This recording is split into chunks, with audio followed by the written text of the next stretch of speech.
looked white as a sheet when they brought her back. I dread to think what happened in Rosamond.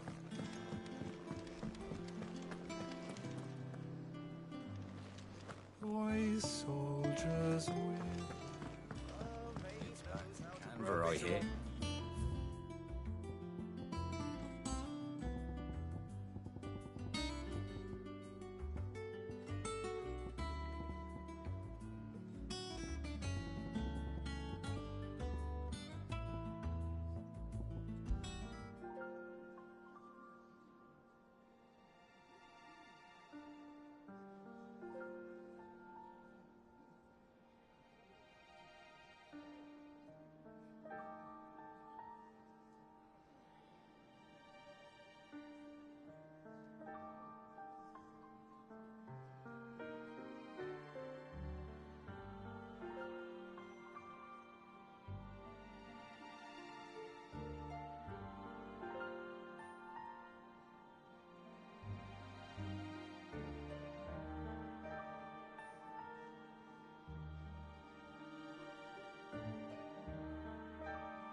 The little ones have been up to their old tricks again.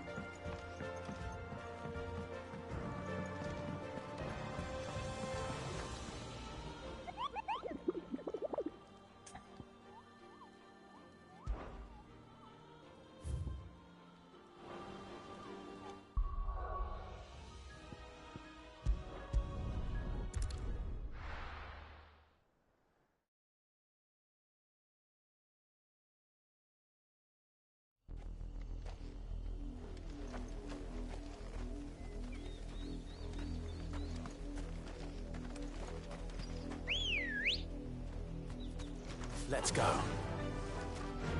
yeah.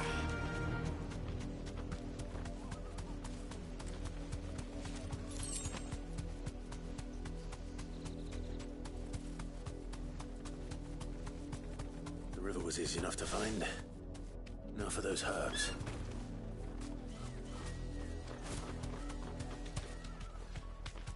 You deserve a rest.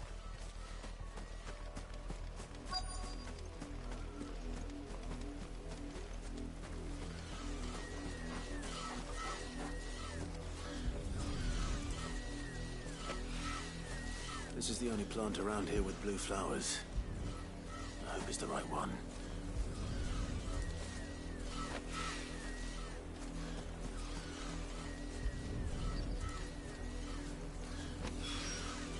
Should be enough to keep the infirmary stocked for a while. Hopefully this will put Rodriguez's mind at ease.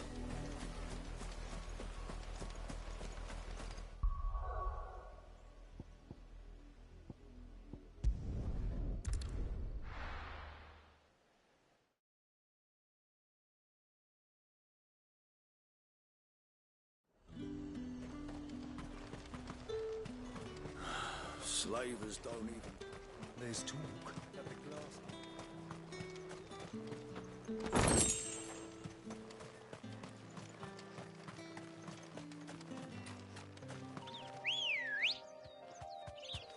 Come on. Yeah.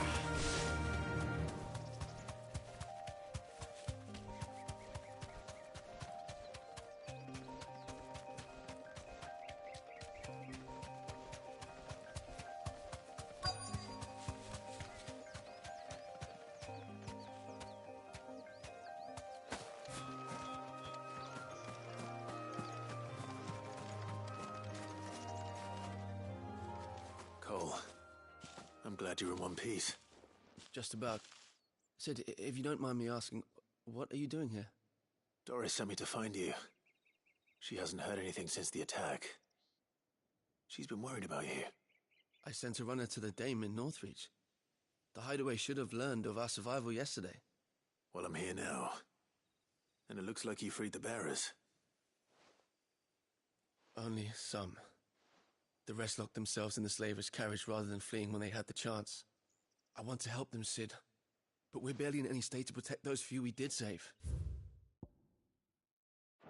You made the right decision. Now where's the carriage? The goblins may still be out there. You have duties to attend to here. See to the injured. I'll handle the rest. All right. Just follow the path to the south. You'll come across the carriage soon enough. And please, hurry. If the beastmen get to those bearers, the poor souls will be eaten alive. I won't let that happen. Thank you. And Sid, it's good to see you. Don't thank me just yet.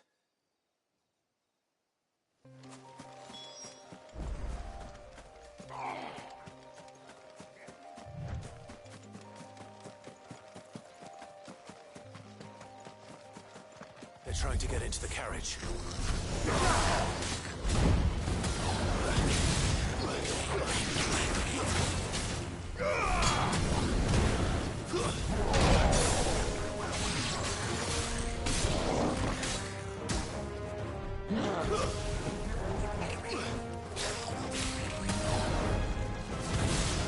Let's roll ready.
That's better.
Who are you? A friend. Are there any more survivors? Why didn't you flee with the others? If the goblins had made it through that door, you wouldn't have stood a chance. Why should we run? One miserable death's no worse than another. Perhaps. But we're here to give you another choice. Freedom, safety, the life you've been denied. Come with us. Let us protect you. Sid, I couldn't just let you... You weren't too late then. Thank the gods. This man risked his life to save yours. To give you a second chance. Fine.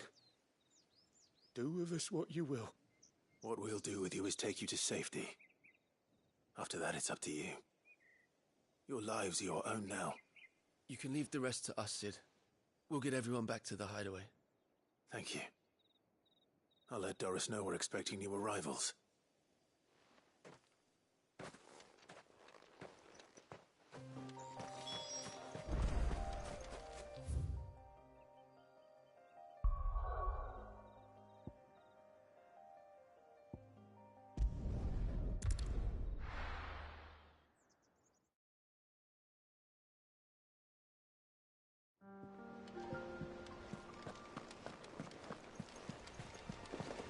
The little uns have been up to their old tricks again.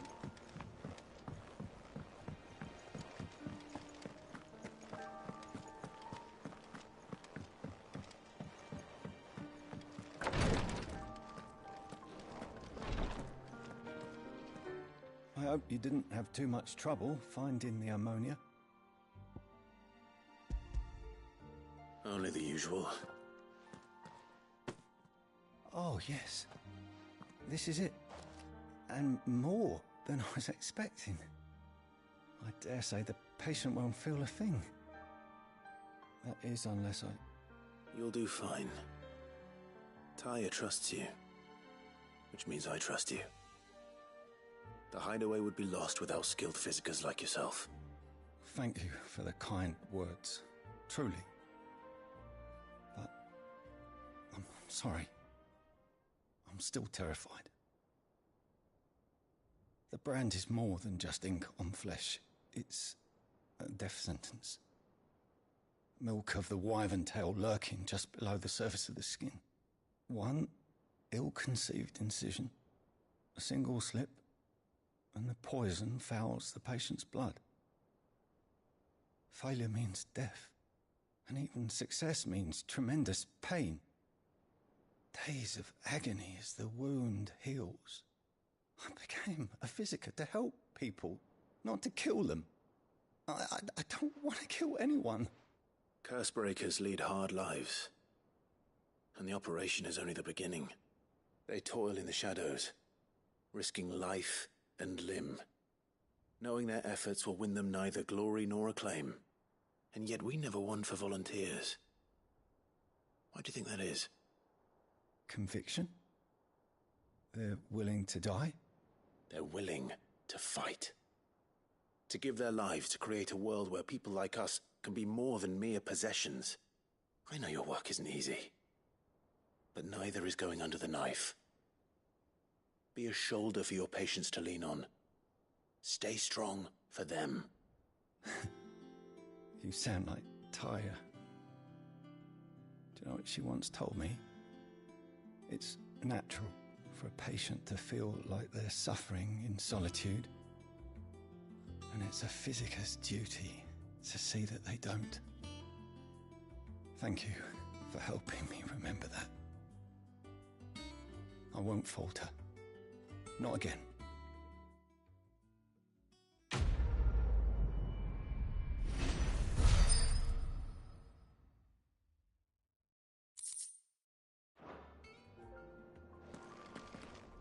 Damn the bastard who thought to mix branding ink with the foulest poison known to man. Since then, bearers have only ever had two choices. Court the crystal's curse in service of their masters, or defy the brand and suffer the wyvern's wrath. Either way, it's an agonizing death.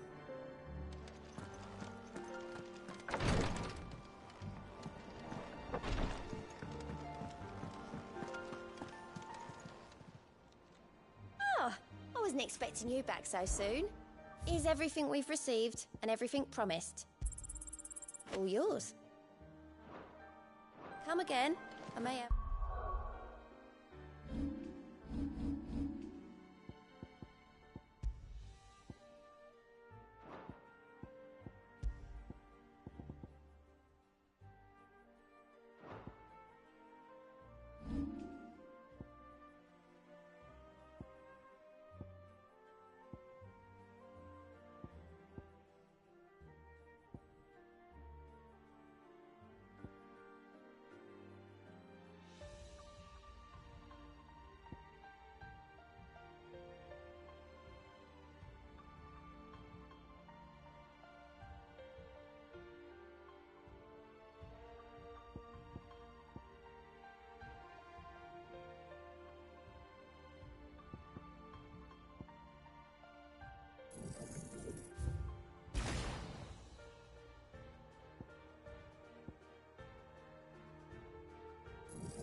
More for ya.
Yeah.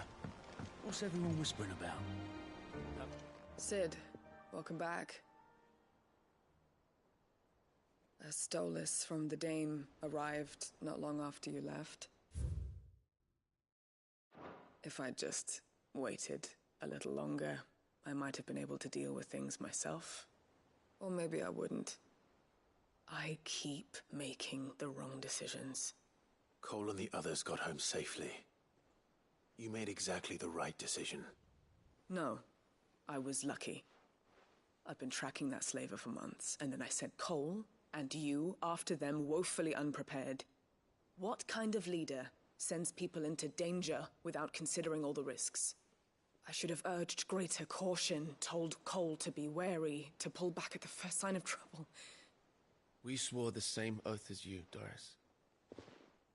It's good to see you safe and well, Cole. I'm sorry. With all due respect, we Cursebreakers don't risk our lives because you commanded of us. We risk them because we believe in our cause. No one with doubts ever joins our ranks.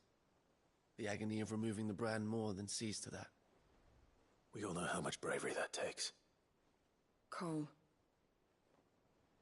I never doubted your courage. Only my ability to see it put to good use. Thank you for your faith in me. I'm not sure I deserve it. I sometimes wonder if I might prefer to risk death alongside the others than ask it of them. But I'm a Cursebreaker. I swore an oath too.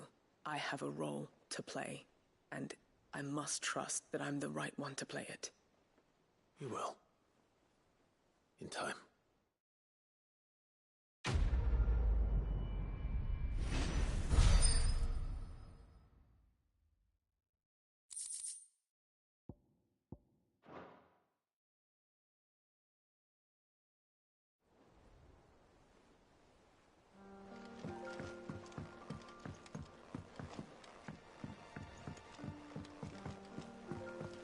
Doris is a fine leader.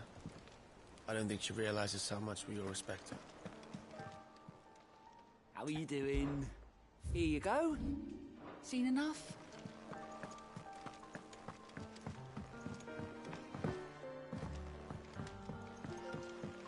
The little uns have been up to their old tricks again.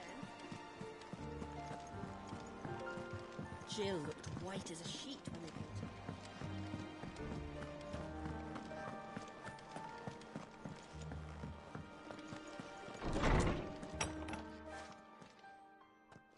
Clive, where have you been? I've been wanting to ask you something about Torgal. Where did you get him, like, in the first place? My father brought him back from one of his expeditions into the Northern Territories. They were crossing a snowfield when they heard his cries, and seeing no sign of his pack, they took him in. What do you reckon, Tomes? It certainly adds weight to the theory. Clive, I believe that Torgal may be no mere hound, but a rare frostwolf, an animal native to the far northern reaches of Valisthea. In one of our oldest bestiaries, I found reference to a frostwolf who served as guardian to an ancient queen of the north. Such was his mastery over ether, he could cast magics on command. His name was Fenrir. Fenrir the Frostwolf. Now, the annals do not state it explicitly, but I have reason to believe this queen was a dominant of Shiva, a girl from the Northern Territories and her faithful hound. One awakens as the dominant of Shiva, and the other... You're saying that Jill granted Torgal his powers? What? Just like Fenrir. People called him my hound, but Torgal and Jill were inseparable. He grew up as a faithful companion to the dominant of Shiva, and years later, his powers awakened.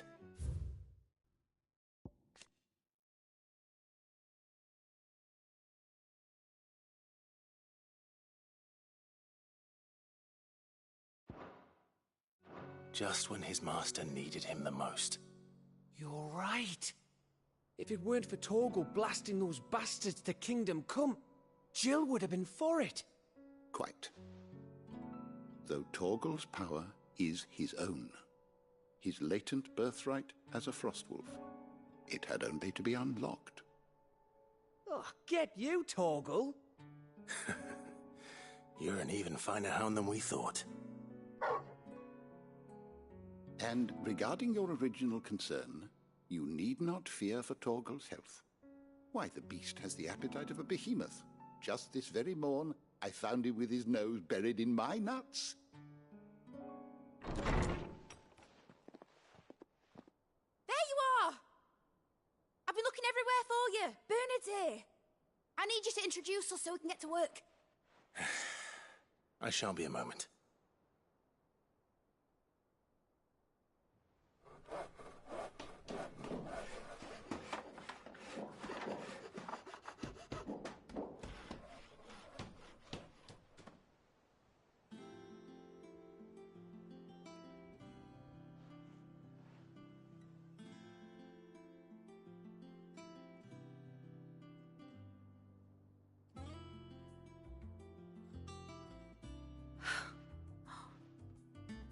Brilliant.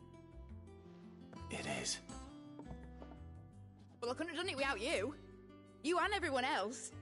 But I promise I'll pay you back. I'm gonna work my fingers to the bone for you lot, starting right now. Just you wait. I'll make wonders like this world's never seen. Then I look forward to seeing them.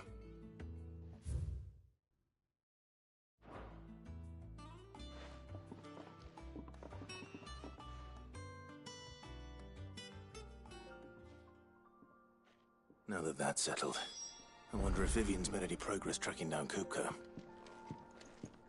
Thanks for letting me do this, Clive. I'll pay you back, I promise. We have everything we need to begin work in earnest. And work in earnest we shall!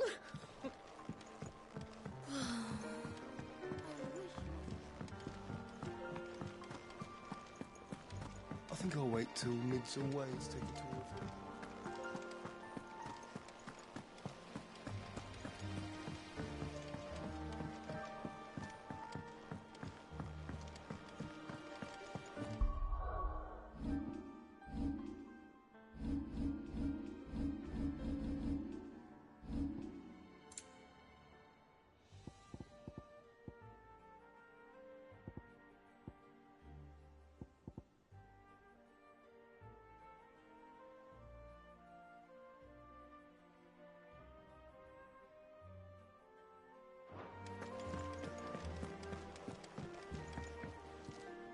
How goes the hunt for Kupka?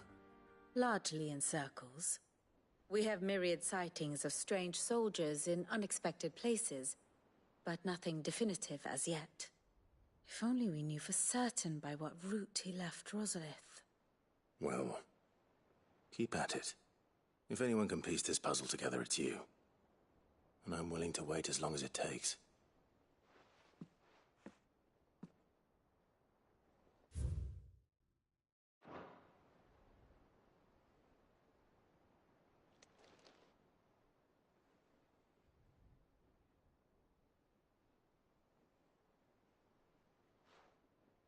What?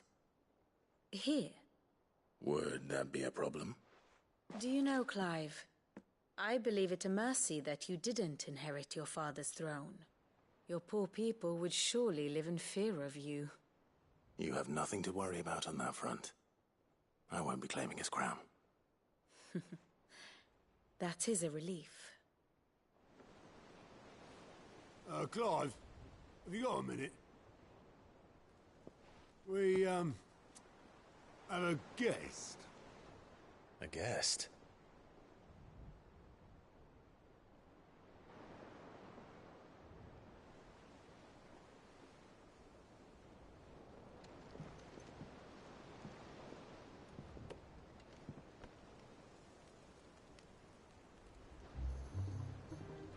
For your trouble. It was a pleasure, in hindsight. Uncle Byron? Clive, my boy! Tap a cask and stoke the ovens, for your favourite uncle is here!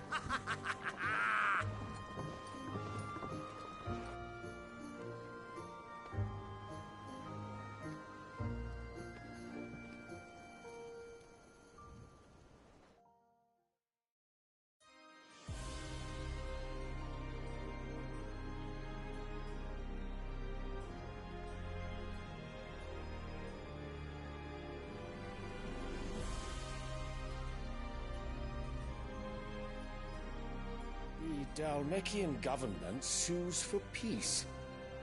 How shall we respond?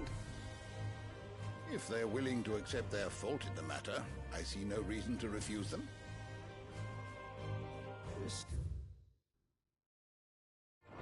We must...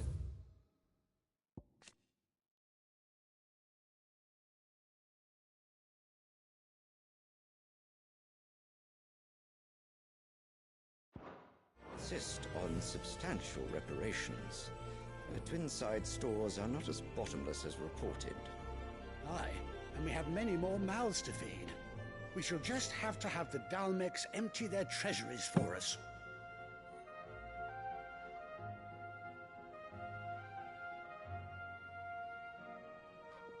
Of course, none of this would have been possible without your timely intervention, Prince Olivier. Indeed, I doubt any of us would have had the courage to trade words with the mighty Titan, nor less the wit to win him over. The Empire owes you a great debt. May the blessing of the crystals go with you, Your Highness. May the blessing of the crystals go with you. Very good.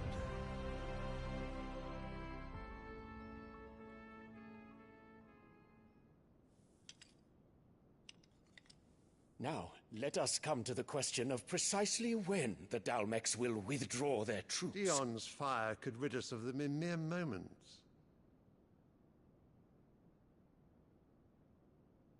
The men of the Fist will not withdraw until a peace treaty is concluded. So let us keep the negotiations open, give them time to gather what gold and trinkets they can, and once they deliver that which we demand, what worth is a piece of parchment? Your Radiance, were Prince Dion to take the field, the enemy would surely send their own dominant to meet him. And while His Highness would of course prevail, there would be heavy losses on both. You need not fear Hugo Kupka. He is engaged on the Western Front. Even were the Dalmecs to send for him, he would not arrive in time. As much as I would enjoy witnessing a clash between Bahamut and Titan, it is not to be. And what of your subjects, Your Radiance? If the fighting spread to the city proper, the people would bear the brunt of it. There will be losses, it is true. Yet for every citizen who falls, another can be bred. For every home that burns, another can be built. The Empire will live on.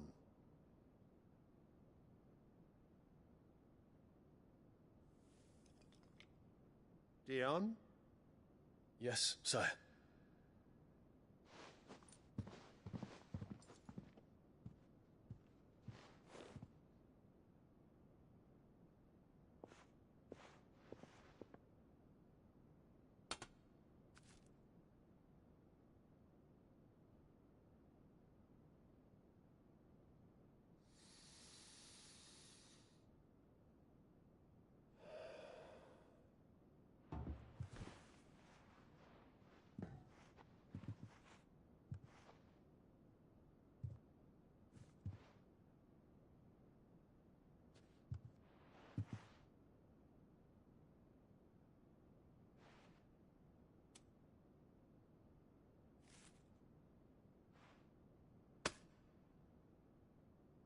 Prepare for battle. But sire... Do not make me repeat myself. Return to your camp and await my orders.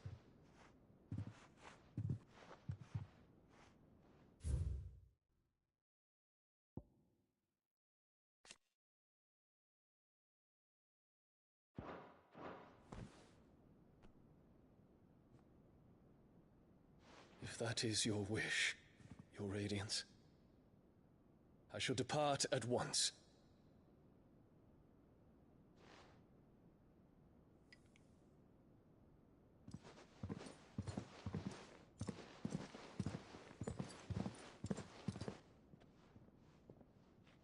Let Gregor forgive you.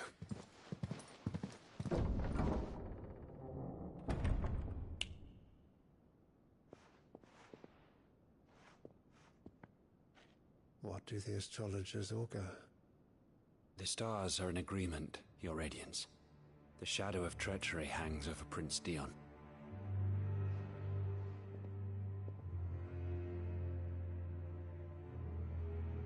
So Annabella's tales were true. You disappoint me, Dion.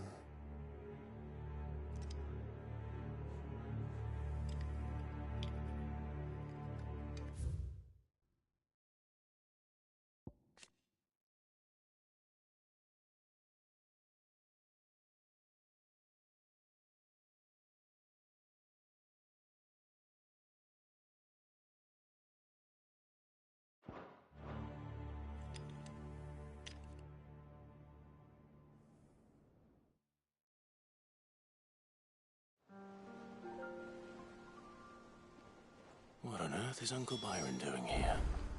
Only one way to find out. The little ones have been up to their old... It's just one thing after another around here.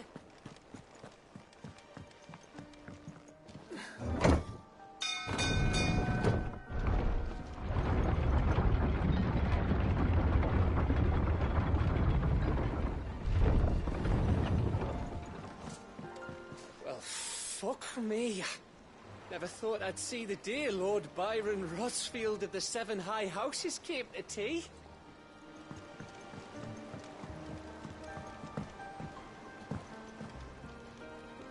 Ah, my dear nephew. How I've missed you. How did you find this place, Uncle? Through the good offices of young Sir Wade. He really is the most helpful fellow. As are you, I hear. The Guardians and those they freed tell the most outlandish tales of your heroics in Rosalith. Which is why I came, to learn the full truth of the matter. Sort the fact from the fiction, so to speak. You were working with the Guardians of the Flame to evacuate the people of Rosalith to Port Isolde. I was, aye. Then I have questions for you. Please, come inside, Uncle. Gladly. You there? There are 2,000 gold talents in those chests. See that they're added to my nephew's coffers, would you? 2,000?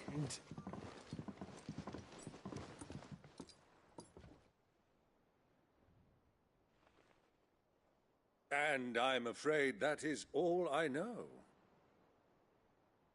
A fleet sailing south past Port Isolde.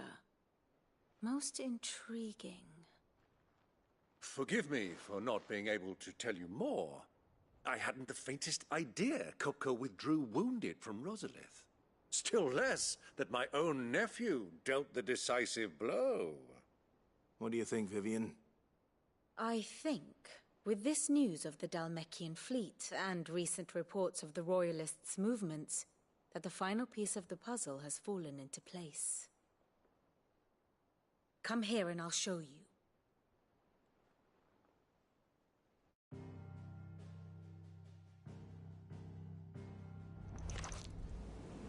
It is known that Kupka's forces entered Rosaria via its unguarded coast. So can the same be said of your visitors from Waloed? Certainly her Royal Navy is famed for the efficiency with which it bears her knights from one battlefield to the next. And in the Einherjar, or Black Galleon, she boasts a vessel nigh as swift and every bit as feared as the kingdom's legendary cavalry. A fitting flagship for a land apart, her naval presence being crucial to her ambitions beyond Ash. Yes, it seems safe to assume that the Royalists did indeed enter Rosaria from the sea. So then, had you a vested interest in Titan's survival, whither would you take him? Why, home to Drake's Fang, a place rich enough in ether to conjure the magics needed to mend his hurts. But would that not entail an arduous voyage around the southern cape? Let us say that the Royalists did put ashore with a mind to spirit Kupka away from under your very nose. Could that truly have been their plan for him? To load him aboard one of the ships flying Republican colors sighted off the coast near Port Isolde. To spend weeks at sea, being tossed hither and yon by unforgiving waves, his life hanging in the balance. No. The journey would mean Titan's death, and Kupka's faithful creatures would not allow it. So what then was the plan of our Waluda friends? Reports suggest they made not for the coast, but for the desert. And by cutting through the Velcroy, a party traveling light would have Titan back in his bed days before a galley could lurch into port. To wit, it was the Royalists, not the Republicans, who effected Hugo Kupka's safe retreat. I would stake your life on it.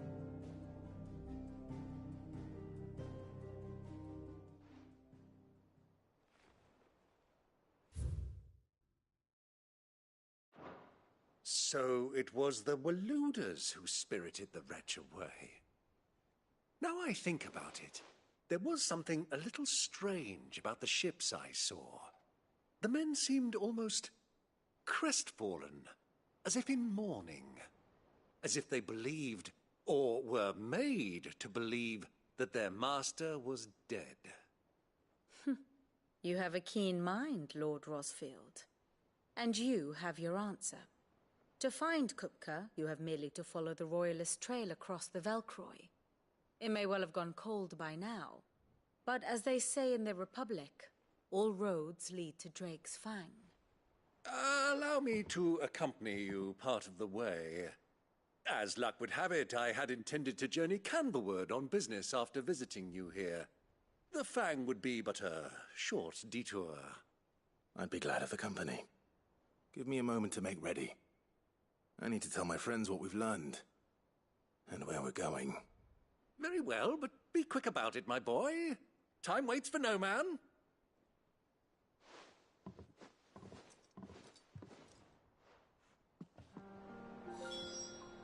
Here for another of my lectures. Lord Byron Rosfield. I heard tell.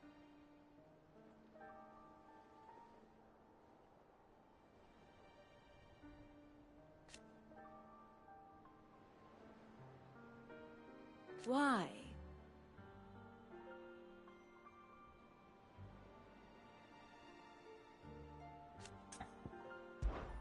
Allow me to educate you. I have the details here. Study it well, Clive.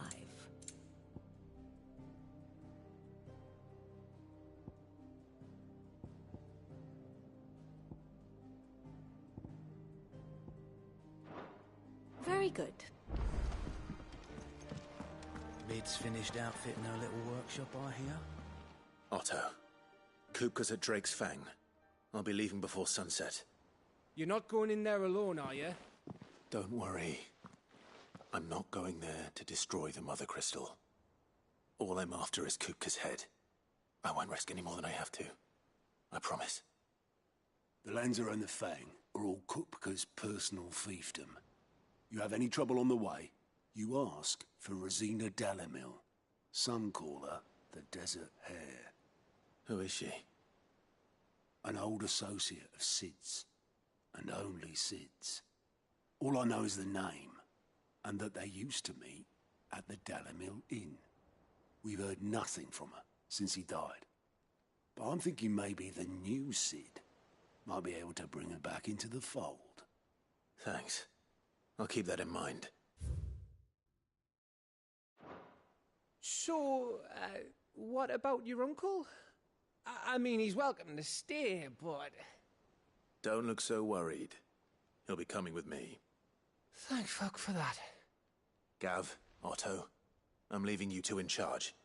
You can count on us.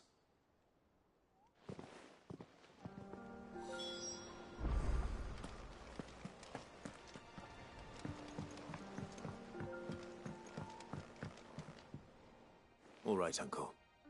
I'm ready to depart. Shall we? We shall. Come, let us away to adventure.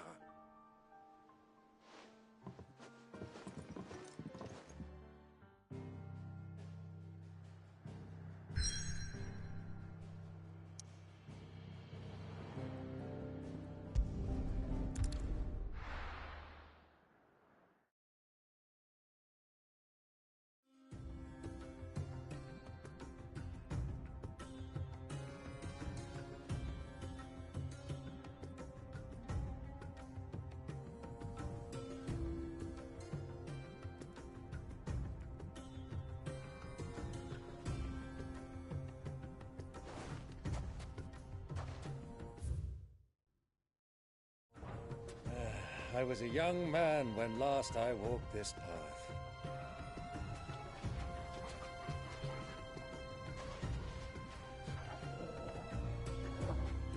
There's an old trading post not far from here. The road to Drake's Fang leads through it. The trading post it is.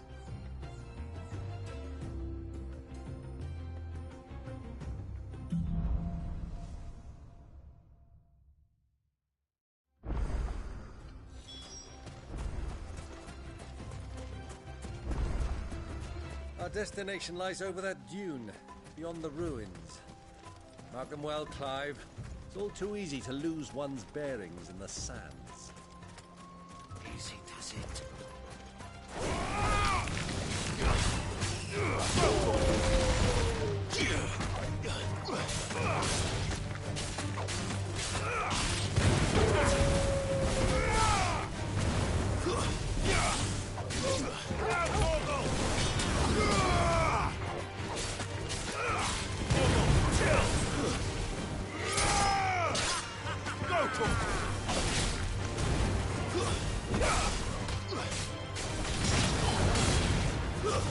Stay down!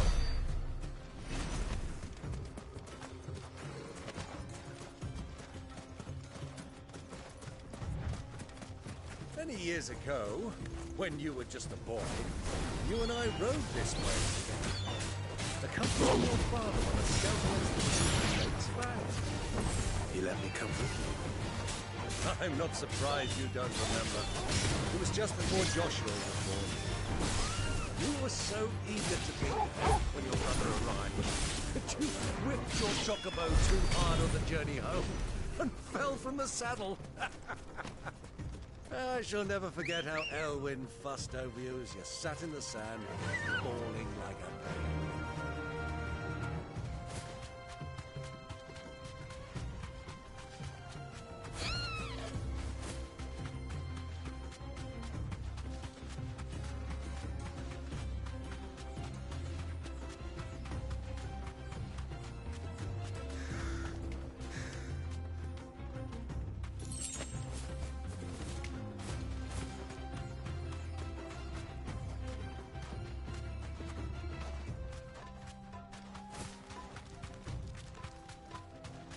Who do you think those soldiers were in the inn?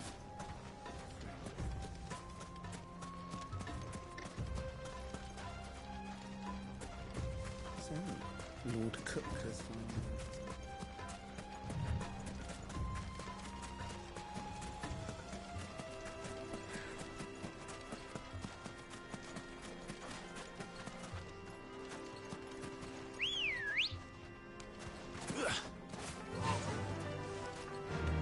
Fly, Ambrosia.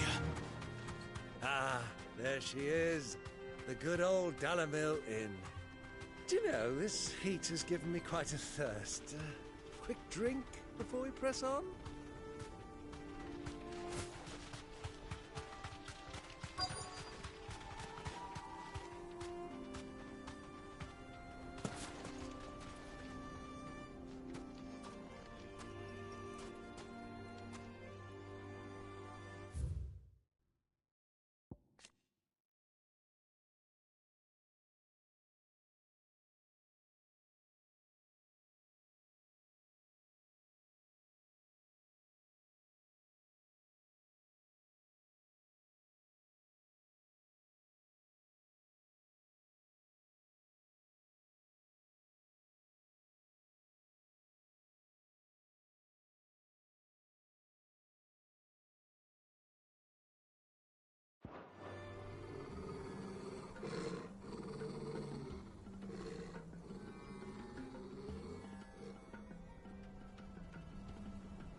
Look, there. Those are Ashen steeds. No doubt about it. And such a long ride from Stonehair. Our Waluda friends must be soothing their saddle sores in the inn. Shall we join them?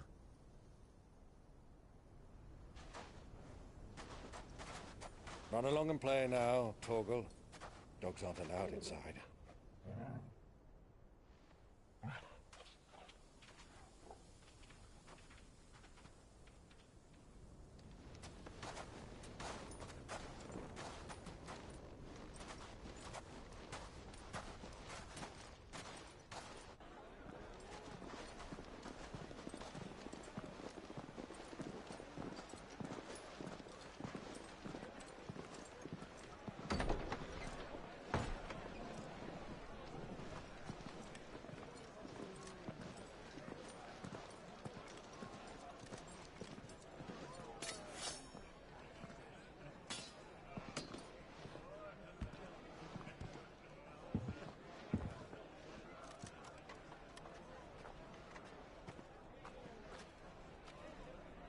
day to you. Eating?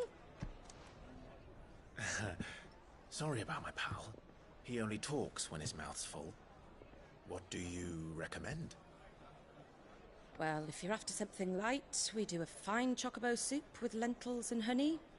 2 bowls of that, then. An ale. Right you are. Hey, girl! Coming! Your pal? Would you rather be my squire?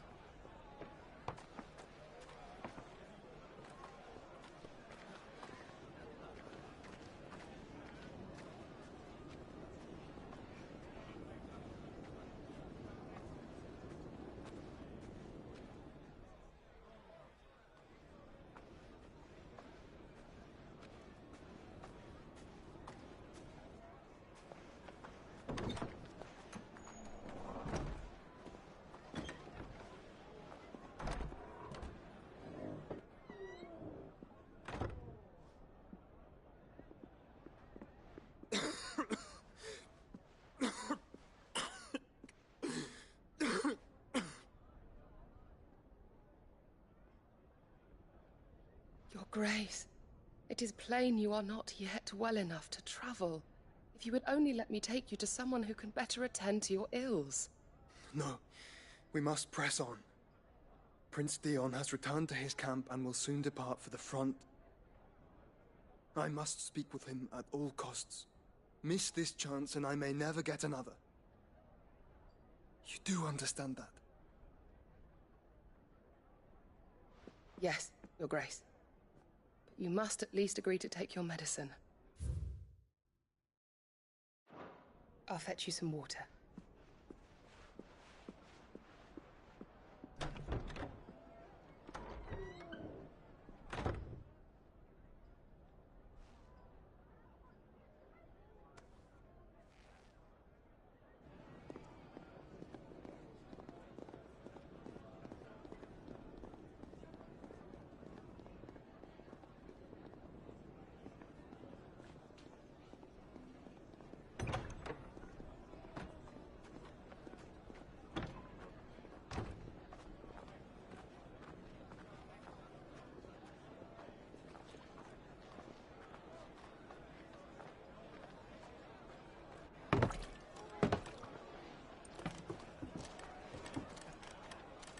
Keep watch, they tell us.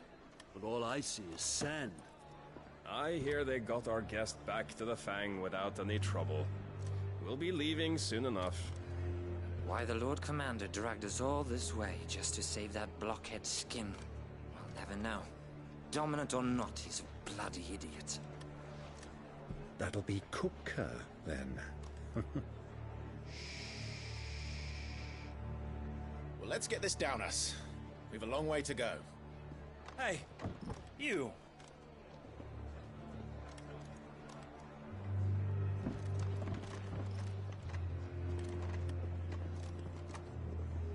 Uncle?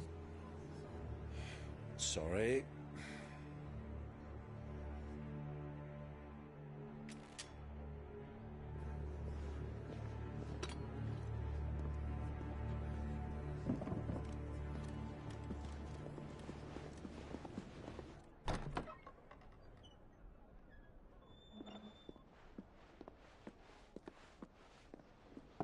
Can you walk, Your Grace? What's wrong? I fear trouble may be brewing downstairs.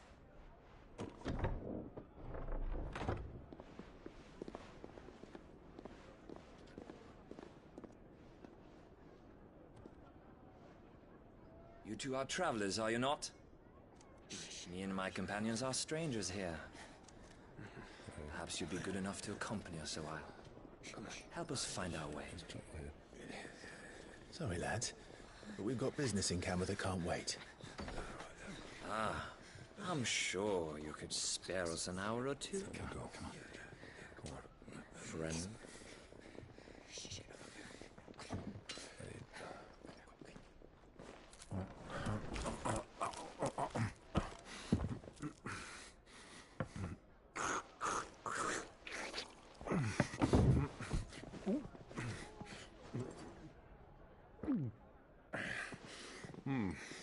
I'm afraid we don't have a moment to lose. Friend. Stay back, Uncle. Gladly.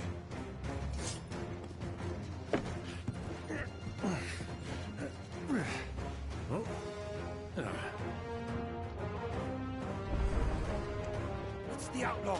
Take him. Try it.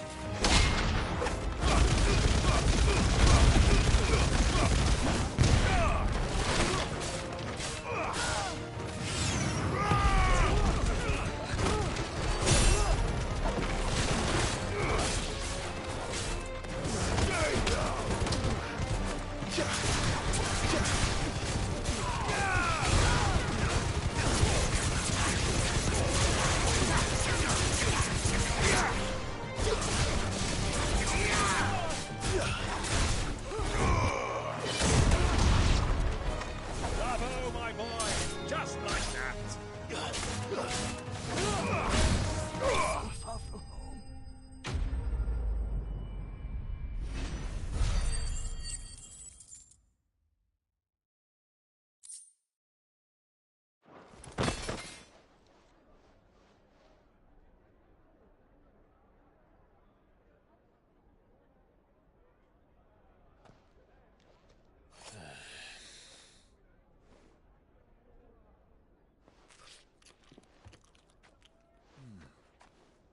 For your trouble.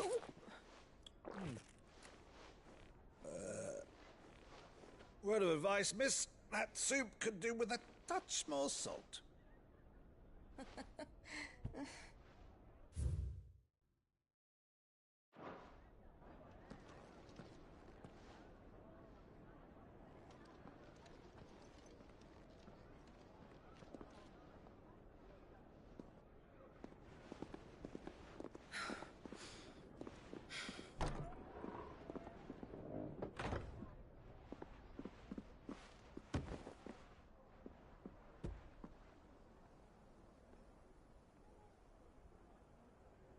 Now's our chance.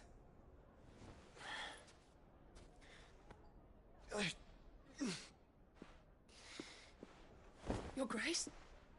I'm fine.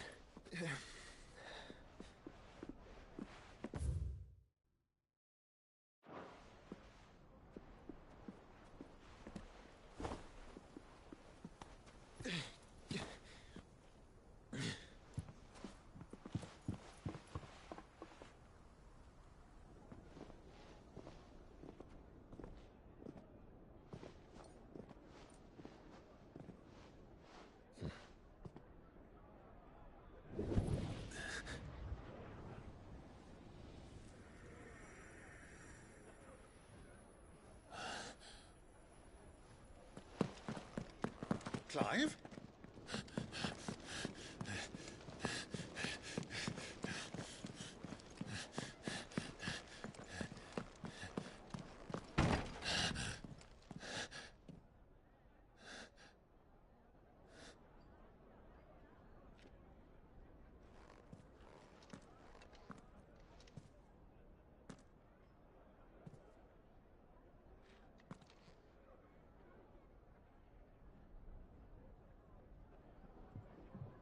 What is it now?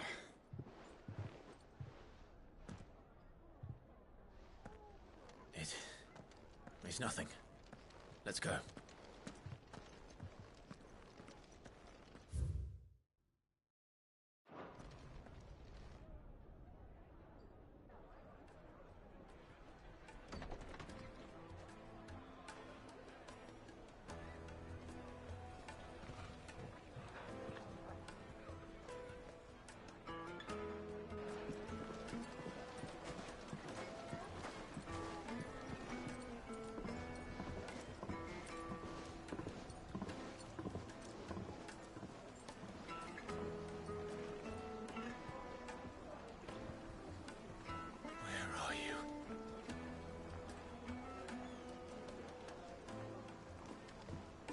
Well, we didn't know where to find Kupka before. We do now.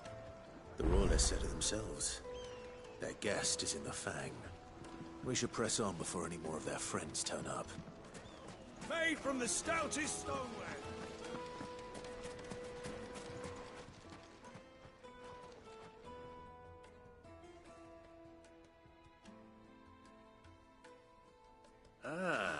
They've closed the road, and it's the only way from here to the Fang. It would seem Lord Kupka is not accepting visitors at present. We have to get through that gate. Not by force, I trust. We've attracted quite enough unwanted attention already. By guile, then. Perhaps the Desert Hare can offer us her aid.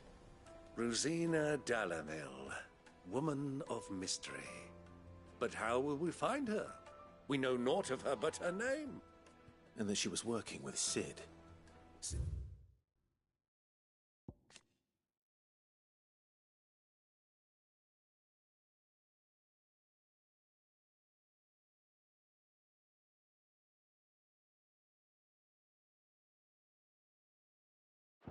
Its other collaborators have all been people of means, the wealthiest and most successful members of their communities.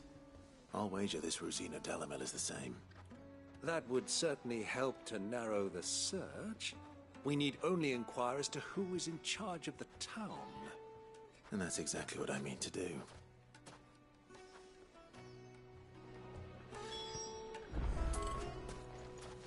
Looks like we won't be getting back to Drake's family. Light it, for Gilbert's sake. You're a bearer, aren't you? Anything I can help you with, travelers? Allow me. My good man, we represent one of the oldest and greatest trading houses of Port Isolde. We're seeking to expand our business in the region and would very much like to make the acquaintance of Dalamil's leading entrepreneurs. If only we knew where to find them. Well, we're best known for our baths, our markets, and our smithies. I suppose you could do worse than start your search at one of those. Thank you. You've been most helpful. Oh, you wouldn't happen to know a lady by the name of Rosina Dalamil, would you? No, I can't say I do. Well, thank you all the same.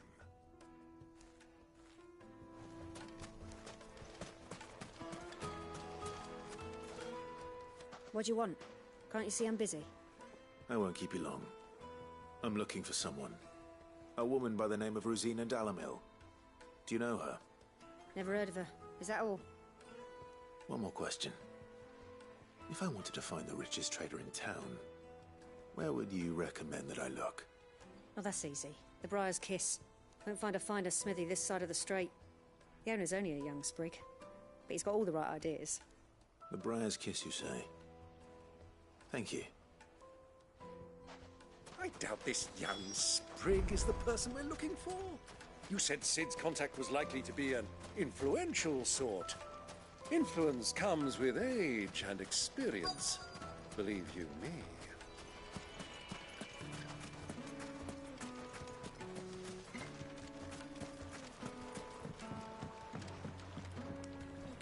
Can I help you? Yes, I'm looking for a woman by the name of Rosina Dalamil. A long-standing pillar of your community, I believe, from old trading stock. Then you should ask further. He's been here for years. Knows the place and its people like the back of his hand. And he's in with all the old merchant families. Try the baths. That's where you'll usually find him. Thank you kindly. Well, it sounds like we have our man. Perhaps. Let's go and find out exactly what this Furder knows. Hanging lanterns, keep the darkness from your door. Excuse me. Are you Furder? I am.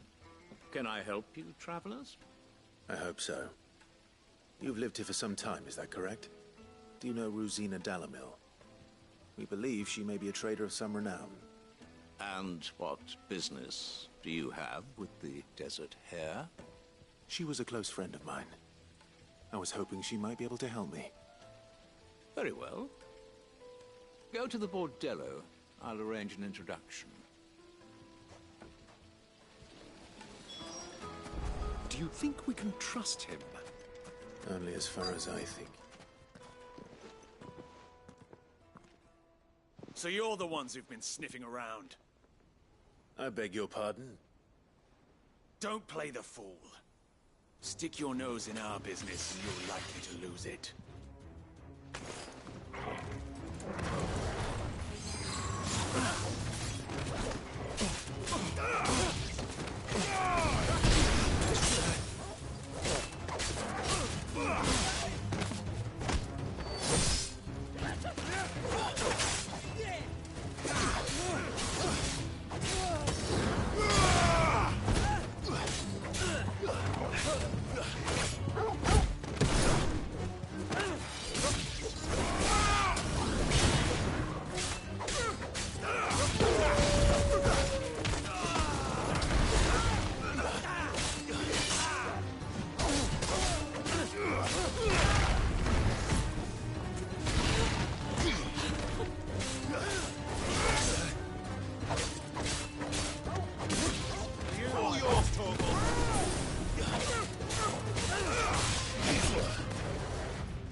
Who are you working for? Him or her? Him. The boss. He wanted us to test you. Though one could hardly call that a test. Lord Ferda? Look what the cat dragged in. Your skill with the blade is rare indeed, my lord. A fitting talent for an outlaw. You know who I am. So what now? Call in the Men of the Rock and collect the bounty? That isn't my decision to make. Our work is done. Take him to meet his precious Rosina. She will be interested to make his acquaintance. Yes, my lord. To the Lock of Leisure, then.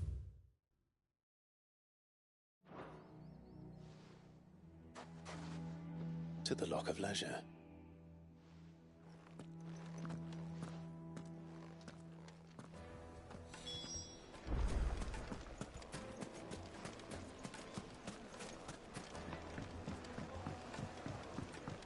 Kneaded to a silken soft. The most fragrant herbs. The finest fabric.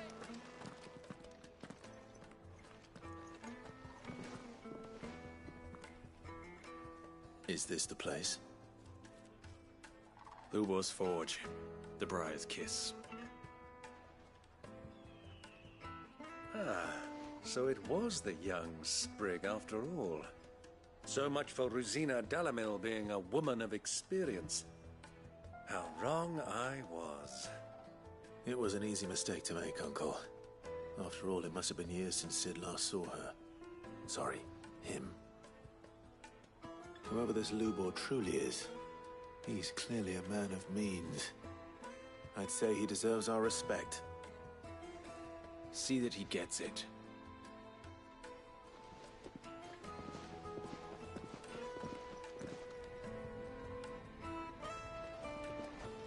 Lubor, Lord Ferda told me to bring them to you.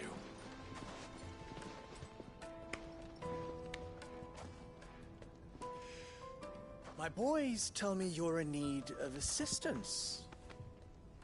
Sid the Second? I won't waste your time.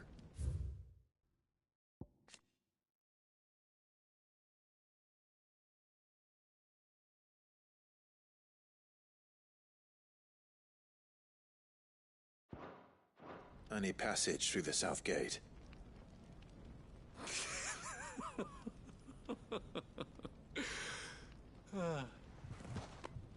Tell me, what do you think is a merchant's most important commodity? Why, trust. Everyone knows that. Without it, you have nothing. And nothing is exactly what you have. And so, for you, I, too, have nothing. I'm not in the business of helping every lost puppy that wanders in off the street. I'm a busy man, as you can see. Let's leave this mummer to his farce. By all means. Find someone else to help you on your way. Just be sure to tell them you're not the two travelers from the inn the guards are looking for. Don't want them jumping to conclusions, do we? Why, you...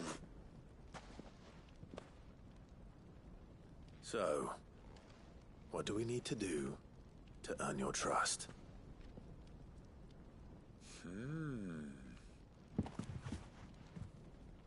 I like this one.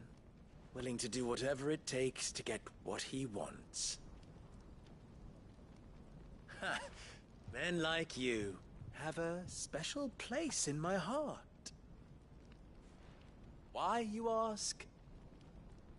Because they get me what I want. Always.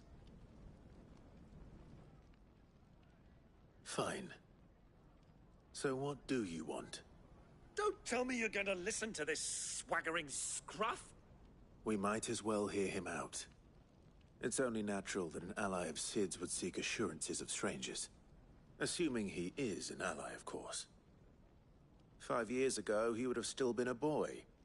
And yet even then I had more good sense than a man, 5 times my age? But enough of the pleasantries. We were speaking of what I want. I want you to put an end to the trouble in Dalamil. Return to me when you have done so, and you shall have my aid. Until then, I bid you good day. What trouble? If you're going to give us orders, be clear about them, damn you! Manners, Greybeard. One catches more damselflies with honey than with vinegar. What did you call me? My apologies. A word of advice in recompense. Follow the crystals. Oh, but that was 3. Oh, I'm making this too easy for you. Ha! It will be easy. Solving his little riddle should be like dealing with him. Child's play. Let us divide our forces, Clive. I'd rather not drag this parlor game on any longer than we need to. All right. Good luck, Uncle.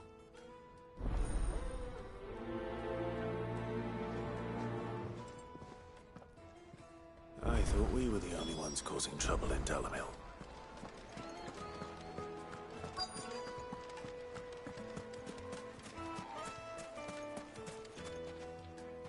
Do you have a moment? Depends what for. Just a question. Dalamil seems to be thriving compared to the other villages I came through on the way. Is there a reason for that? Well, we're a stone's throw from Drake's Fang, for one. The soldiers guarding the Mother Crystal and the shipments need a place to spend their hard-earned gil. The men of the Rock throw their money about like there's no tomorrow. Is that so? Well, thank you. Don't let me keep you from your work any longer.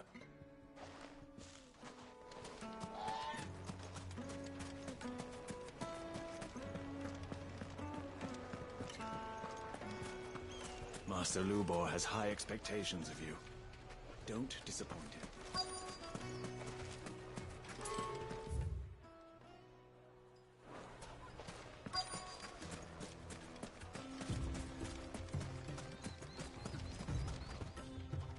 Excuse me. Is it true there's been trouble with crystals of late? You've heard, then? I've heard rumors. Damn thieves. Pilfering the crystals that were meant to fill our cups and light our stoves. Us common folk have hardly had a shard to share between us these last few moons. And it isn't as if we can buy them on the black market either. Whoever's taking them, they aren't sharing.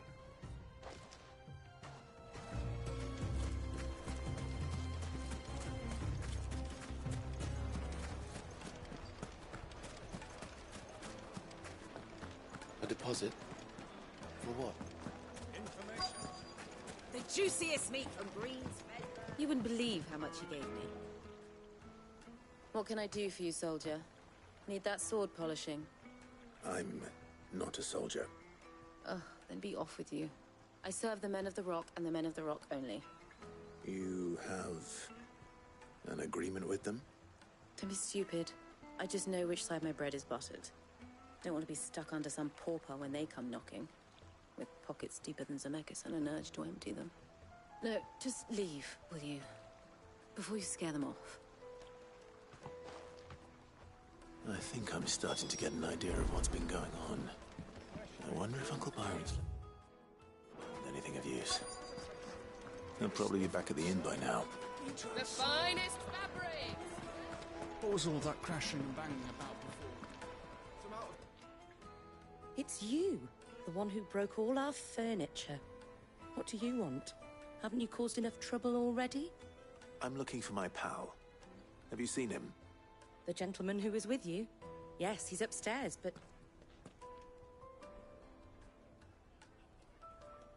Thank you. I'll go and fetch him.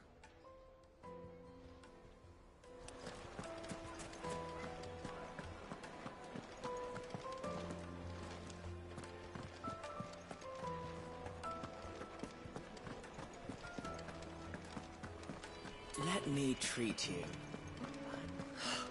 I need a drink.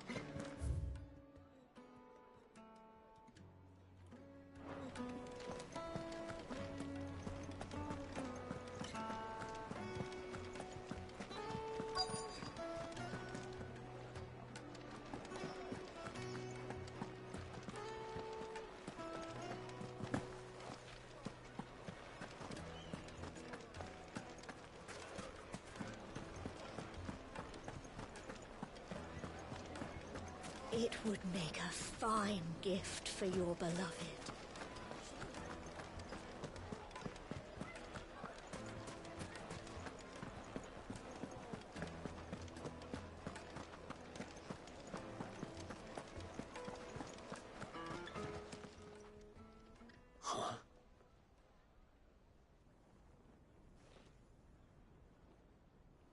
Will this suffice as a deposit?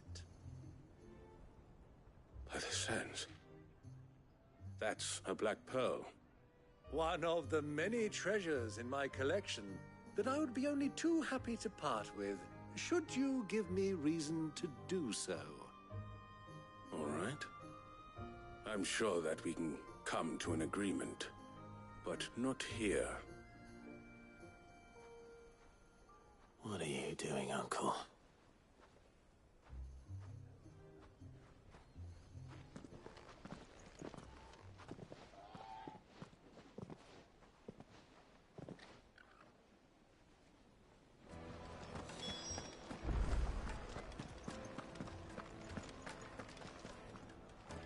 Care to explain why you're giving gifts to Kupka's men? Bait, my boy. One cannot catch one's prey without it.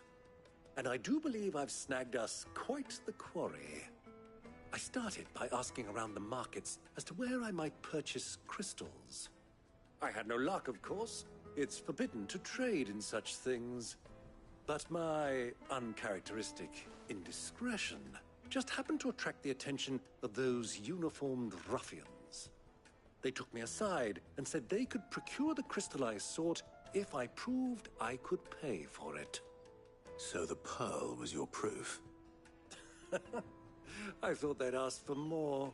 A second-rate specimen like that would only fetch 500,000 or so. A small price to pay for admittance to the underworld. But enough about my little act of subterfuge. What did you discover? That the supply of crystals has dried up of late. And some people seem to think they're being stolen. Meanwhile, members of Kupka's private guard have been spending money all over town. I'll wager those soldiers you've been talking to have been siphoning off crystals meant for elsewhere, and pocketing the profits. I'll wager you're right. We'll meet with them then, just as you arranged, and put an end to the trouble Lubor spoke of. Ha! That preening popinjay thought this would be difficult. It just goes to show one should never underestimate a Rosfield. We'll soon wipe that smirk off his face. I arranged to meet with the soldiers in a secluded corner of the Velcroy, far from prying eyes. The perfect place for a spot of double dealing. I trust I can count on your support if things turn sour. Of course. Let me treat you. I need a drink.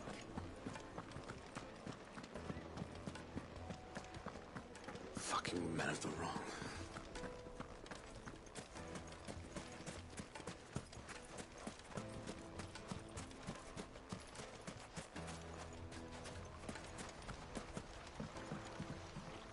This river runs all the way to the southern seas.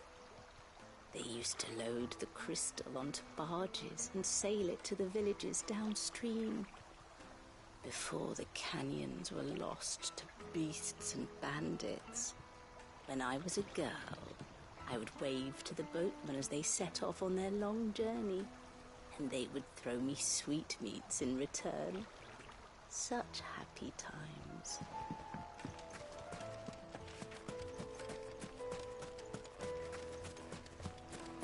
$1,000 for a measly bunch. It's all the fault of this blasted war.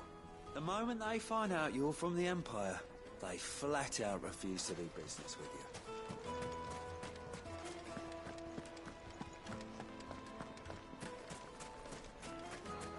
Plates and pots! Do you think they'll be back soon? I need a new dress. Yes, they're My carpets have pride of place in...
I'll take it from here.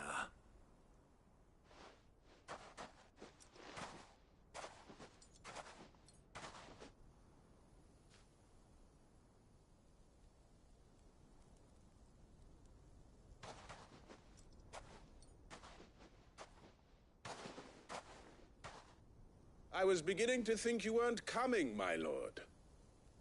You've brought your contribution? All the silver and stones I could scrape together at such short notice? You brought the whole 500 talents. That was the price we agreed upon, yes? If you've no objections, I'd like to see the crystal. Of course. Right this way, my lord.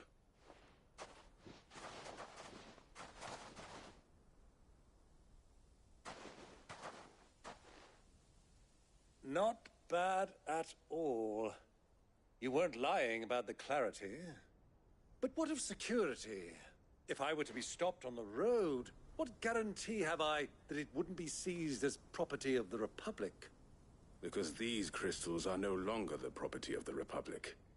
You're not buying from us. You're buying from them.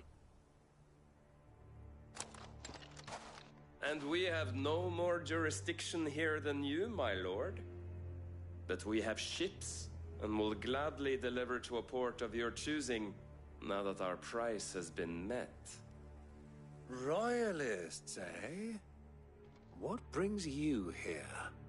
Why, to collect their share of Drake's Fang's blessing, of course. Our nations are allies, and so they are entitled to a portion of the Mother Crystal's bounty. And being such good friends, we elected to increase that portion and share the benefits.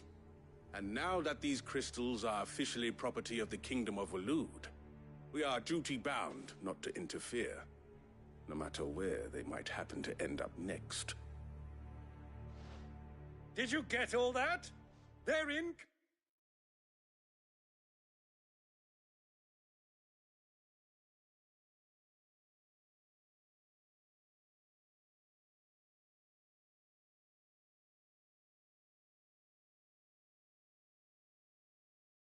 Hoots!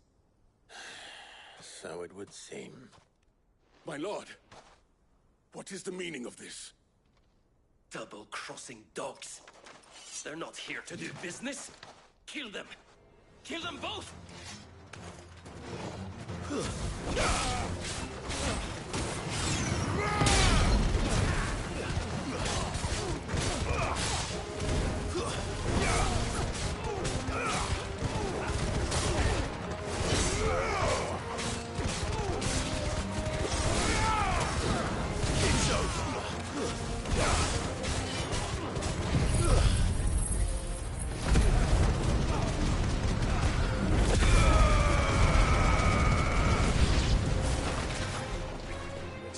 Yet, Uncle! Good! I'm just getting warmed up! Kill!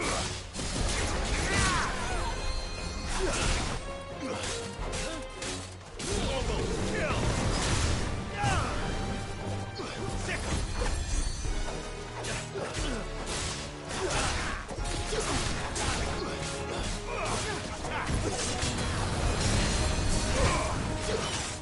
Soil and stone!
Well, that wasn't too bad. How'd you like my performance, huh? I've often played the villain on the stage. I think I did the role justice. Don't you? Greybeard, you were magnificent. The battle scene was particularly thrilling. Such a shame you didn't have more of an audience, but perhaps that's for the best. How long have you been watching? Long enough to witness your uncle's sordid transaction. I hardly expected one so venerable to degrade himself so thoroughly, buying one's way into the confidence of degenerates. Ingenious. This was the trouble you spoke of. The men of the Rock taking crystals meant for the common folk and conspiring with the Royalists. Well, now it's over. Indeed it is. The people of Dalamil had scarcely any means of redress against Kupka's men, let alone a foreign army. Until you two came along, that is.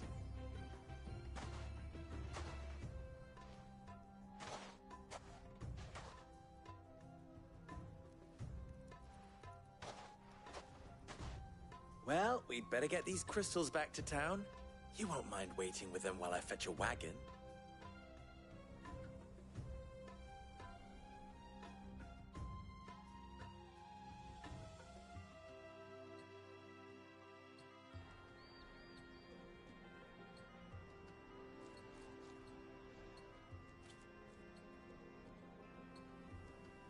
It occurs to me that I still don't know your name. Clive. So, Sid the Second is a Clive? I suppose it could have been worse. Well, Clive, you held up your end of the bargain, so I must do the same. Passage through the South Gate, was it not? To tell the truth, you've helped a little there too. Many of the guards have already been redeployed to deal with the issue of their missing comrades. And those left behind have been encouraged to look the other way should you attempt to pass through. Thank you. And please allow me to cover your costs. You still have the purse I gave to the soldiers, I trust? I saw you pluck it from one of the bodies. Oh, dear. Was I really so obvious? And my name is not Greybeard. It is Lord Byron Rosfield, thank you very much. No, thank you very much, Greybeard. Double the... Here, wear this.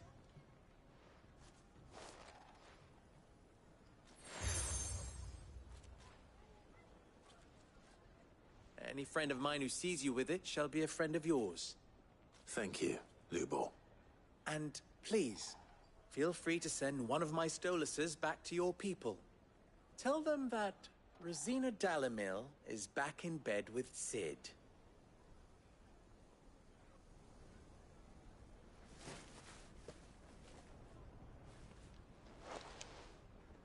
Umia los delan. Tu isakelis.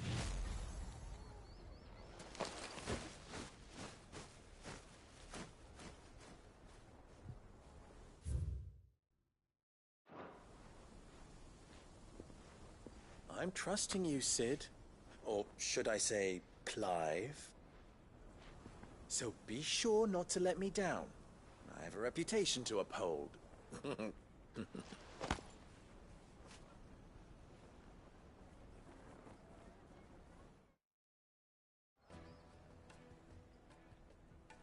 Well then, I wish you a safe journey south. Thank you. Not at all. It was my pleasure. Come on, Uncle. Let's go.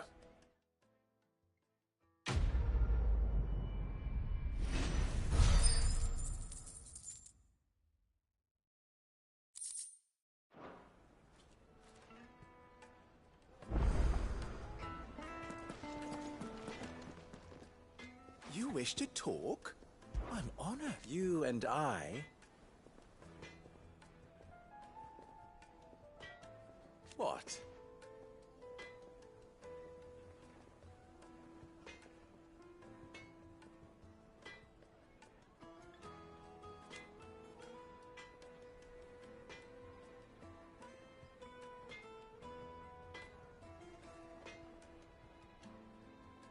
Alas.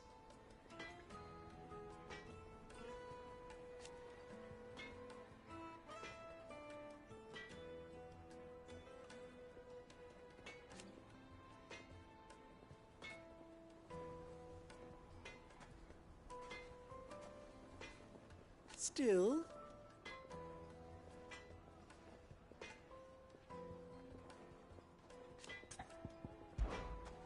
Luber's is a blessed corner of the Velcroy.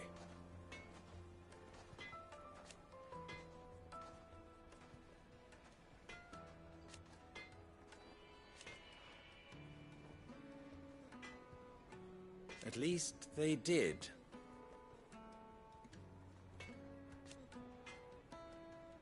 So, how very fitting.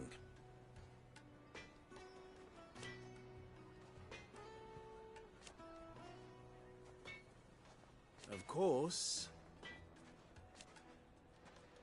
there's simply no other way.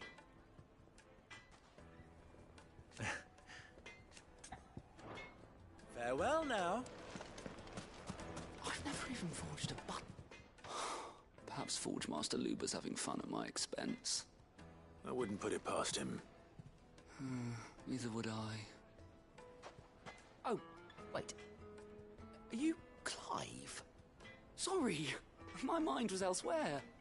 I'm Saver, Master Luber's least accomplished apprentice.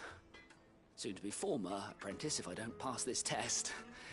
Maybe I'm just not the resourceful type. People are buying up weapons faster than the Briar's Kiss can forge them, and here I am, unable to make a decent bit of kitchenware. He wants me to make a carving knife, one that embodies the spirit of Dalamil. Whatever that's supposed to mean. I don't suppose you have any idea what he's on about, do you? I'm afraid not. Never mind. Thought I'd ask. It was that or pack my bags. I could give you a hand if you like. I know how busy the Briar's Kiss has been, and that Lubor needs all the capable hands he can find. I'd be a fool to refuse. So, where do we start? Good question. If I'm honest, I've never made any kind of knife before. And then there's this little riddle to keep in mind. The spirit of Dalamil. Nothing is ever simple with that man. The way I see it, there's only one way we'll be solving Lubor's puzzle. We need information. The more the better. You're right. There's no point fumbling in the dark, I suppose. Now, who to speak to first? Well, there's plenty of folk in Dalamil who use knives for a living. There's the butcher, of course, and any number of cooks. They're bound to have an opinion or two about the tools of their trade. All right. I think we have a plan. Let's get to it, shall we? I'll talk to every cook I can find. You speak to the butcher, and anyone else you can think of. All right. Good luck. Let's hope that someone says something useful.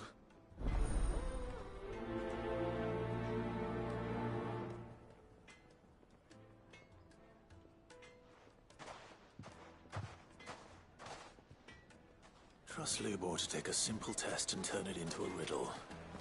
I'd better get to it. The finest fabrics, fresh from the capital. The most fragrant herbs and spices from the bread. Welcome, sir. What can I do you for? A question, if you don't mind. I need to know what makes a good carving knife.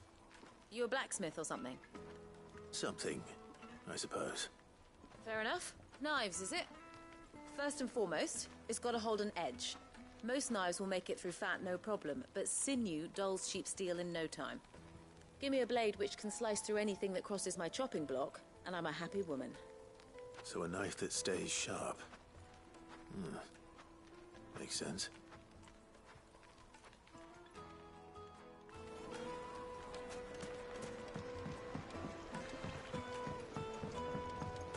Made from the stoutest stoneware.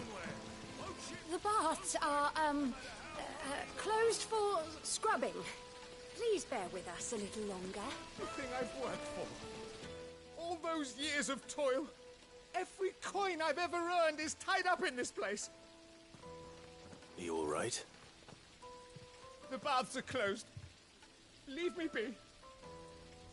On second thought, perhaps you are just what I need. Might your services be for hire? That depends on the job. I'd have you save my business, the baths. The water's turned scalding hot and all the crystals in Dalamil wouldn't be enough to cool it. I've no doubt that my woes stem from the water's source. But I can't go and investigate for fear of my customers thinking I've abandoned the place. I'm bound to these baths in more ways than one. I beg of you. Go to Dusnoff Terraces. Tell me what you find there. All right. I'll go and take a look. Wonderful. It's not far. Leave the market by the south gate. The smell of sulfur will guide you the rest of the way. These baths are all that keep me from an ignoble end in a debtor's prison. My livelihood, my very life, is at stake.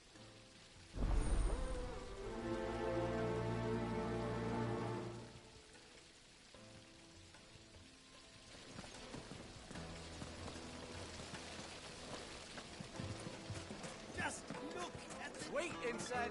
Ah, they've opened the gate. Lubor was true to his word. Yeah, but what would be the point?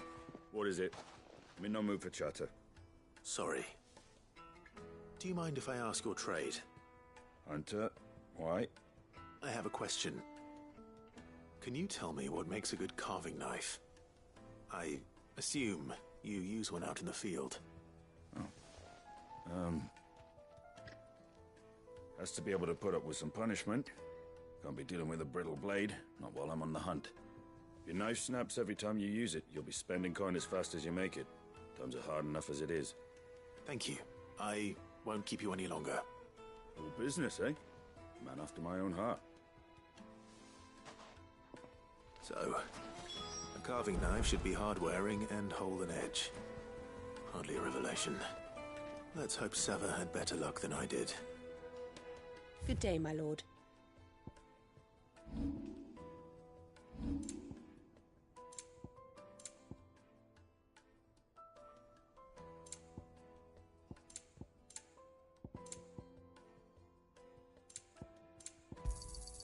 Here you are. We should get going soon. Do you have water? Ah, I'm not too late. What is it, Lubor? A question that I neglected to ask earlier. Where is it that you're bound? To Drake's Fang. To finish Hugo Kupka. Just as I thought. Then allow me to share a secret. Drake's Fang is currently riddled with royalists. Talmeki and Walud are allies, and as you've seen, their soldiers work hand in glove. But no nation has ever before allowed a foreign army to make a barracks of its holiest of holies. Not by choice, at least.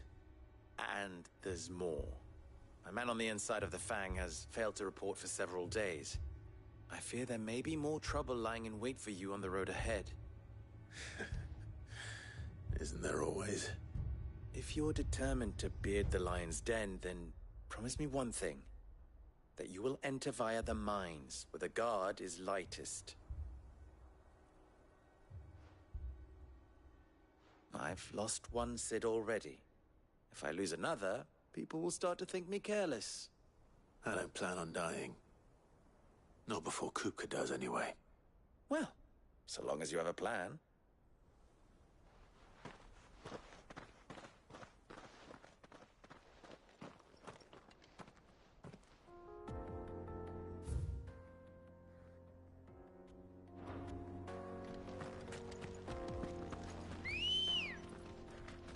Good girl. Drake's Fang should be just beyond these springs. Shall we press on? Run like the wind.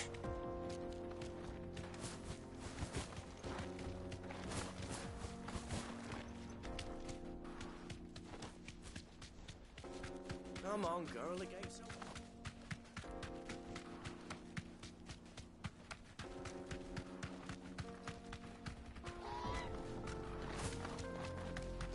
What the hell are those things?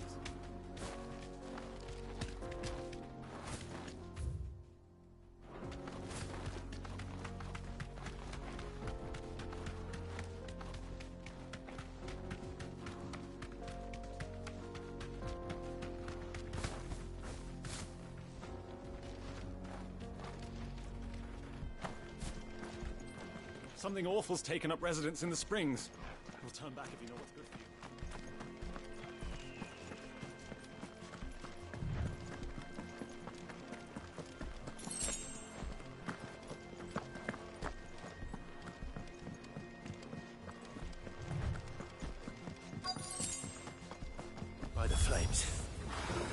explains the heat.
Let's cool things down a bit.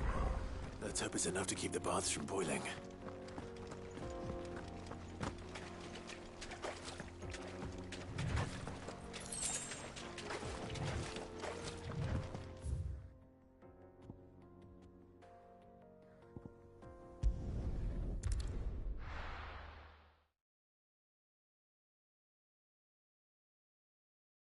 Well, this is no good. I was hoping to get out of the... So, how'd it go? You learn anything useful, or should I be looking for a new trade? Only that a blade should be durable and stay sharp. But I don't see how that relates to the spirit of Dalamil. I didn't have much luck either. All the cook said was that he needs his knives to be light. Too heavy, and they do his shoulder in. So we're no better off than when we started. Perhaps Lubor didn't mean anything with his Dalamil remark. But that can't be right. I've bandied enough words with the man to know that he chooses them carefully. No. We must be missing something. Something right in front of our noses, most likely. No doubt you're right, but I have to make a start soon. I can't put off making this knife forever. Agreed. Lubor wouldn't like that much. Right. I've been trained to work iron. The cheap stuff, mind. But it's hardy enough if you don't hammer it too thin, and it sharpens up nicely with a bit of effort. Trouble is, it's either durable or it's light. Meaning someone is going to be disappointed. Forge Master Lubor, probably. Is there no one else you can turn to? Someone who knows their metals, perhaps?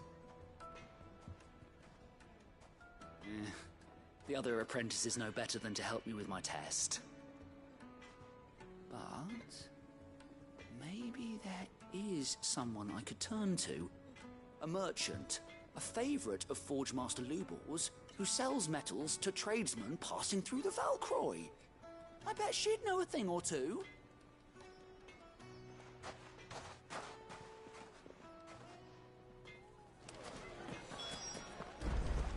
Is it true what I'm hearing? The men of the rock.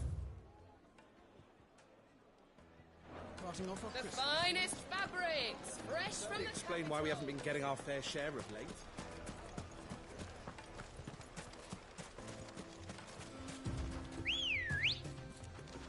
Come on. Fly, Ambrosia.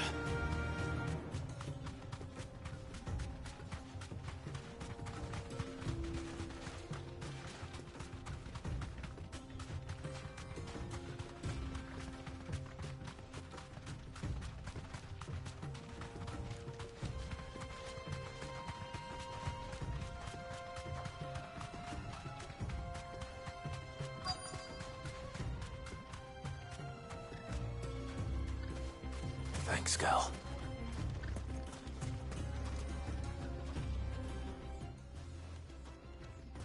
Any luck? Or will you be needing help with your bags? Well, I asked her, but... you tell him. If you're looking to make a knife that will impress a master like Lubor, there are options. They're just not that viable. Featherlight adamantite knives will get passed from generation to generation, never needing so much as a lick of the whetstone. But adamantite ore is unique to ash, so it doesn't come cheap. And it's beyond my skill to handle. Unique to ash. Are there any materials unique to Dalamil? Something which could be mixed with iron to refine it. Make it lighter. What are you getting at? You said that Lubor trained you to work iron. Then that's what he'll expect you to use. But he would have known that it would either be too heavy or too brittle for a carving knife. Perhaps his Dalamil remark wasn't a riddle, but a hint. If it's cheap metal you're using, then there's always limestone, I suppose. Folk first settled Dalamil to get at her mineral deposits. And, if you know the trick, it can be melted down in the furnace to drive out impurities from low-quality iron. Bloody hell! That must be it! I don't suppose you know the trick, do you? It's hardly my speciality, but I've been around enough blacksmiths to know how it works. Looks like I've got some learning to do. Clive, I hate to ask after all that you've done for me, but... Limestone? Fine. I can hardly abandon you now. Besides, I want to know if this is the answer to Lubor's little riddle. I can't thank you enough, Clive. You'll have no trouble finding limestone over in the terraces. The place is bloody made of it. Then I suppose I'll meet you back at the forge. Right you are. See you shortly. So, do you crush it up, or just... throw it in the bag?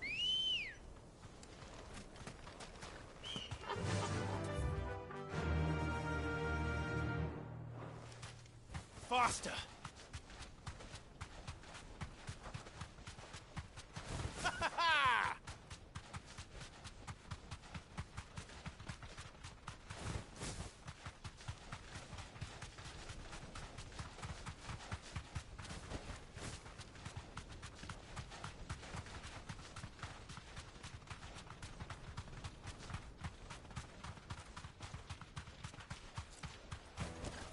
No need to ride from here. Is it true what I'm hearing? My carpets have Take a sniff, good sir. Fresh bread, warm from the oven. Weights and pots! There he is. And basins! Man, I was hoping we'd be seeing you again. The baths grow more bearable by the moment. It won't be long now before we are back to business as usual. I'm glad to hear it. Now, tell me this. What did you find at the terraces? What threatened to make me a pauper? Not what I expected, that's for certain.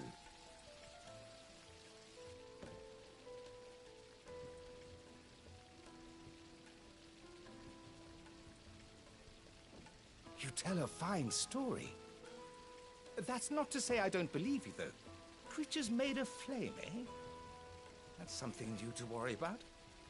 But I burdened you with my worries enough already. Here, a small something by way of thanks. Right. It's high time I got back to work. With a little luck, the day might yet be salvaged.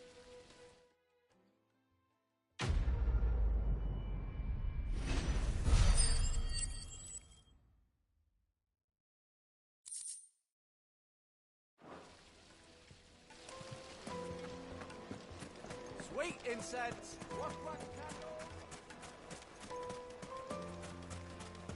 We should get going soon.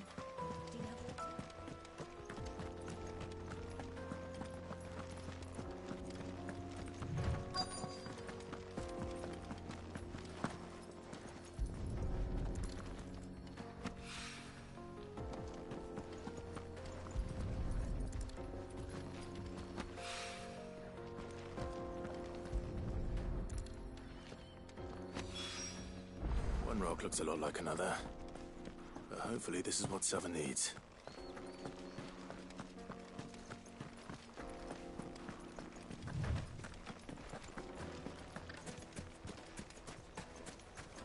Finally, we'll be able to get lost. Silver platters, made from the stoutest stoneware. Light meat and dark. Fresh. Yes, they're The quite finest fabrics. Fresh from I wasn't sure how much you'd need, but I hope this is enough.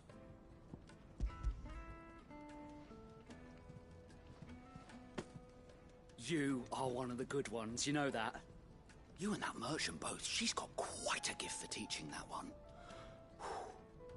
Now, time to see if limestone is the secret weapon we were hoping for.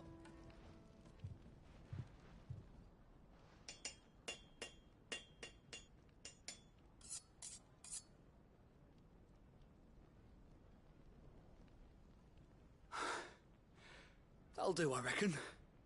A knife forged from the very rocks of Dalamil. Her spirit, if you will. It's a fine-looking blade. I only hope Master Lubor agrees. That sounds like my cue. And just as well. I was getting tired of waiting. I'm sorry, Forge Master Lubor. Let's take a look then, shall we? First things first, Sava, do you think this is a carving knife worthy of the fine people of Dalamil? I'd like to think so. But what do you think? What do I think indeed? It's sharp-ish, but it won't last long with hard use. And it's heavy, heavier than it should be. You might not think it just to hold it for a moment, but sell that to a cook and you'll never hear the end of it. It looks like someone paid a visit to the terraces. The limestone was a step in the right direction, granted, but one that still leaves you short of the mark. And I was so certain I had it all worked out. I don't know who you found to teach you that little trick, but it certainly shows initiative. Next question. How much do you think I would charge if I'd made this? Well, if it took you even a fraction of the time it took me, I would say you could demand a heavy purse. And who would be able to pay that? The butcher? The hunter? The cooks over at the inn? Dalamil is home to humble traders, not wealthy lords and ladies. Rule number 1 in any business, Sava, know your customers. Yes, Forge Master. This is just about passable. But only just. I'd say you're worth keeping around a little longer. Starting tomorrow, you'll have an anvil of your own. I will. Thank you. I was wondering, what would you do if you were asked to forge a carving knife? I'd do what I always do. Ask who it's for. If it was for the butcher, I'd make sure it holds an edge. For the hunter, I'd make it as tough as Titan. For the cook, light as a feather. And for the nobleman, I'd make it cost an absolute fortune. There goes a master, all right. It looks like congratulations are in order. I couldn't have done it without you. So much for the Forge Master's riddle, though, eh? The spirit of Dalamil had nothing to do with limestone or anything much at all. Meaning, I had you run around for no good reason. You've passed your test. That's all that matters. You'll have a forge of your own in no time. And when I do, I'll craft you the finest carving knife you have ever seen.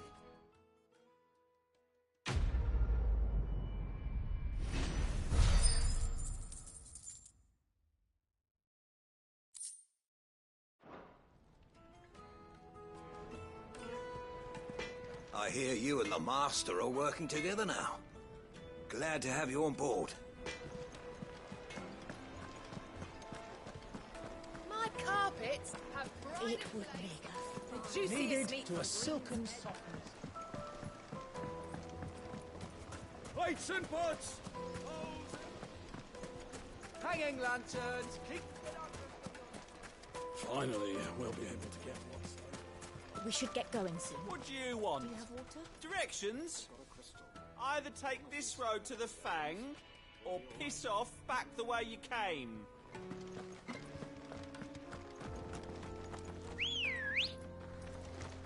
Come on. Fly, Ambrosia. Come on, girlie.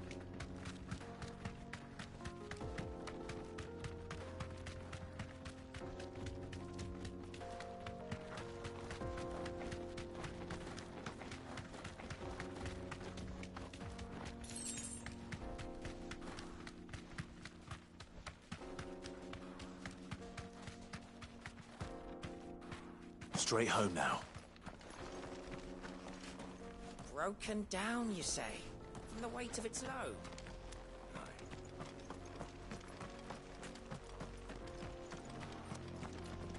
Get that damned wagon fixed! Unless you'd rather our men in Dalamil starved.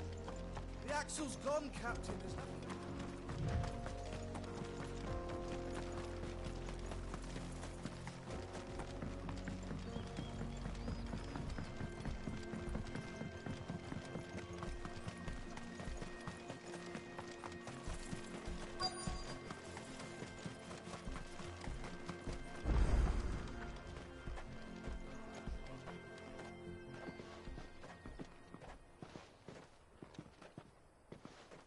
There it is. Drake's Fang.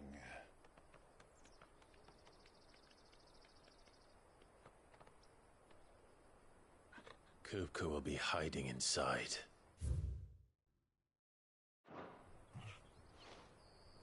Along with goodness knows how many guards, all on highest alert, you'll need to keep your wits about you if you're to reach him. So be careful. I will, Uncle.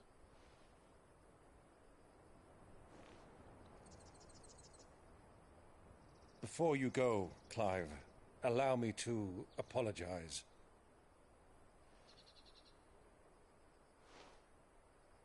After what befell at Phoenix Gate and the crisis that followed in its wake, I fled.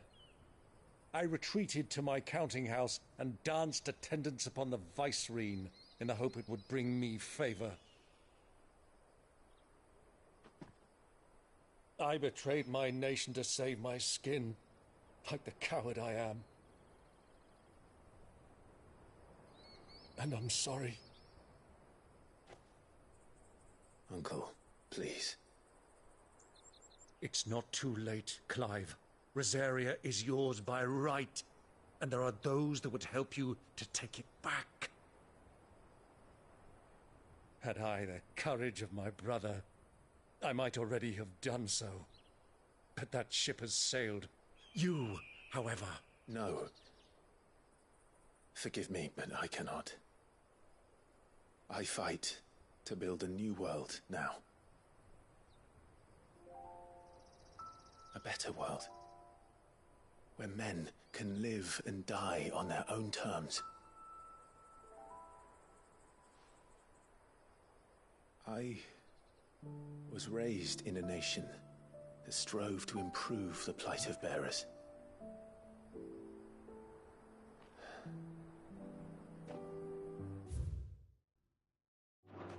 Only later did I realize that spark of freedom did not arise by chance, but was kindled by my father. You would see me follow in his footsteps. And that is exactly what I mean to do. Not by ruling Rosaria, but by extending his ideals to the whole of the twins. Though every soul in the realm may judge my actions heresy, I am certain my cause is just. You really are just like him, you know?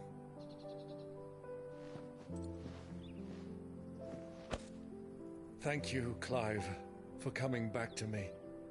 I am proud to call you nephew.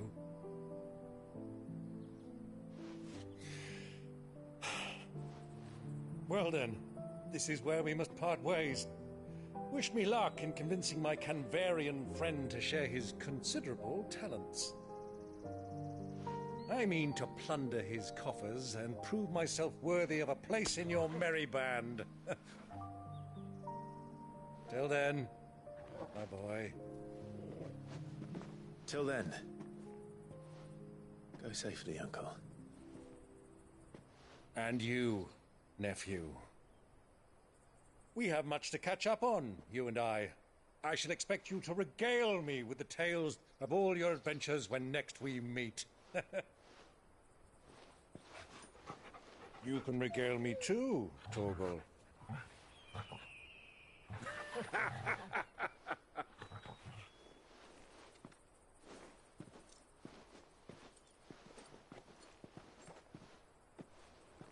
I'm coming for you, Kupka.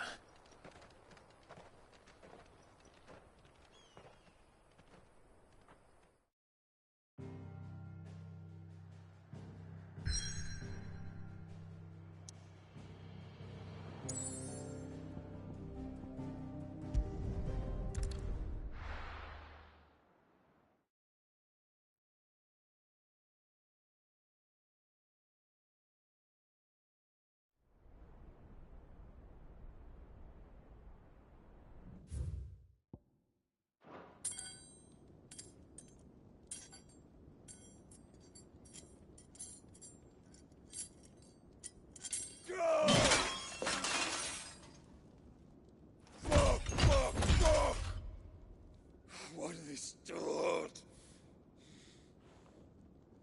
What has that gutter rat done to me?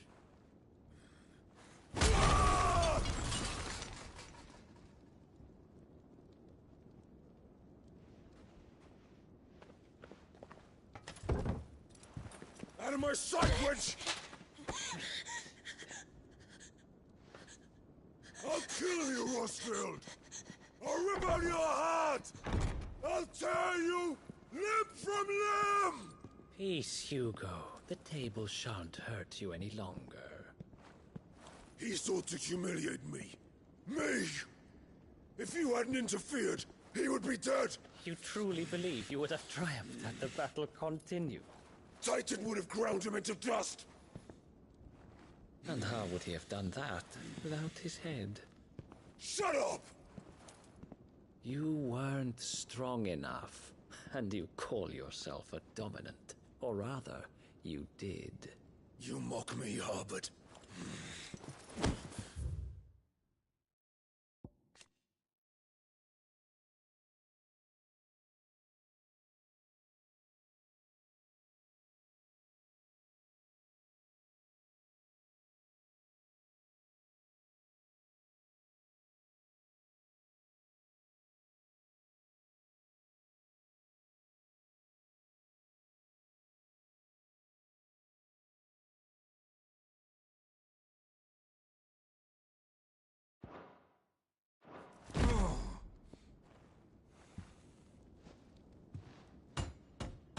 Do you see, Hugo? You are weak. Fuck! But so long as that fire burns within you, there is still hope. There may yet be a way for you to take your revenge. Tell me, what must I do? Please, I'll do anything. Just tell me.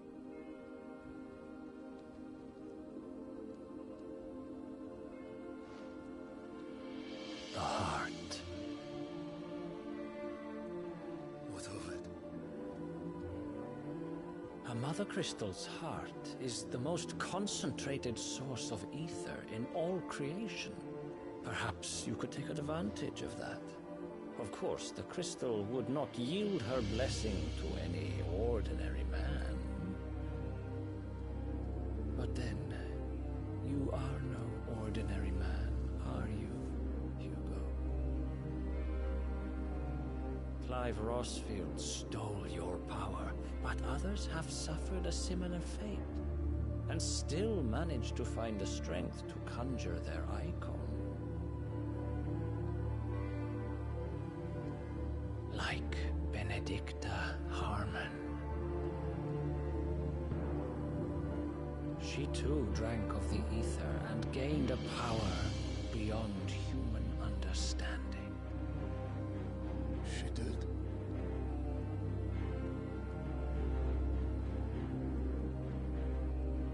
Benedicta. Benedict.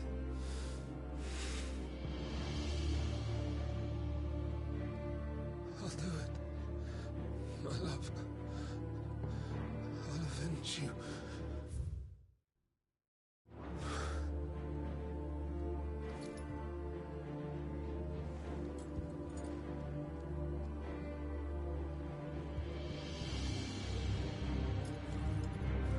Run along now, Hugo.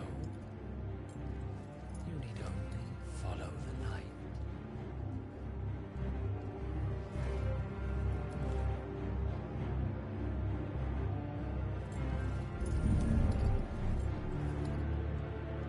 Muthos is here.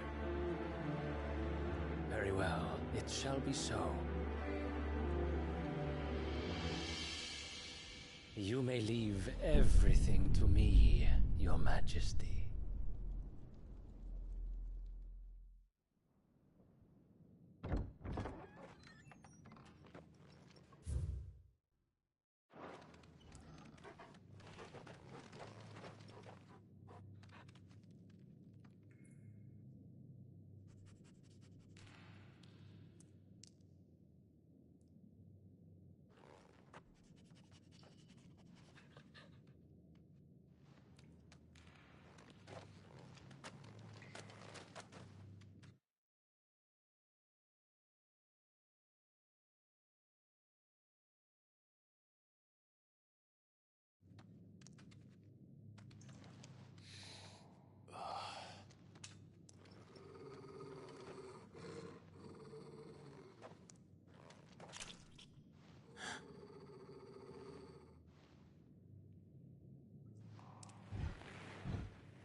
let's bring them from ash.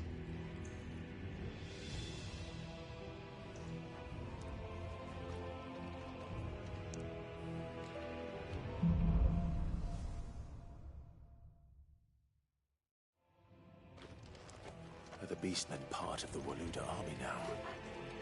How the hell did that happen?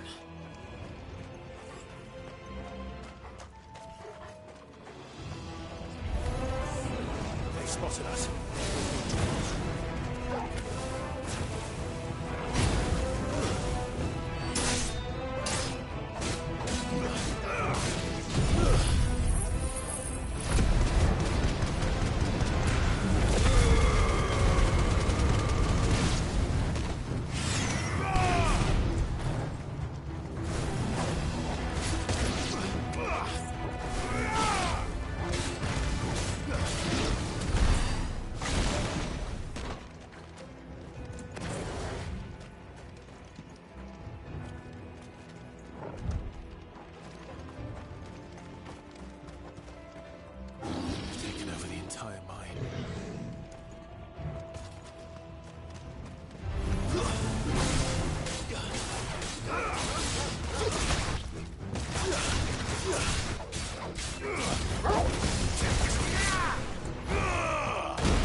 So much for the men of the Rock.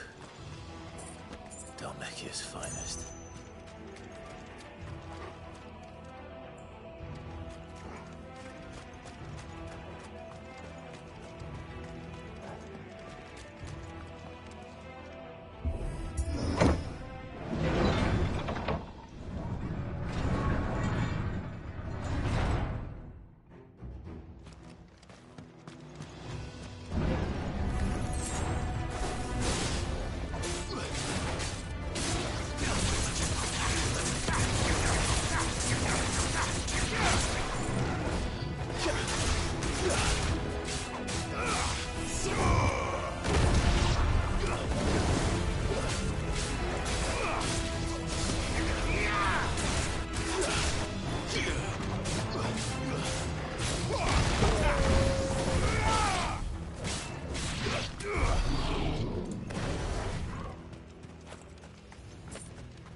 Won't be going any further this way.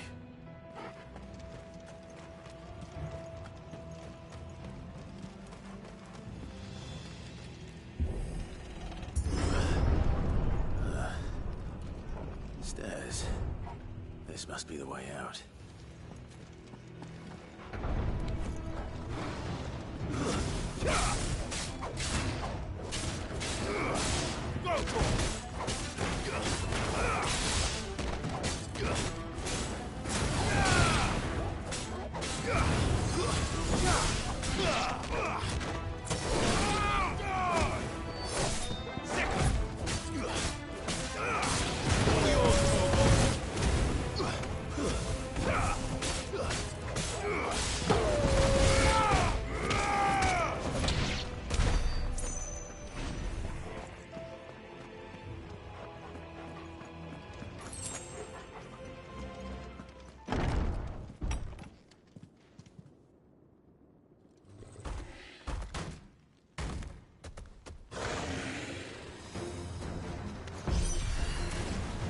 Sneaking past this one. How did it get in here?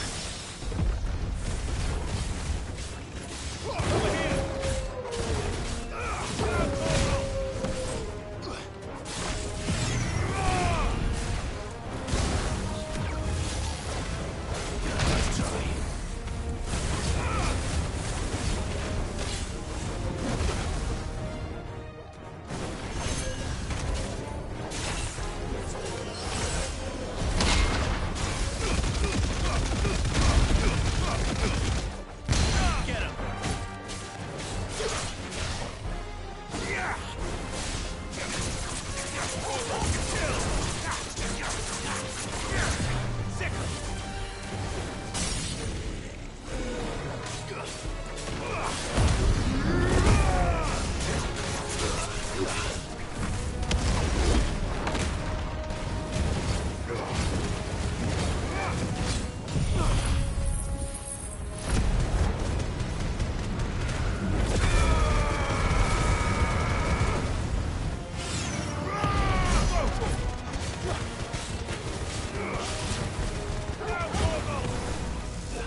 Kuka never did do things by halves. As if taking the Mother Crystal to his own wasn't enough. He had to build his castle in it.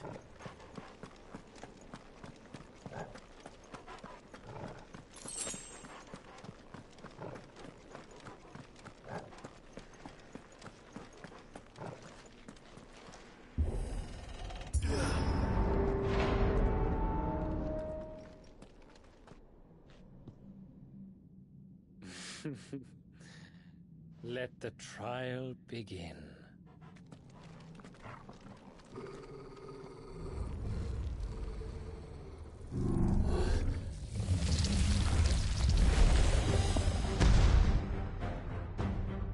What the hell? With me, Paul.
Seems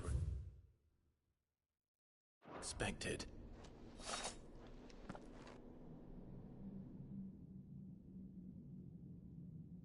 So this is the power of Muthos.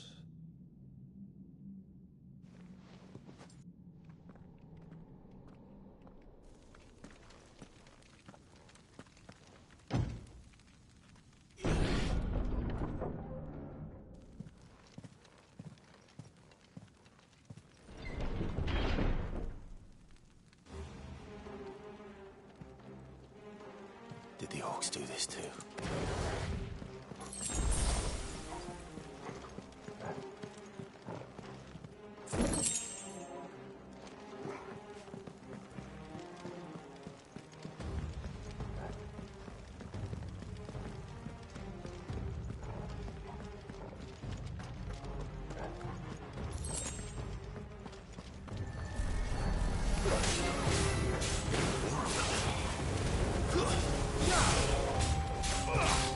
This one.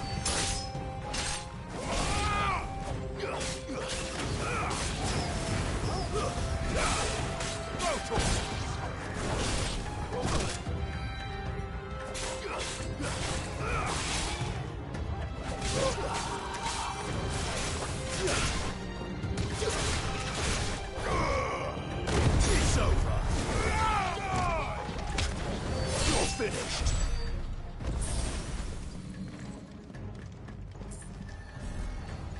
Fire and flame!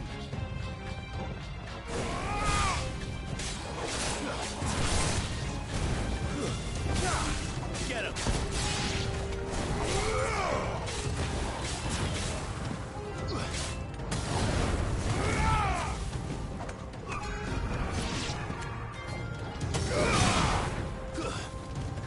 Go, Torgal!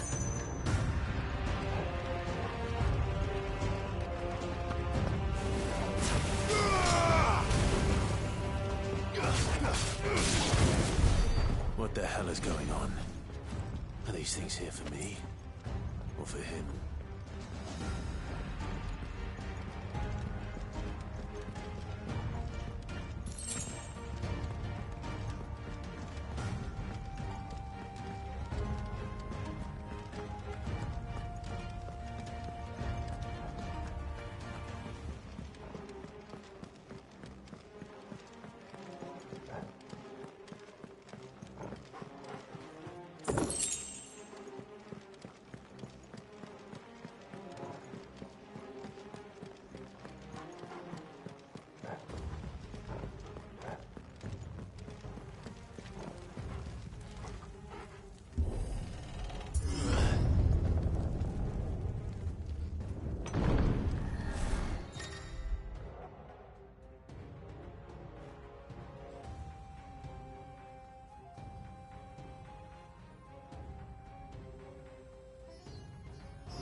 First orcs, now these nightmares.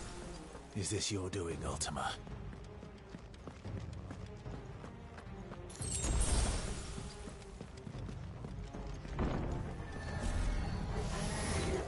This won't be easy.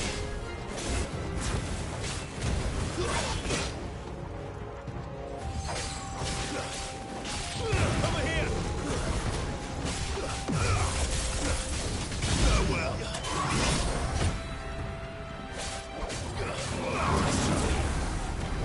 Too slow.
You've been busy, Kupka.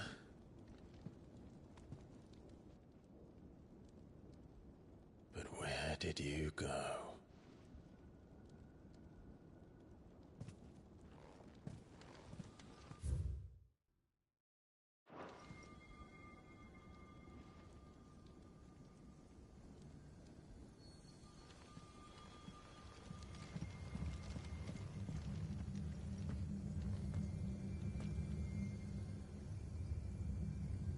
The heart.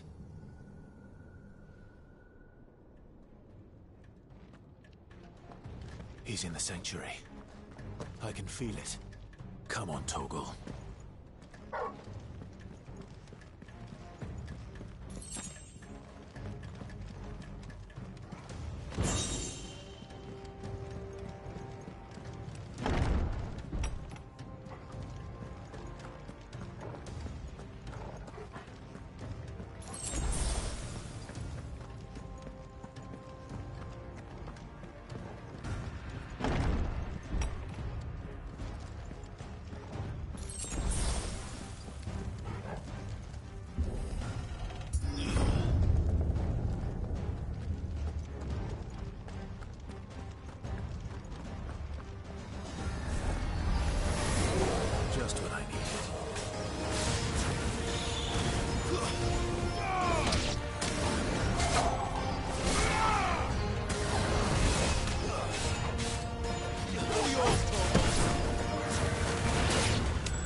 Benedicta, my everything. I've missed you so much. Kuka!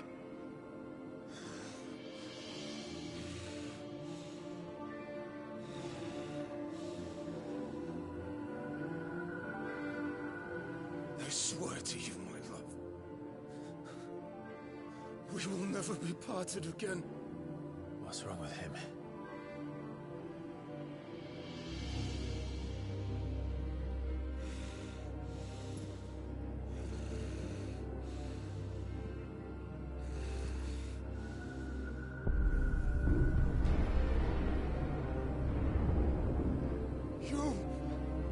You got away from her!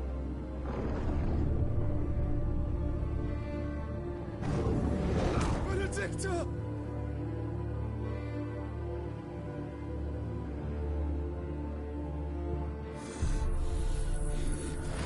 I'll kill you, Rasputin!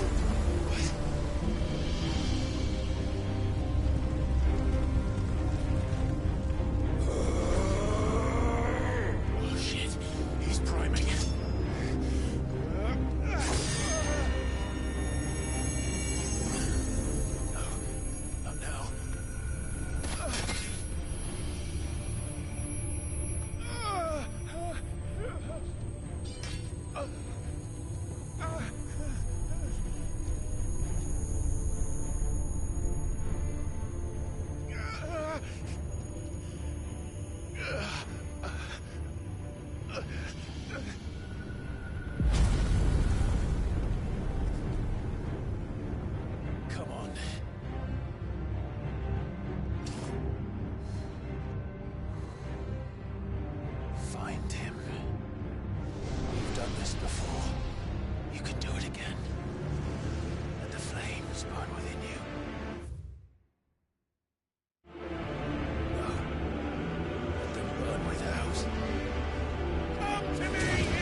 But if you can do it, then so could I!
Let's give this a try. Not bad.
What do you want? Your soul is tainted with worthless human will, yet your thirst for power remains undiminished. With every sip you take, you grow in strength, and soon you shall achieve perfection. I don't know what you're talking about. You will accept us, Mythos. It is inevitable. You were created for this purpose, and you shall serve it. Never!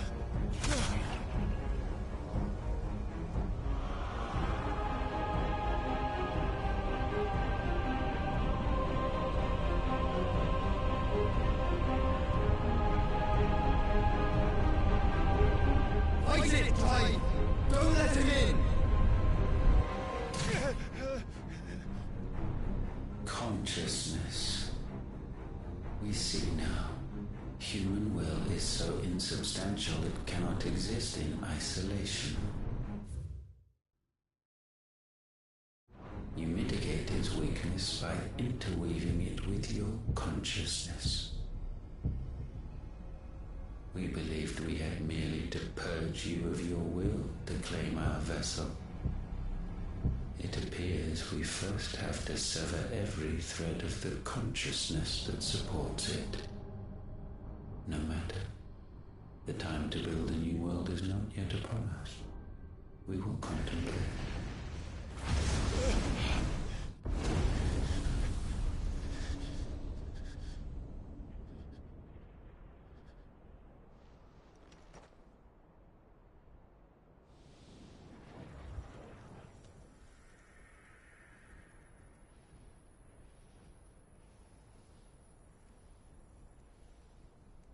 Thank you, Joshua.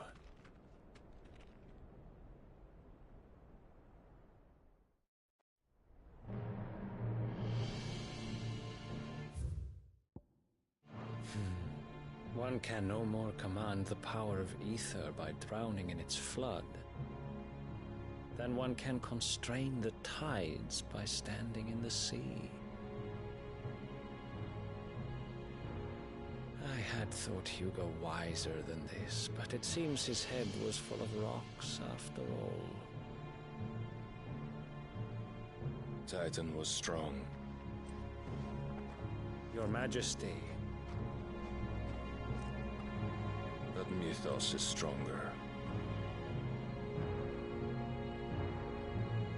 For 5 years, that man lived only for revenge. Clinging fast to a fiction, even as it swept him into the abyss.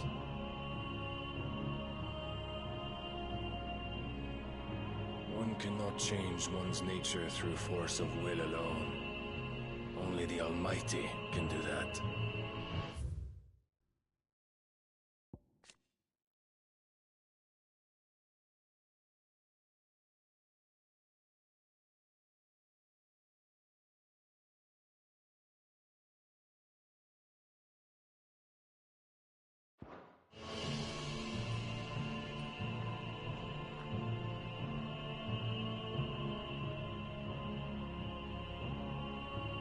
Hugo Kupka, the man who gave his life for a woman's head.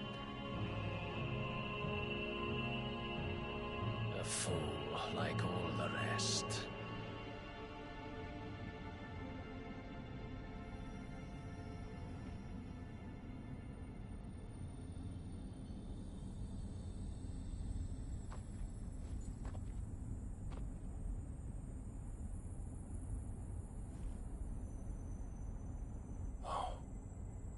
The death of a mother crystal should be so beautiful.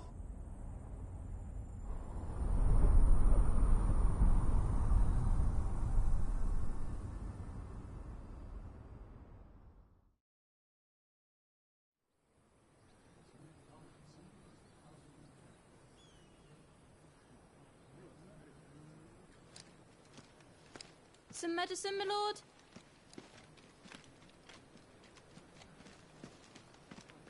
I have salves, potions, anything you need. Stop bothering me, urchin, or you'll feel the back of my hand.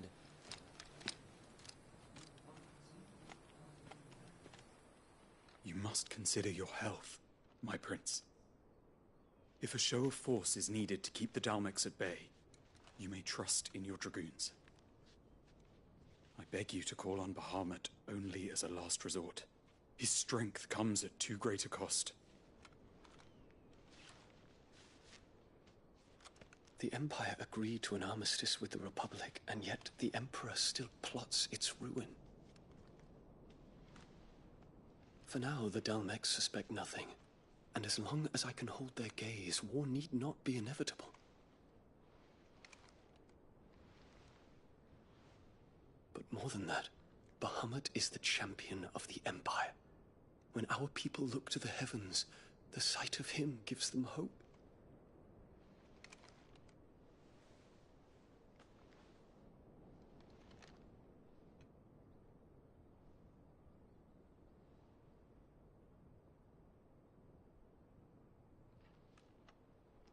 Forgive me, Terence.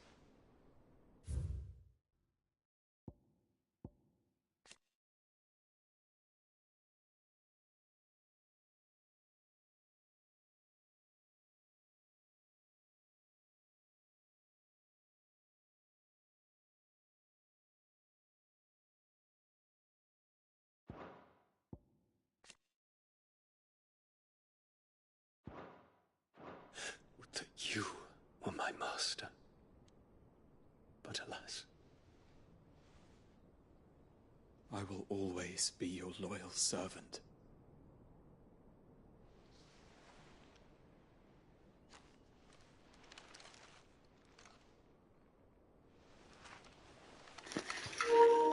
Now, Keith.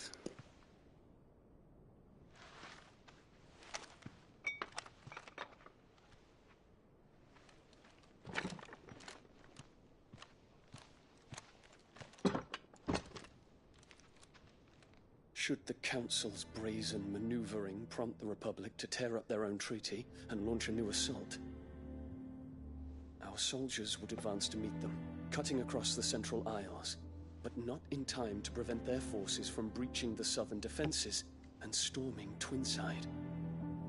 And so the capital would become a battlefield. Thousands of innocents would die. I cannot allow that to happen. There is one small mercy, at least. You will not be forced to do battle with Titan.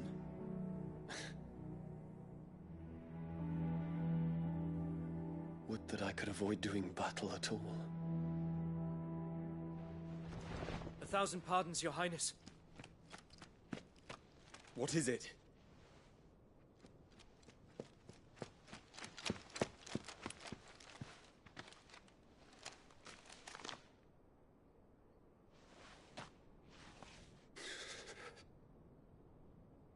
Olivier has been made Emperor.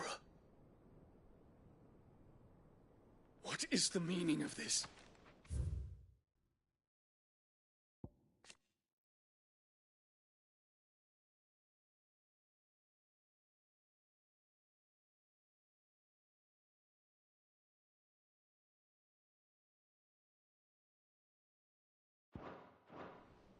My father's orders.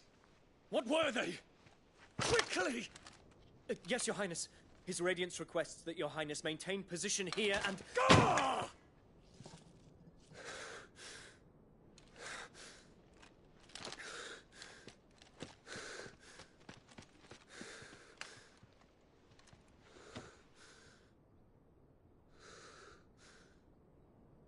Terence.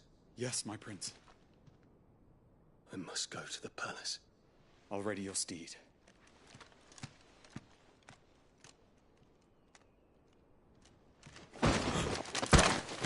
What is it now?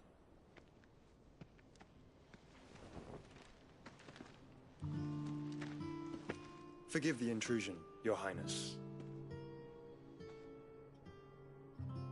I know you. At ease. We stand in the presence of the Phoenix.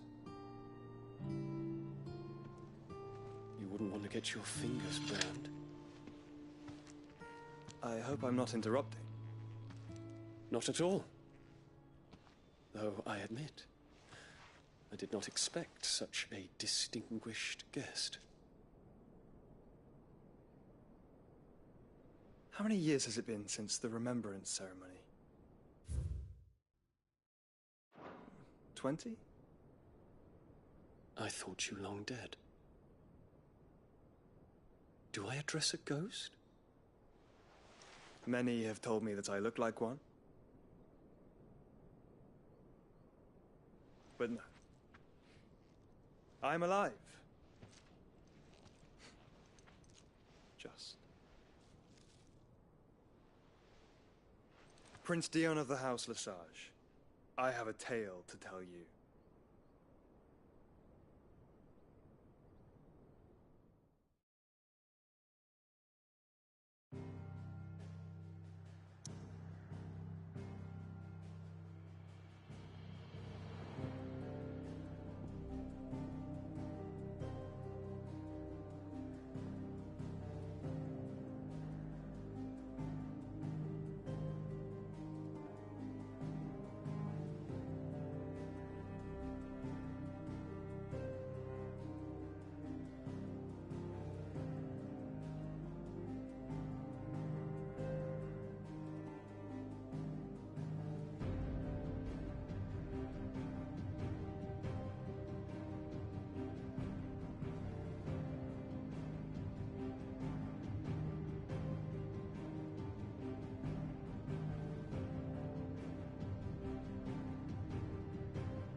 I'd better give Otto the good news.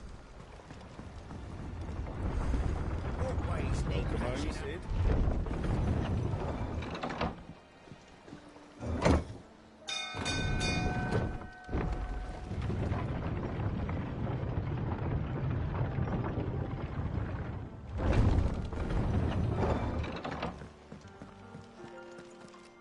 What became of Kupka? Why haven't we heard anything?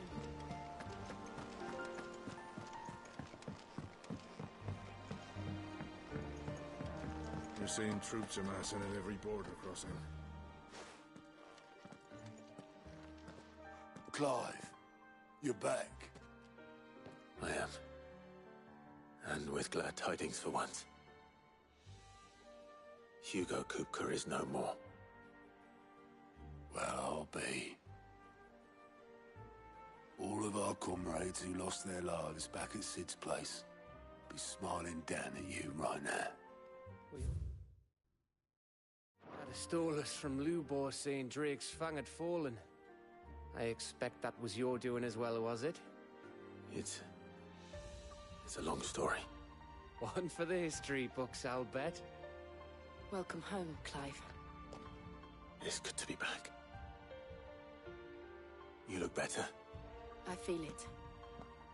Which means I'm coming on your next little adventure. You're not leaving me behind again. Wouldn't dream of it. Otto, any word on the Royalist movements since I've been away? Shouldn't you be putting your feet up? if you really want to know, go and have a word with Vivian. Thank you. I will.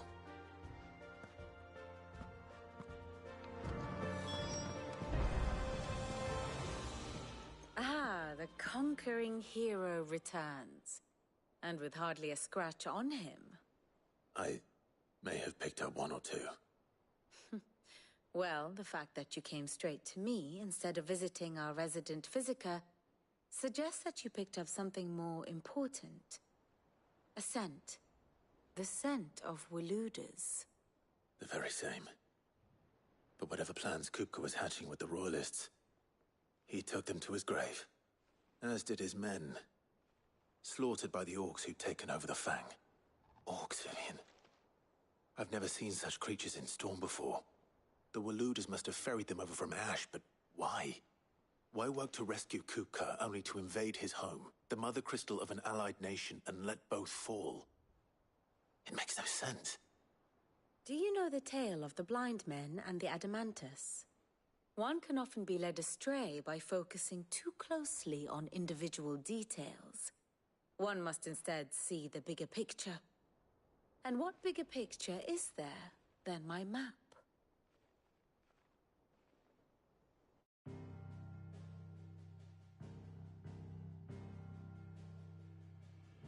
The Kingdom of Waloed claims dominion over all of Ash. It is a nation forged by the bloody conquest of Barnabas Tharm, the dominant of Odin. The Canvarian War of Independence in 849. The Battle of the Twin Realms in 865. The Battle of Belinus Tor in 873. Wheresoever his armies fought, Odin was found where the fighting was fiercest. But of late, the warrior king appears to have laid his sword to rest. Battle rages for control of the crystalline dominion. Yet Tharm sends not a single ship in support of his Dhalmekian allies. Meanwhile, the Blight ravages great swathes of Ash. Yet warlike Waloed shows not the faintest interest in laying claim to untouched lands. So why go to the trouble of sending an army of orcs into the heart of Drake's Fang, only to make no attempt to claim the Mother Crystal for Waloed? It can hardly be for lack of men. Tharm's armies rival any in the Twins. No. We have not seen the last of the Waluda standard. Odin will ride again. It is but a question of when. And on that day, who will be trampled underfoot?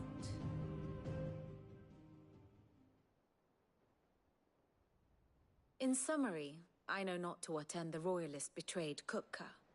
I know only that it is part of some broader scheme. A scheme tied to the ambitions of one man. King Barnabas. But there is no need to wallow in confusion. If one is to cure a sickness, one must first identify the symptoms. And your Lord Uncle has volunteered to do just that by keeping an eye on the Royalists' movements. He's really throwing himself into this. Indeed he is. Which means all that remains for us to do is await his reports. Well, not quite all in your case. The people of the Hideaway must hear the news. Justice has been done. Hugo Kupka is dead. The wounds he left that night are still raw. Especially for those who lived with Sid the longest. Tell them that those wounds might finally begin to heal. Consider it the price of today's instruction. I've never known you to be sentimental. What can I say? I am only human. And we are, all of us, sentimental animals at heart. I suppose we are. Very well. I'll go and spread the word. Ah, my favorite pupil.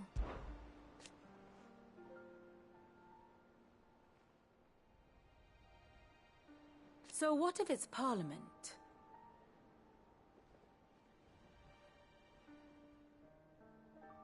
Which leaves but one man.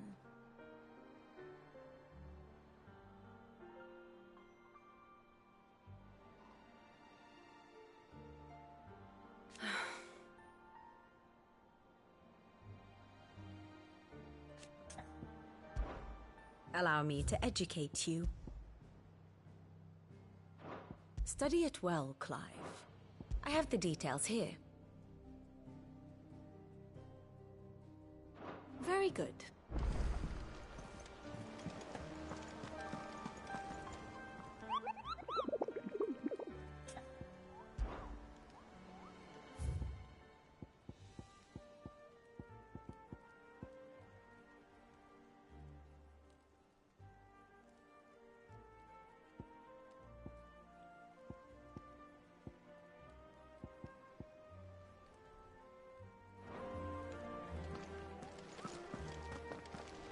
That bastard shadow loomed over us all for far too long.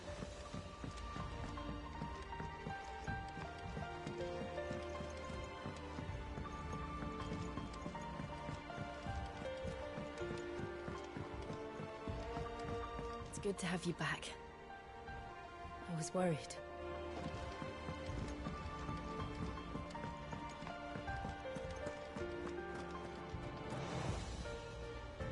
Well, someone looks pleased with himself. It's true what I'm hearing, then. Nothing escapes you, Lady Karen. It's true. Kupka is dead. No more looking over our shoulders, then. Good. I'm starting to get a crick in my neck. Don't let it go to your head, though. Well, don't just stand there gawping. It's a relief.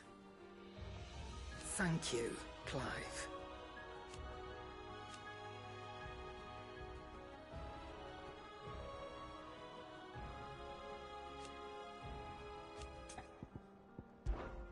If you're gonna buy something, be quick about it.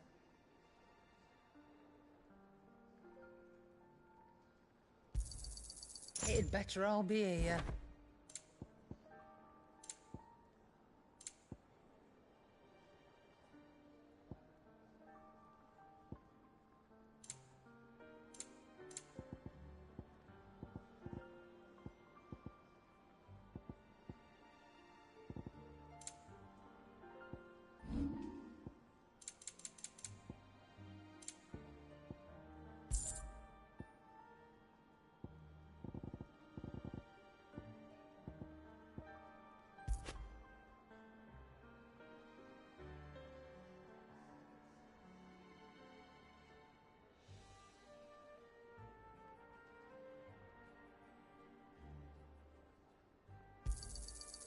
I reckon I can find a buyer.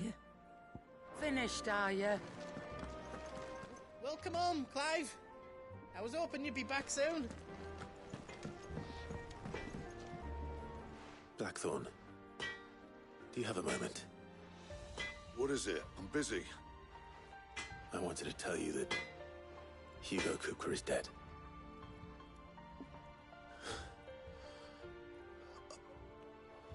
I can't tell you how long I've been waiting to hear those words. This is it then. A new beginning under a new Sid. I'll try to live up to the name.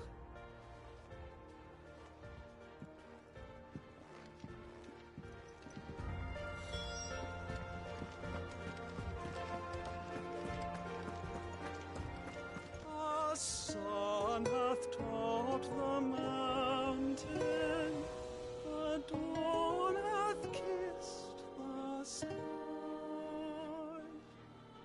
Bid welcome to the morning, and fears of night goodbye.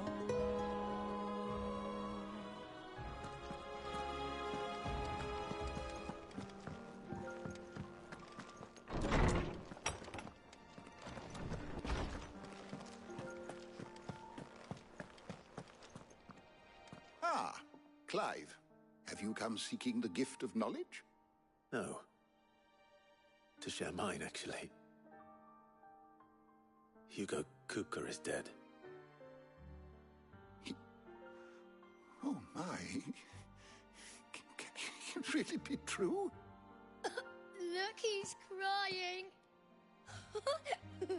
He is. The big baby.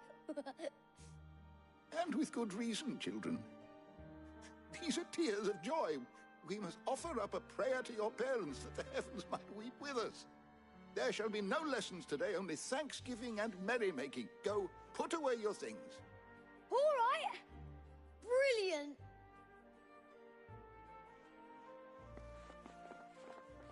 Finally, a new dawn has broken.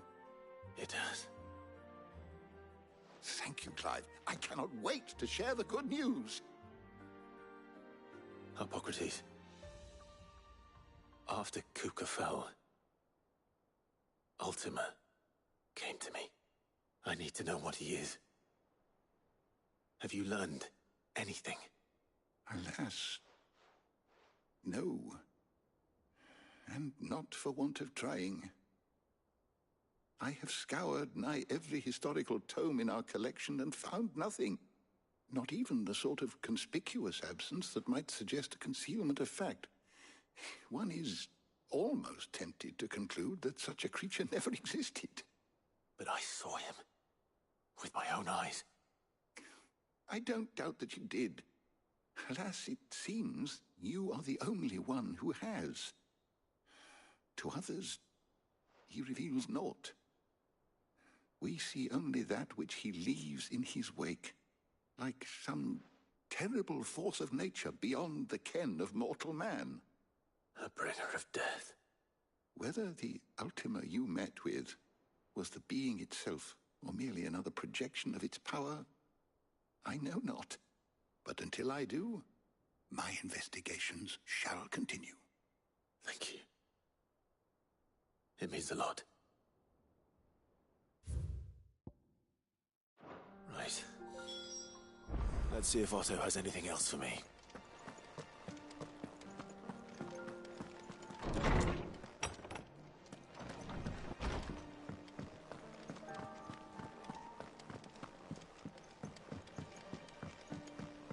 I'm telling you, it's true.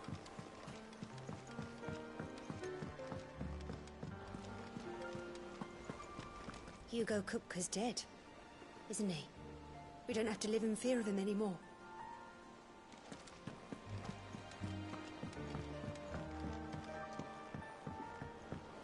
We're seeing troops amassing at every border crossing. You barely sat down since you came home. Vivian got you running errands or something? Just spreading the word.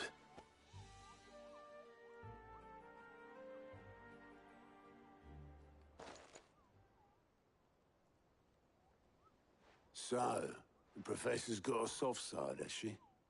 I'd never have guessed. No. She was right, though. Everyone was glad to hear the news. Ah, but you ain't told everyone. I can think of plenty of friends back at the old hideaway who'd sleep more peacefully for knowing. Not least of all Sid. You should tell him. You're right. I should. And I will. Well, when you do, be sure to take Mid with you. She's been going at it hammer and tong down in that workshop of hers, trying to do her father proud. I can't remember the last time she visited the old sod's grave. Very well. I'll suggest it.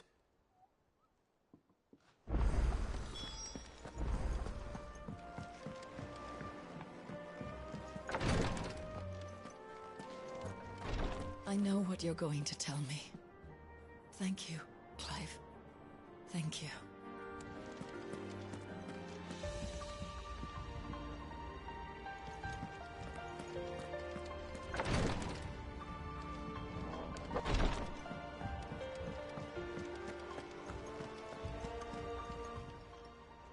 How are you doing?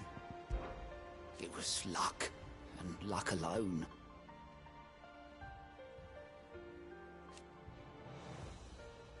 for now. Thank you.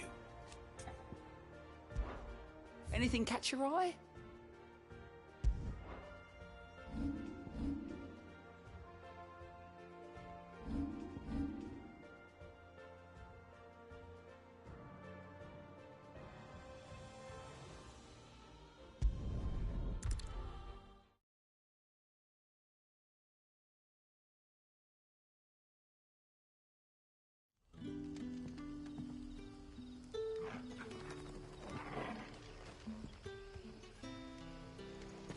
Good day to you.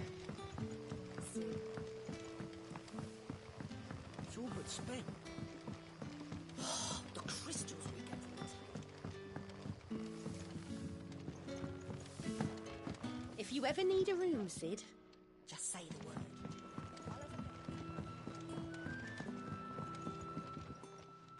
Ah, Clive. Your timing is exquisite, as always. I have a concern which you may be able to assist me with. Go on. There are whisperings afoot of shadowy figures having been sighted outside the village. Rustlings in the undergrowth, suspicious noises. My people fear that they are being watched. It may be no more than a surfeit of nerves, understandable in the current climate, or it may be the prelude to something altogether more dangerous. Given what I hope you'll forgive me calling your nose for trouble, I wondered if you might investigate. Of course. Excellent. You might begin by speaking with the good citizens of Lostwing. Listen to their tales, and make what you will of them. All right. I will.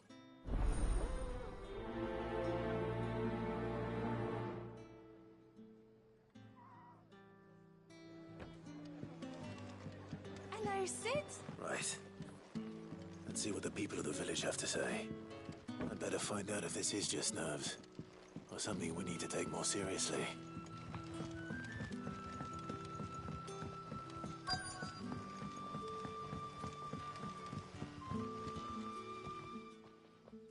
You all right, Sid? Something on your mind?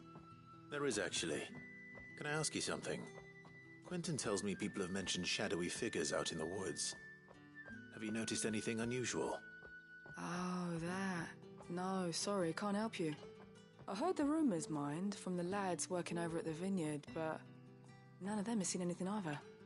All right. Thanks anyway.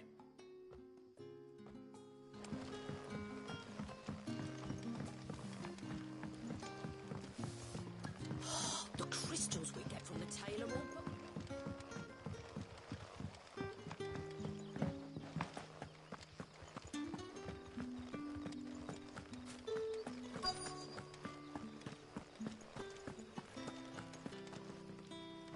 Do you have a moment? There's talk of suspicious figures in the woods. Have you seen anything out of the ordinary? No, but I've heard something. Sound of scraping metal, like someone sharpening a sword. Where was this? In Lorbert's Pass. Was out foraging for herbs when I heard it, screeching out from between the trees. Ran back here as quick as my legs would carry me, and I ain't been back since. I see. I'll look into it. Thank you.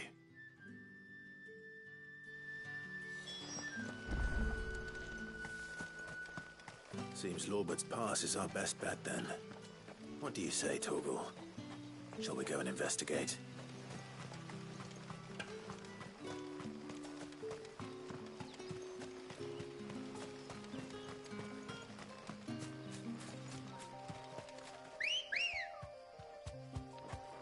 Come on. Fly, Ambrosia.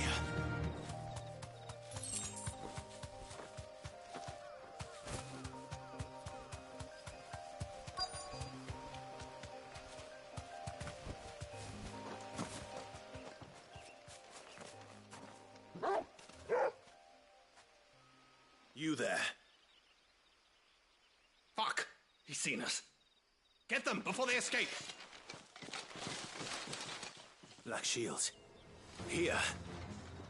What the hell are you doing here? What is it to you? we give a damn. All that matters to us is that you don't leave here alive.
Why were they here?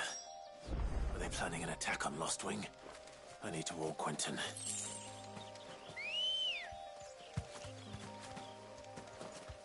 Ready, go?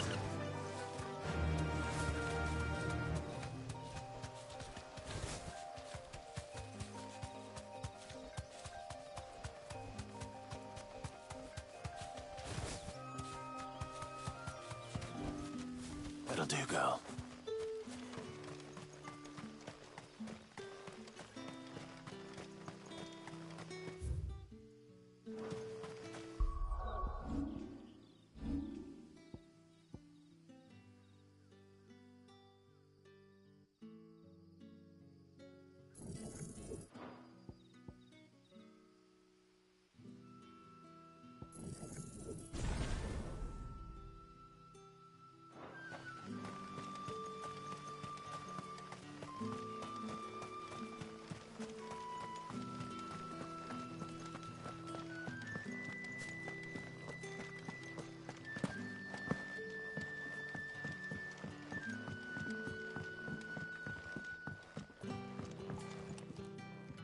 Clive, how goes the hunt for our sinister figures?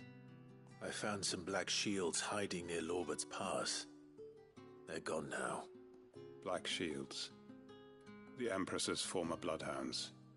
Though they serve another master now. One who means to root out and destroy both me and those I care for. And it would appear the pack has finally caught the scent of its prey. Damn it all. I had hoped I would have more time than this. More time to prepare. But if we are cornered, we have no choice but to bite back. And bite back we shall. I'm sorry. You're going to need to explain. Who did the Black Shield serve now? And why would that person want you dead? Because I want him dead. Who? The former Lord Chief Justice of Sanbreque. All that I have built here is for him.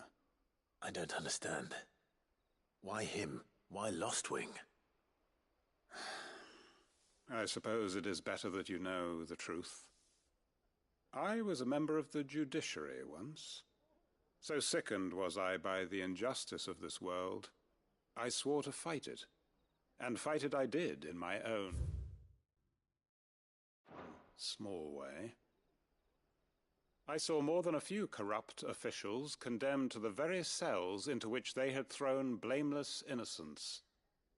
Men to whom the law was but a scourge to turn against the powerless. And throughout, it was the Lord Chief Justice who backed me, who was my one true ally in the quest to see justice done. So what changed? I discovered that he hunted bearers for sport. I was a fool to think he shared my hatred of venality and vice. His support for me was no more than a facade, a means of ridding himself of his rivals, a mask to hide the rot beneath. I filed suit against him immediately. His response, however, was rather more visceral. He had my entire family slaughtered, and he faced no punishment whatsoever.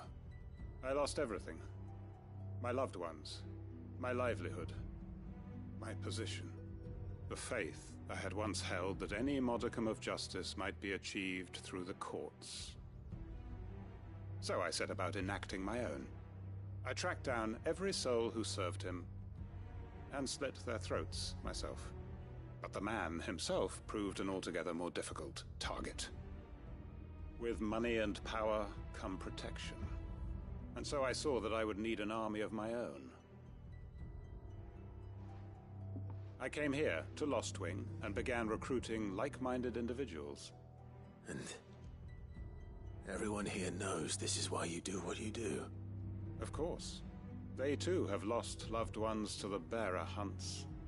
Seen faultless friends sent to the gallows to spare the guilty, all under the watchful eye of the Lord Chief Justice. Our wounds are the same. And our cause is the same. We are comrades, and our revenge is already in motion. We know where he hides, how numerous and well-trained his guard. What we did not know until now, however, was that his plans may already be in motion too. Quentin. Our time is short. He may move against us at any moment, unless we move against him first. My friends and comrades, it begins. Make ready for war.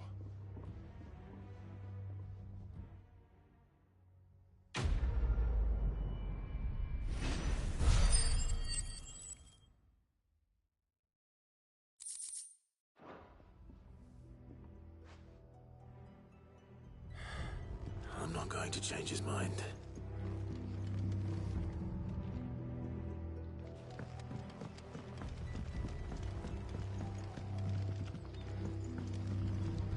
That his lordship's vultures should be found circling the village can mean only one thing. That he means to strike at us before we can strike at him. There is no time to lose. The final stage of our plan must be put into motion.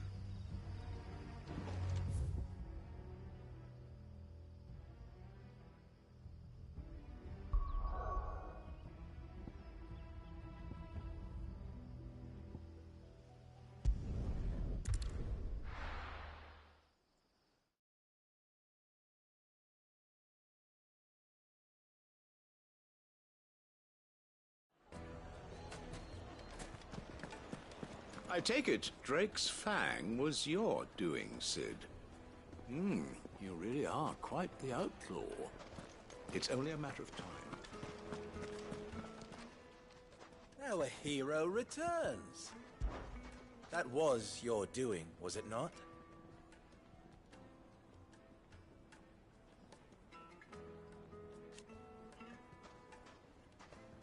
As for me,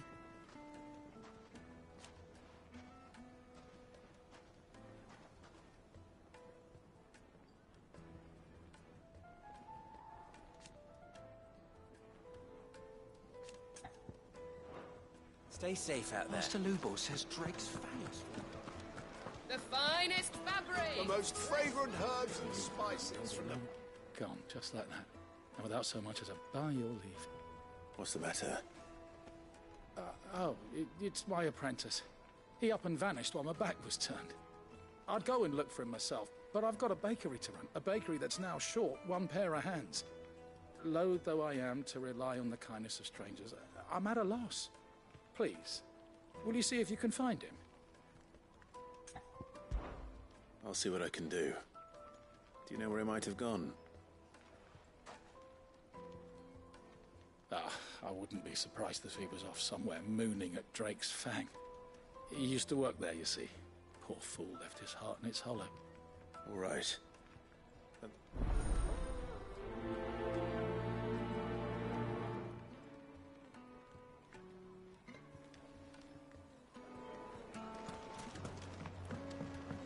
Oh, well. Made from the stoutest stoneware.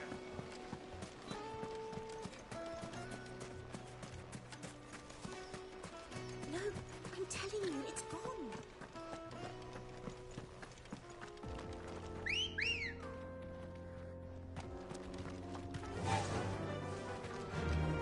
Yeah!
This one.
Let me introduce you to mine.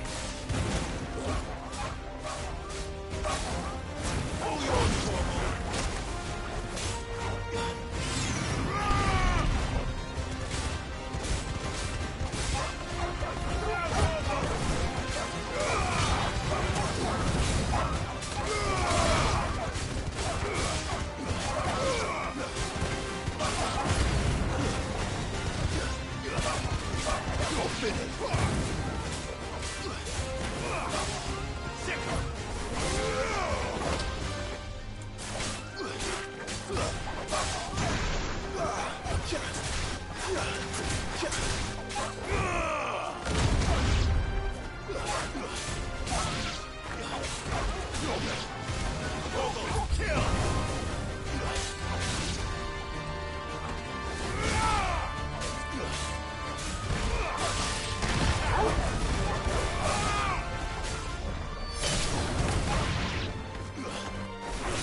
Corporal.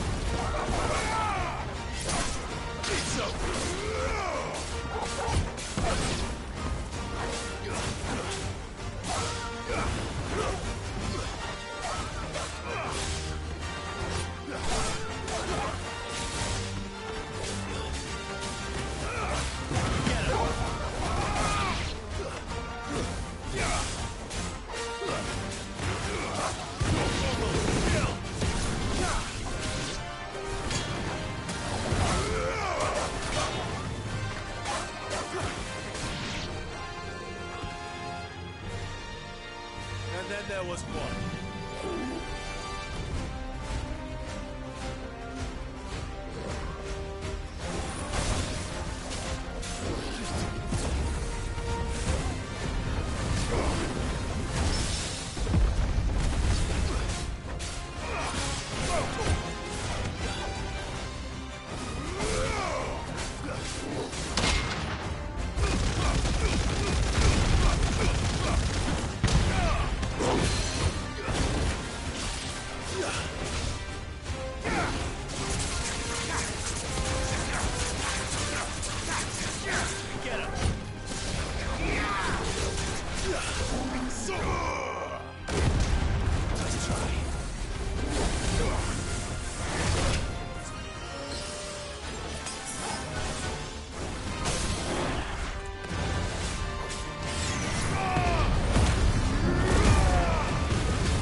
wasn't too bad, was it, Torgal?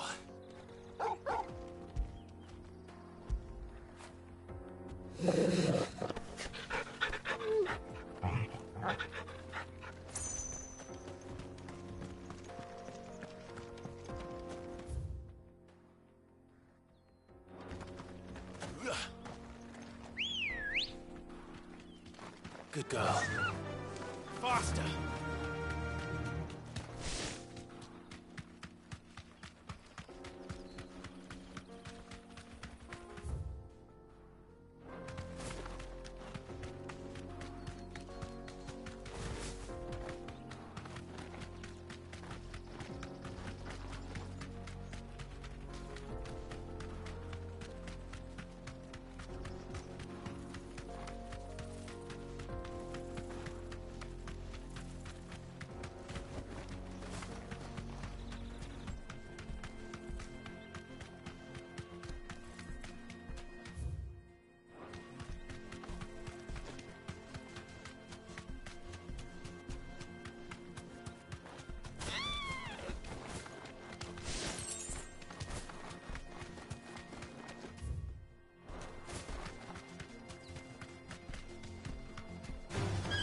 This might take a while.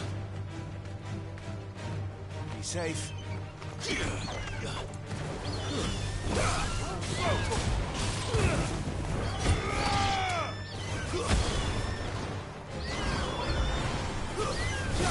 This one. So well.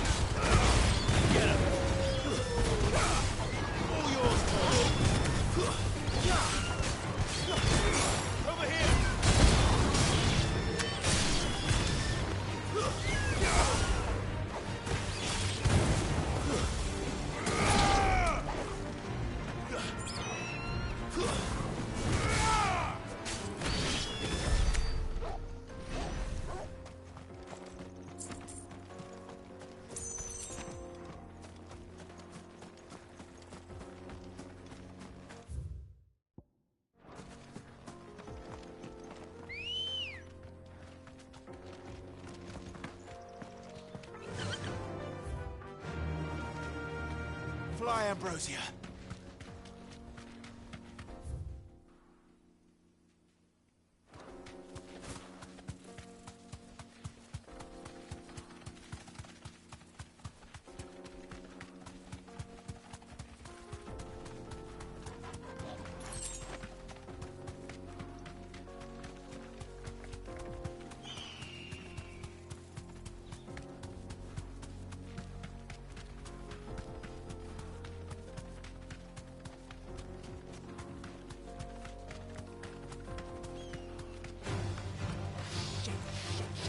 No need to ride from here.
Faster!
Straight home now.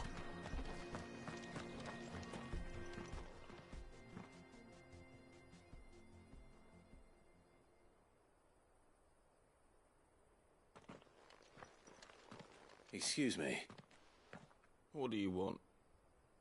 The baker sent me to find you. I am a sorry, selfish sod, aren't I? Certainly not a baker. Master must rue the day he took me in. Time was the sight of the fang used to calm my nerves. But now look at her. I take it you missed the Mother Crystal. I hated her, but she was all I knew. Worked her mines for years. And when she shattered, part of me shattered with her. I had to trade my pickaxe for a rolling pin, but I'm no good at baking. Every loaf I touch collapses. My bread's as hollow as I am.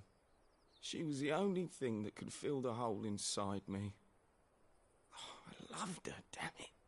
But now she's gone. She's never coming back. What am I supposed to do? I ask her. How does a shell of a man learn to live again?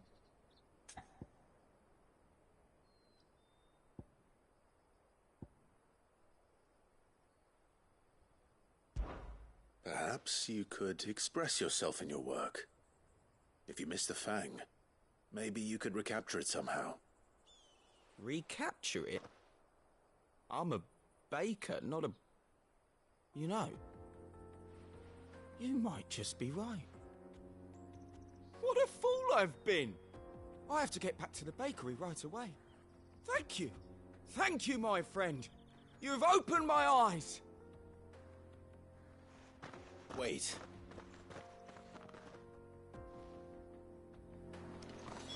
Suppose you won't be needing an escort then.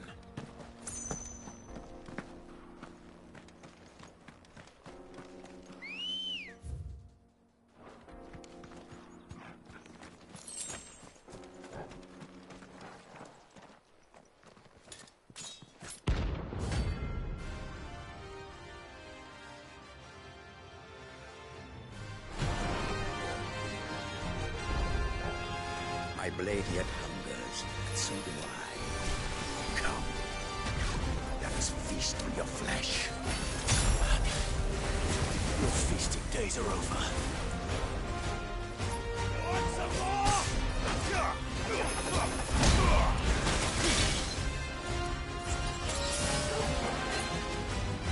I drink your blood!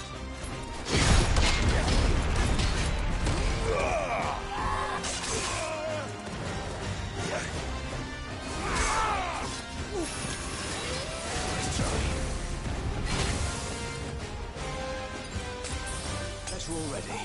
Get to me, boy! I'll snap you like a twig!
Run like the wind.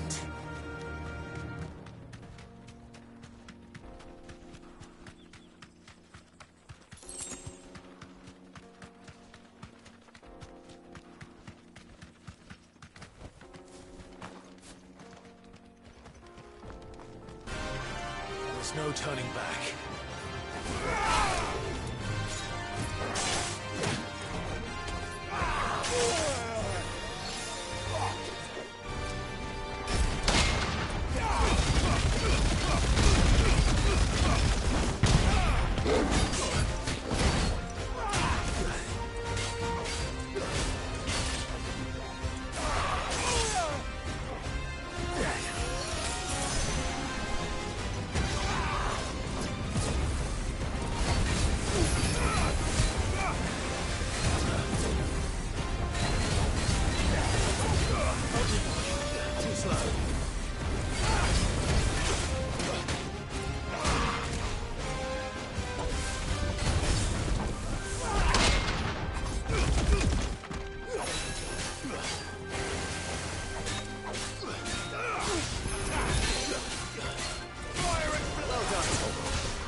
Those who kill for sport deserve no better.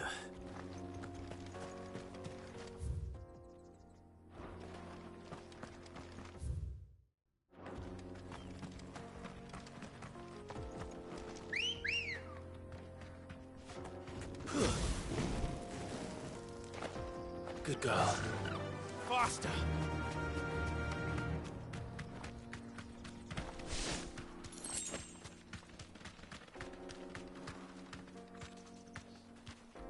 Thanks, girl. A mountain of a monster, twice as tall as Titan himself, cracked the fang open like it was a sparrow's egg.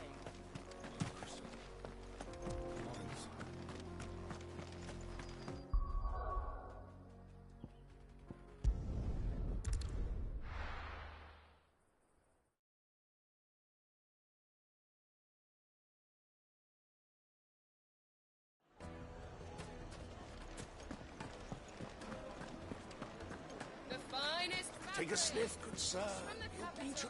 Ah, there you are. The man who lit a fire under my wayward apprentice. Though I worry you might have stoked the flames a little too high. He damn near ran me down trying to get to my oven. Master, it's ready. Behold the Drake's Balm. A truly unique creation. I dare say it is. Just look at it. A perfect likeness of the Fang herself. Her steepled peaks, her fulsome spurs, her inviting hollow. True, my loaves collapse more often than not, but what's the Fang without her crater? Why, no Fang at all. And look, inside. She's filled to bursting with a bounty of beautiful crystals. Salt crystals! Master, I have found my purpose. I must use my work here to preserve the memory of the Fang. Well, if it tastes half as unique as it looks, I'd certainly say you're onto something. Not only is my apprentice back, but he's finally pulling his weight. With any luck, I might even have a new delicacy on my hands. I don't know how you did it, but you have my thanks.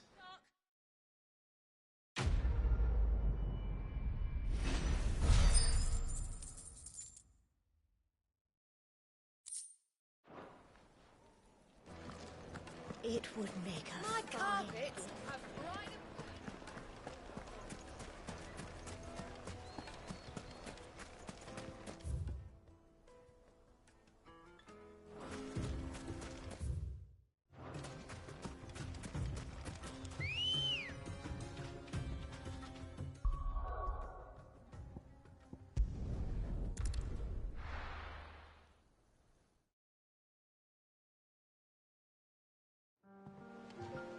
I'm telling you, it's true. I heard it from Otto's own lips. Hugo Kupka is dead. What a relief.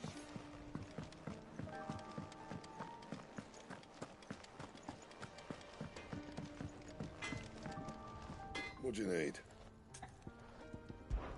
Good bloody riddance. Mine included. So, what'll it be?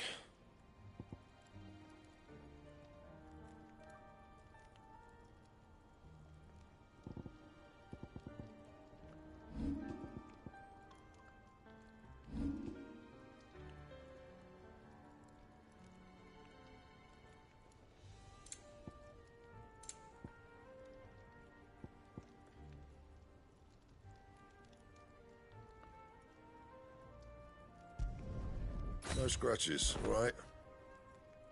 That it?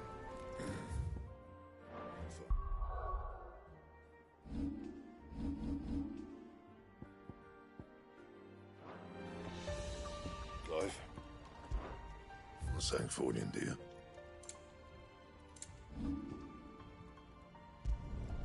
Not my best work, but it'll do.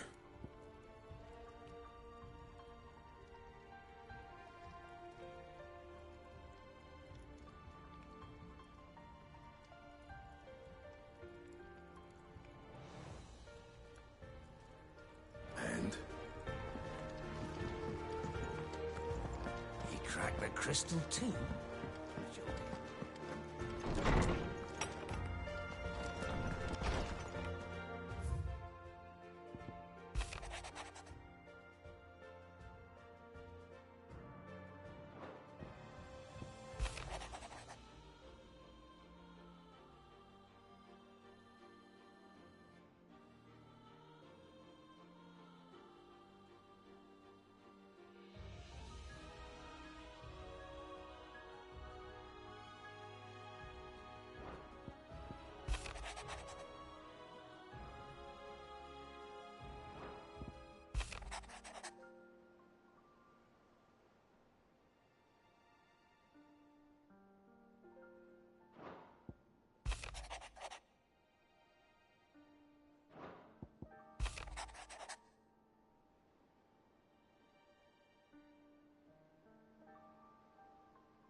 We're seeing troops amassing at every corner. No surprises there. Oh, I wasn't expecting you back so soon. Kuka. When I close my eyes.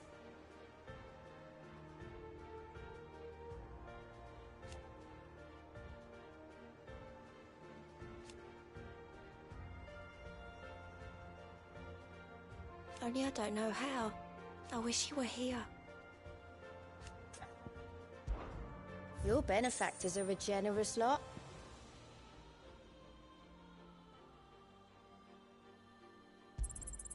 Here you are.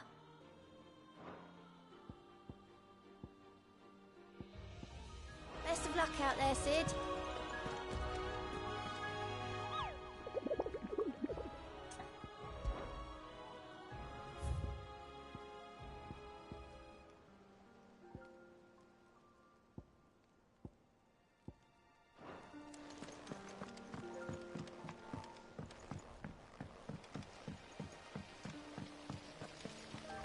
When it comes to boyish charm, Goops has an indomitable rival in Gal.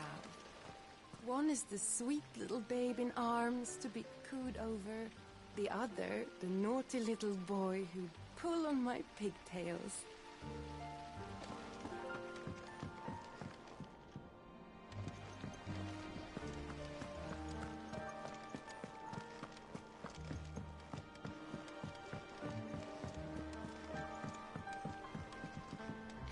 I knew it was a good idea to have editors study alongside the children.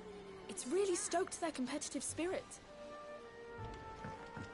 I have done it, Sid. I have learned all the letters. Every one.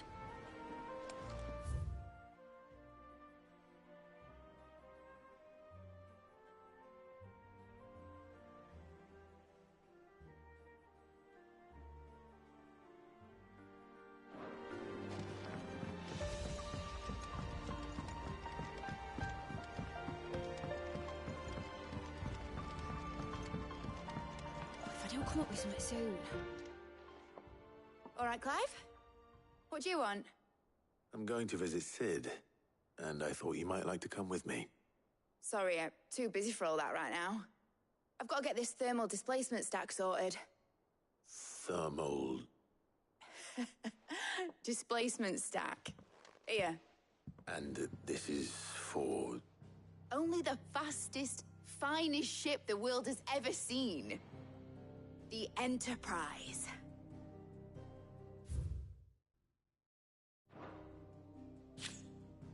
Me and my dad designed it together. Where other vessels rely on the fickle winds to drive them through the water, ours is fitted with mithril engines. And those things have got more push than a behemoth in a bad mood, and more heat than all the hells put together. Which is where the stack comes in. I may have already talked some tight-lipped shipwrights into putting the hull together for me in a little dockyard in Canva. But the stack's a bit more involved, so I'm building it here. Thing is, it's so involved that I'm running behind and it's starting to hold things up over at the shipyard. I'll come and see my dad, though, when I'm done. Whenever that is. Is there anything I can do to help? Good old Clive. I were hoping you'd say that. First things first, I need some parts mecking. The sack will be made up of 3 major components. There's the plating, here, that channels hot vapors away from the engine. The helm over the top, that disperses all that heat into the air. And the shielding around the sides. That stops the rest of the ship from going up in flames. A full suit of armor, then. Probably best to take it one piece at a time.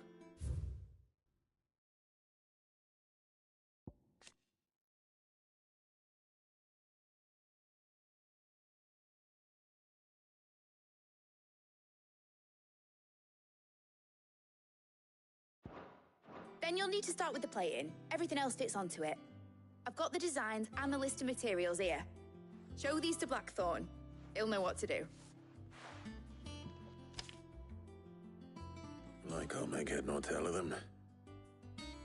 Luckily, you don't need to. The engine plating's basically just a very efficient conductor. Create a thermal gradient across it and the heat radiates outwards, which... You know what, just show the plans to Blackthorn. He'll know what to do.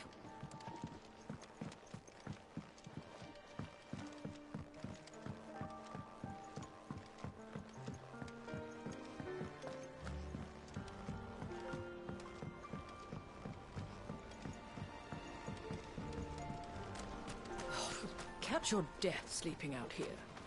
I know. I hear you've been busy making friends, Sid. Your predecessor had the same idea. Why, he even extended the hand of friendship to me. Not once, but twice.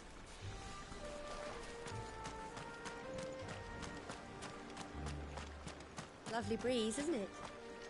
Sitting here, eating good bread.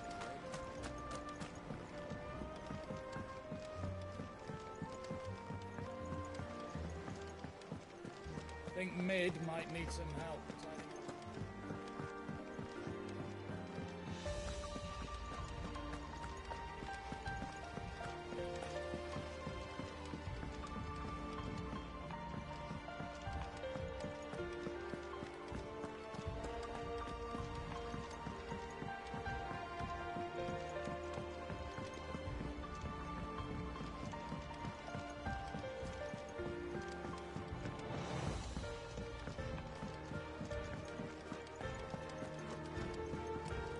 Welcome back, Sid.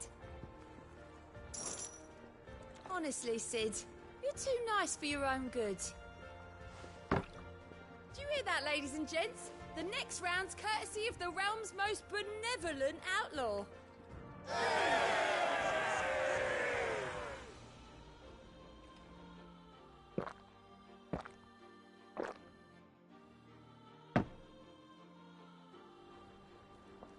Oh, you're not leaving already, are you? Not bad for a boy from the Imperial Barracks, eh?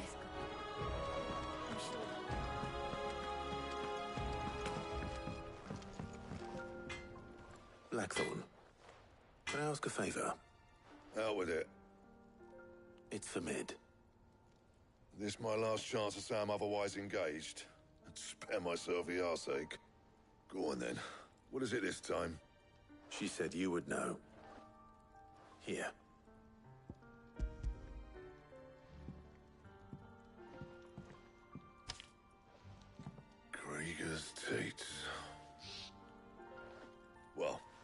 Don't know what the hell you'd want this for, but I can make it. Won't be easy, though. And I'll need help. Get Gavin in here, will you? All right.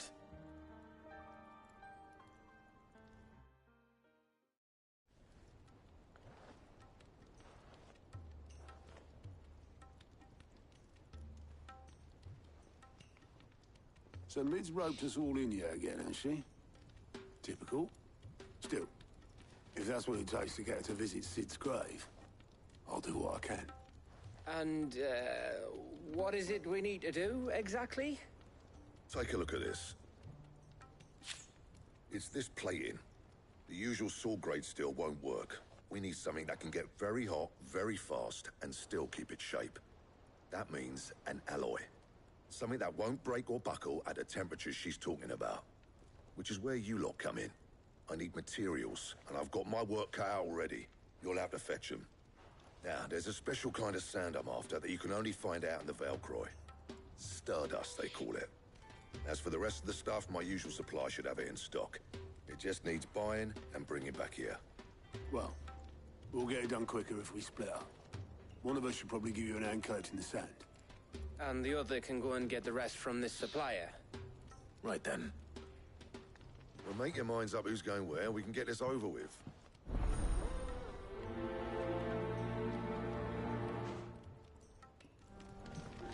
Up to you who you take to the desert. I mean, Gav's good in a fight, but he don't have my winning personality. Ah, don't listen to him. You'll be in the lowest of low company with either of us. You going after the Stardust then, are you? Which one of these two lucky souls is going with you?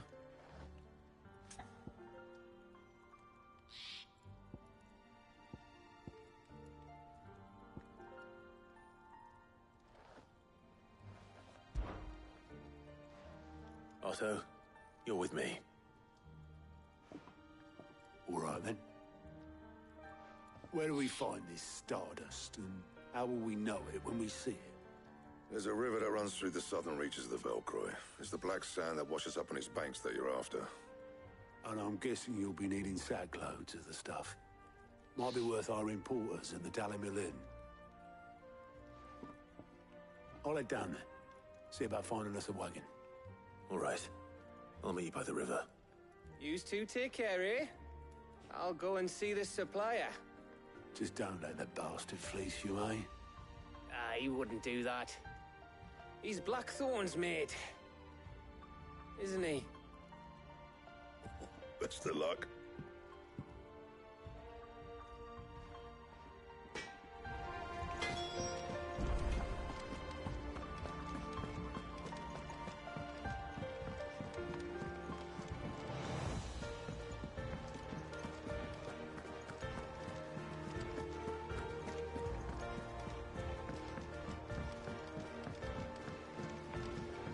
We're seeing troops amassing at every crossing.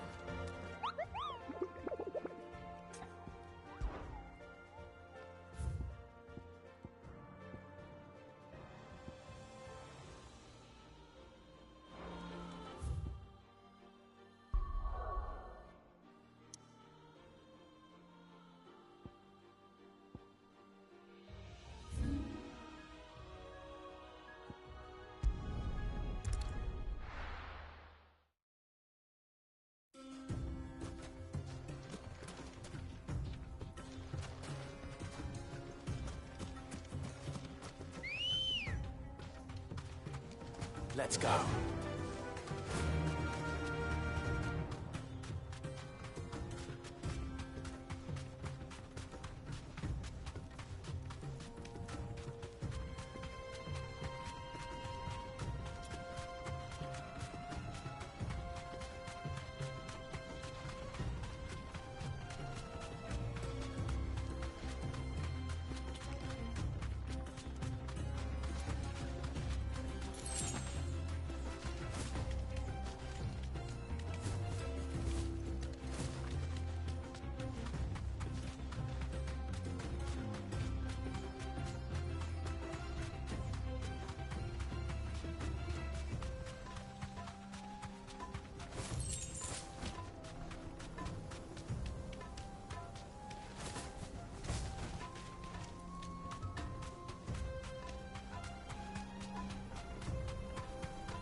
You deserve a rest.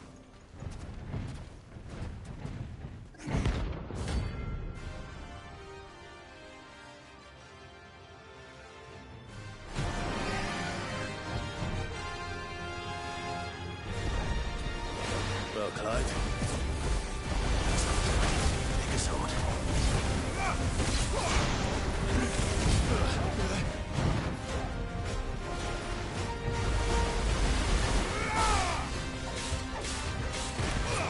Over here!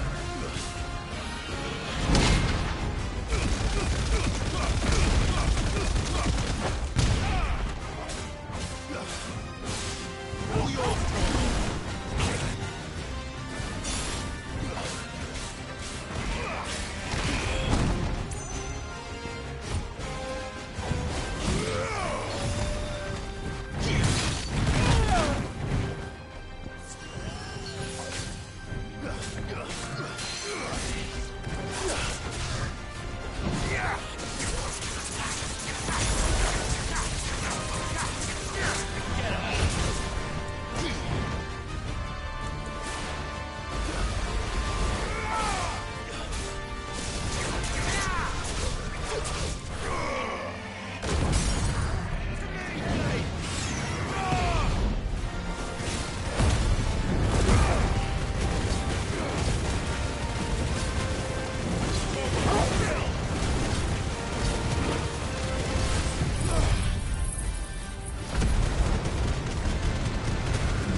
Faster!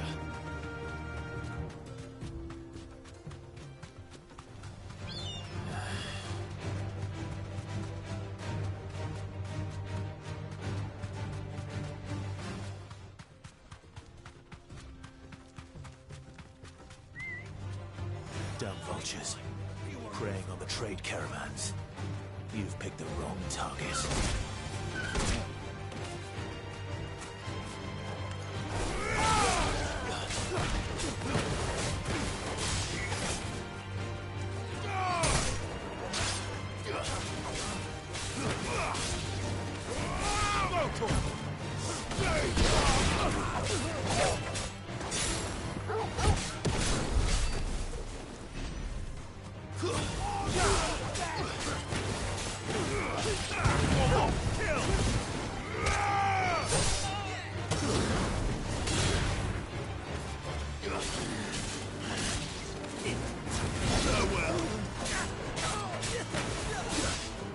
Nice try.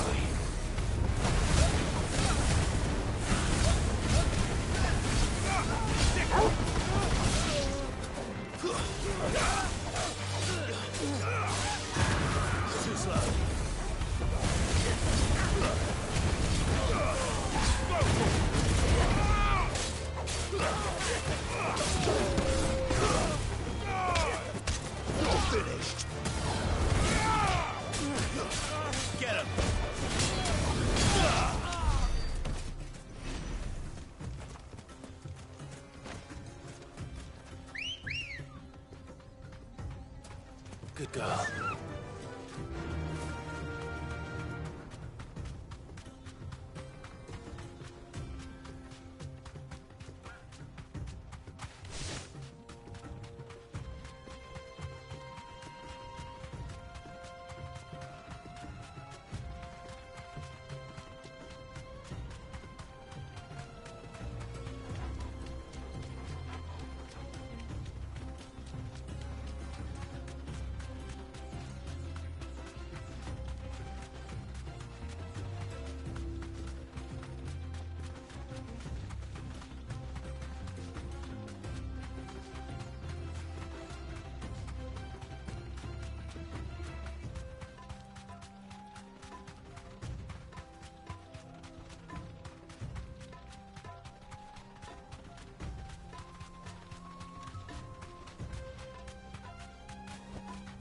You deserve a rest. It's us or them.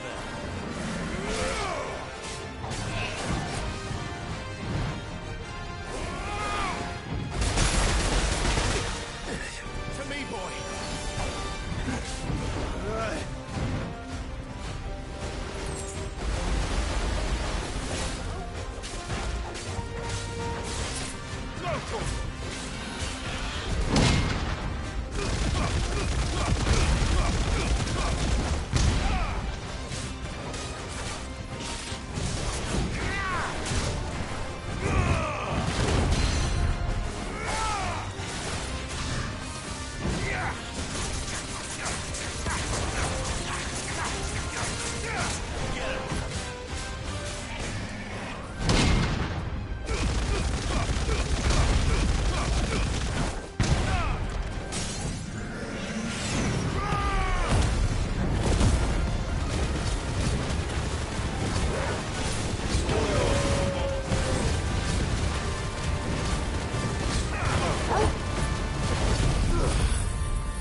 It should have stayed in its shell.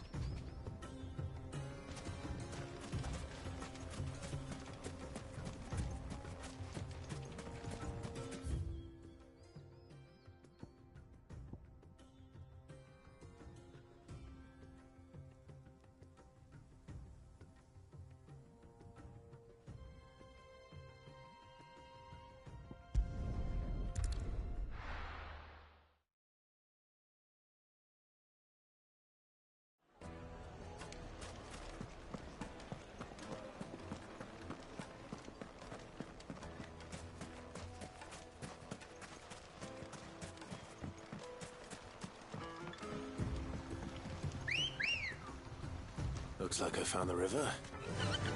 Now where's Otto? Yeah!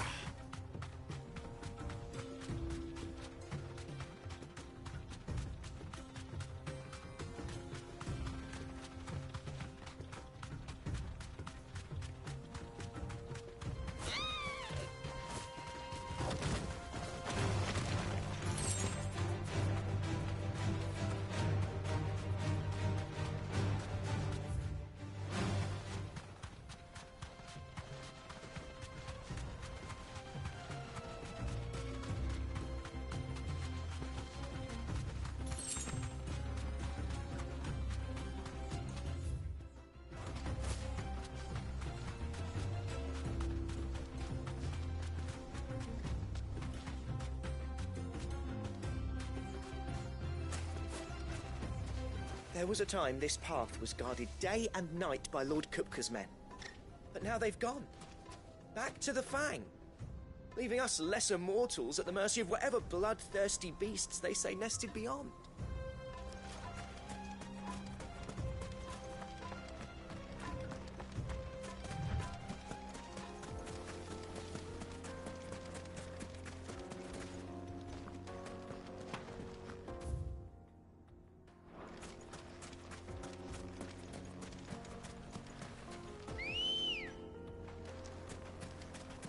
Come on.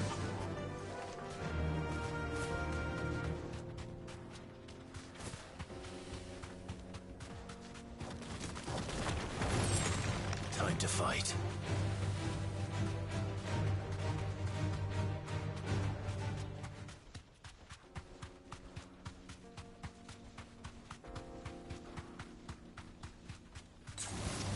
No mistakes.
All yours, Torvald.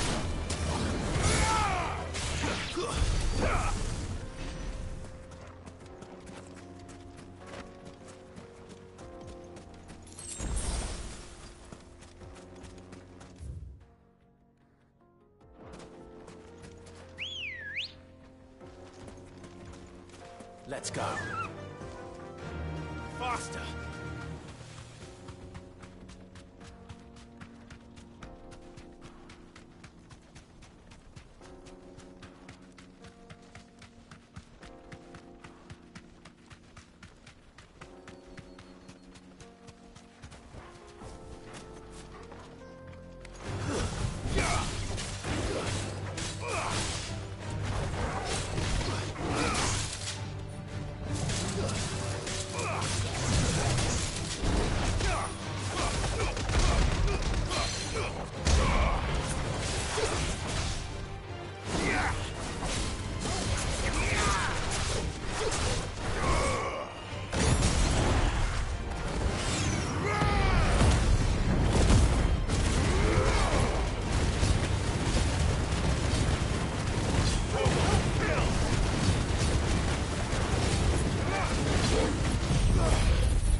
This must have been a fishing village before everyone left.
Guess we're all ready.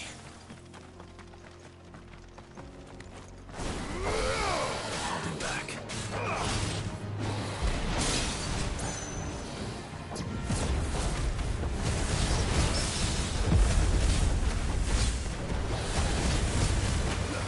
Over here!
Faster!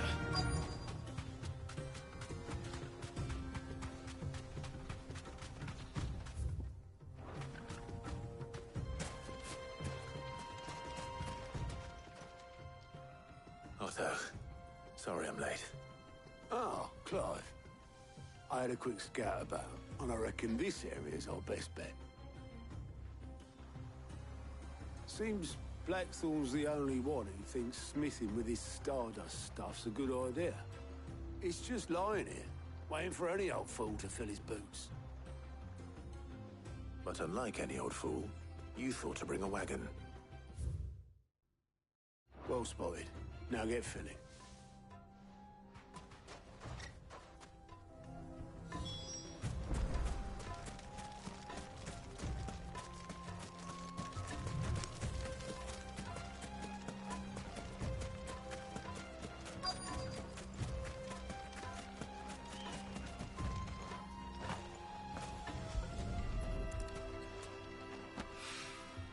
So this is Stardust.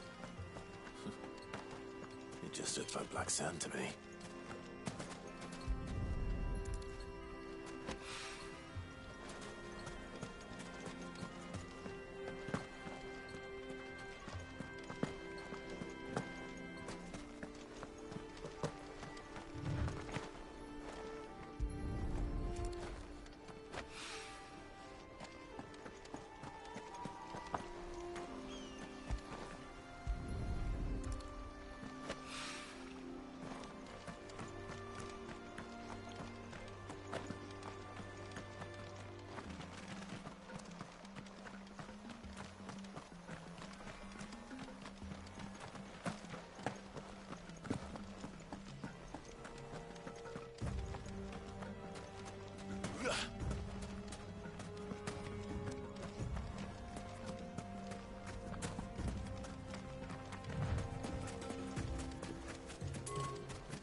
should be enough for now. Let's see how Otto's getting on.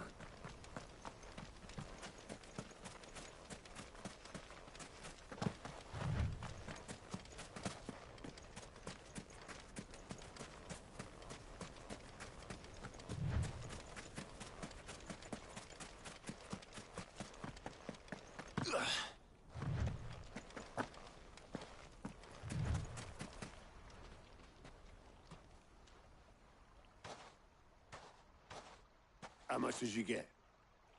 Enough. I hope.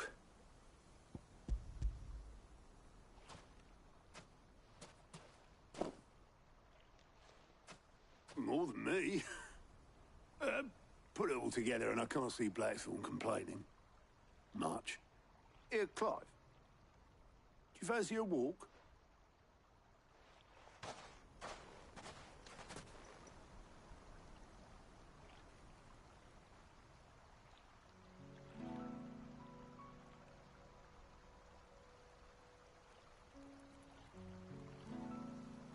Sid would be proud. Of what? Of you, you idiot. Why you've carried on what he's done.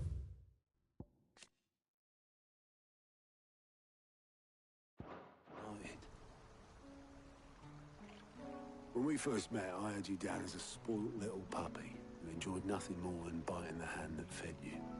But 5 years on, you're the one doing the feeding. So thanks for proving me wrong. You weren't wrong. But I changed. Thanks to Sid. And thanks to you. When I suggested taking on his name, you were the first to back me. And if you hadn't, no one else would have. I couldn't have done any of this without you, Otto. Don't give over. You're making me blush. All I did was choose hope over despair. I gave you a chance, yes, but you're the one who took it. You took a rabble of homeless, hopeless outcasts and put them back on their feet. Gave them something worth fighting for, just like the old Sid did.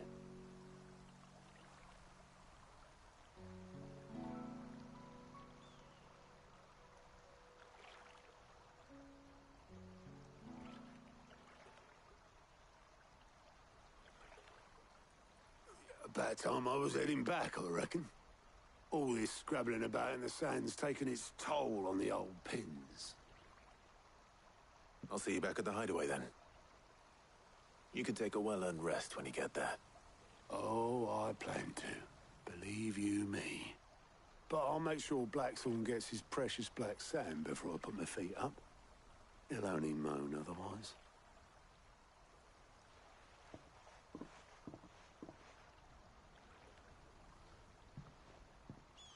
Right.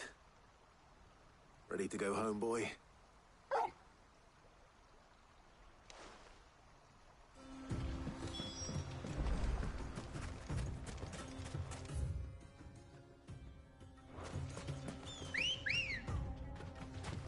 Ready, go?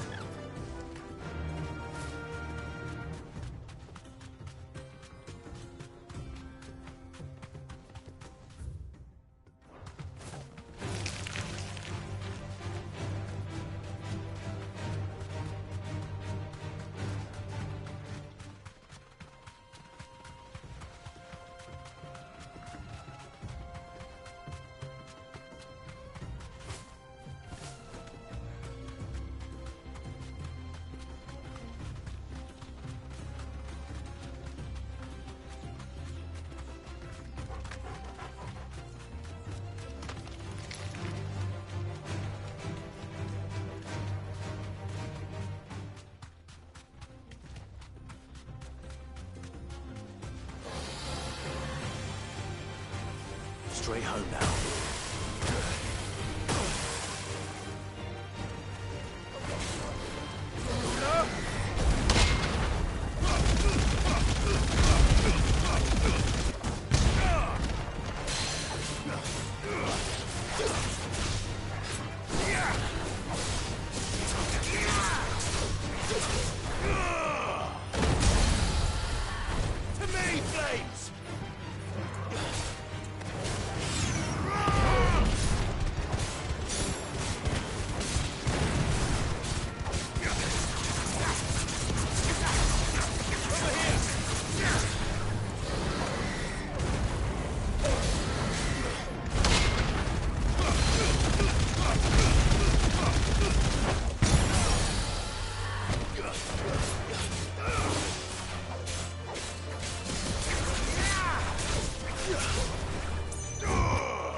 Let's go.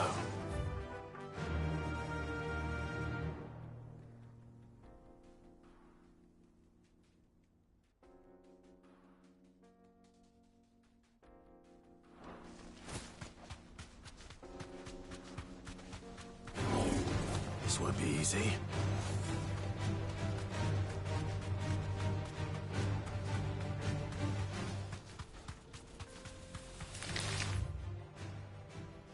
All right.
Let's hope this is all Blackthorn needs.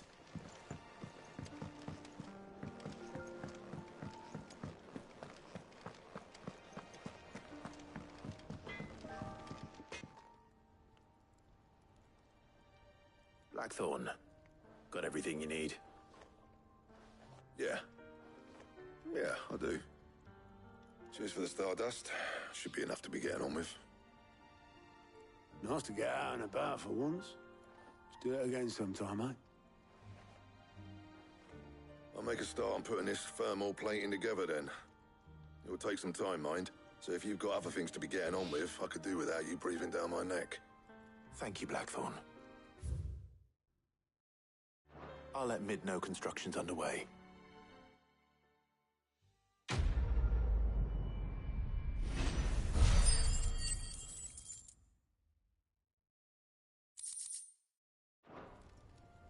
Suppose we'd better be getting back to work too. Give us a shout if you need anything.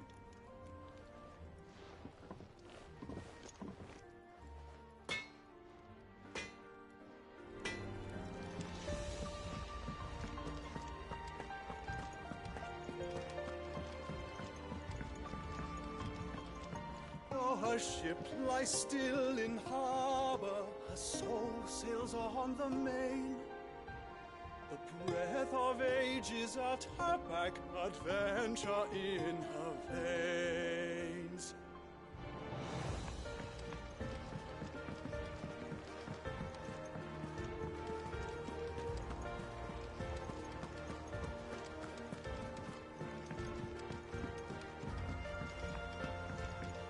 We're seeing troops on our side.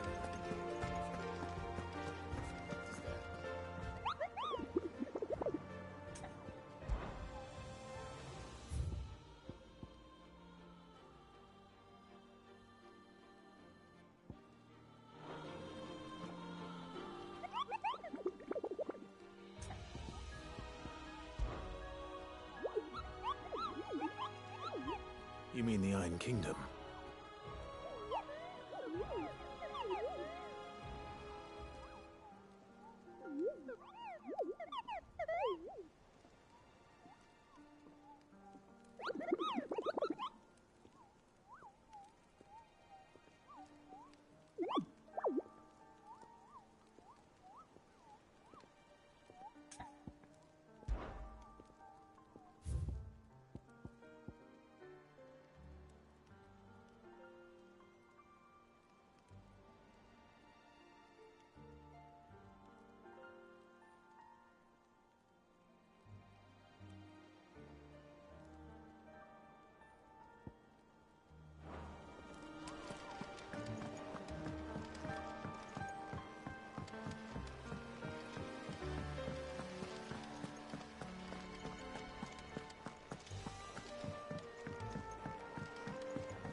Mid might need some help.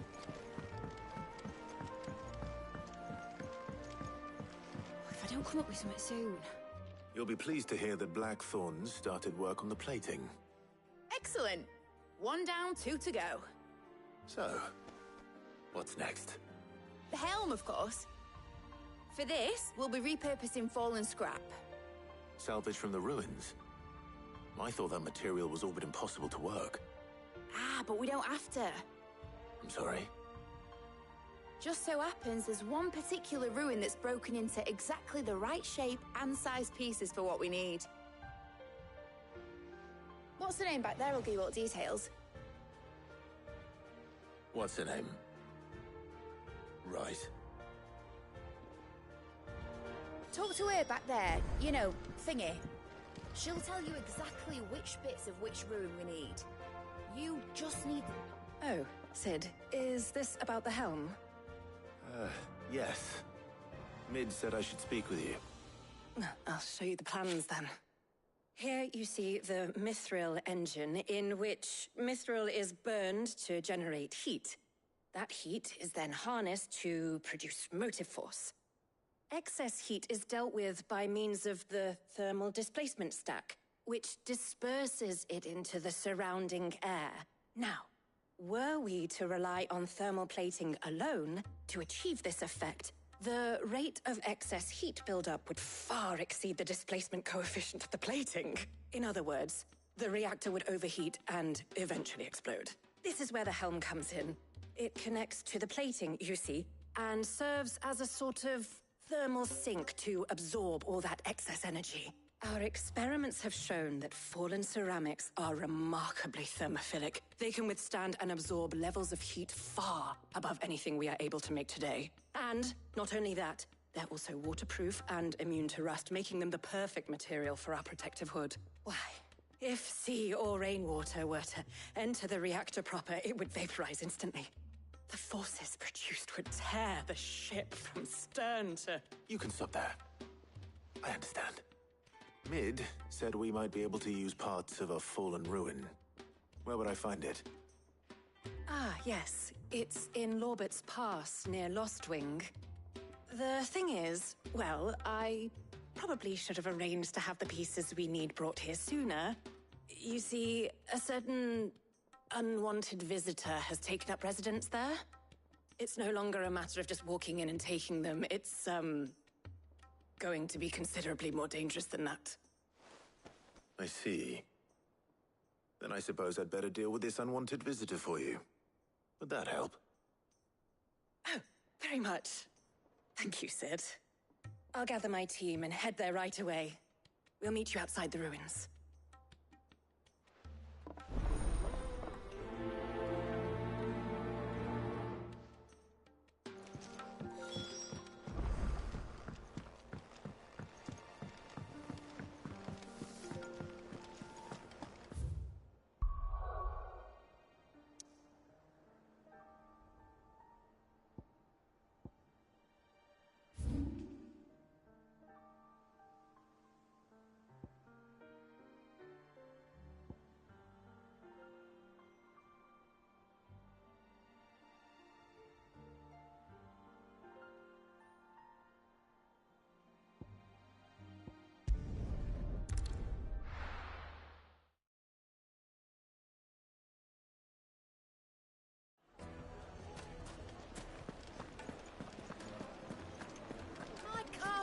Take a sniff, Now, good sir. Dusan, I know you're keen, but do you... Oh, where did all the men have gone? Lights and butts!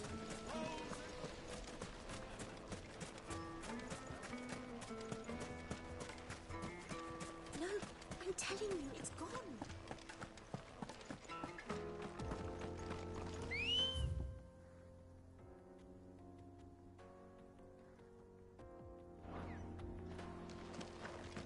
Come on. Run like the wind.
This might take a while.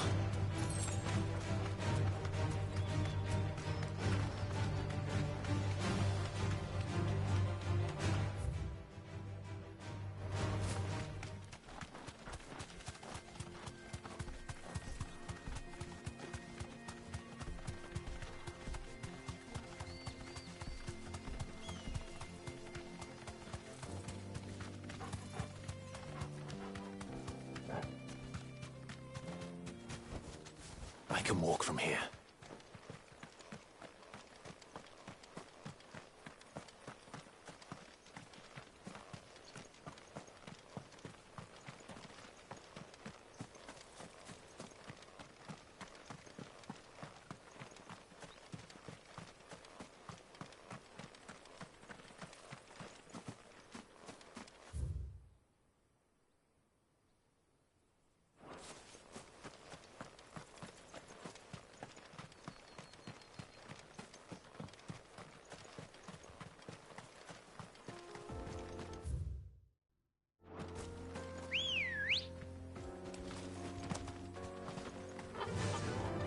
faster.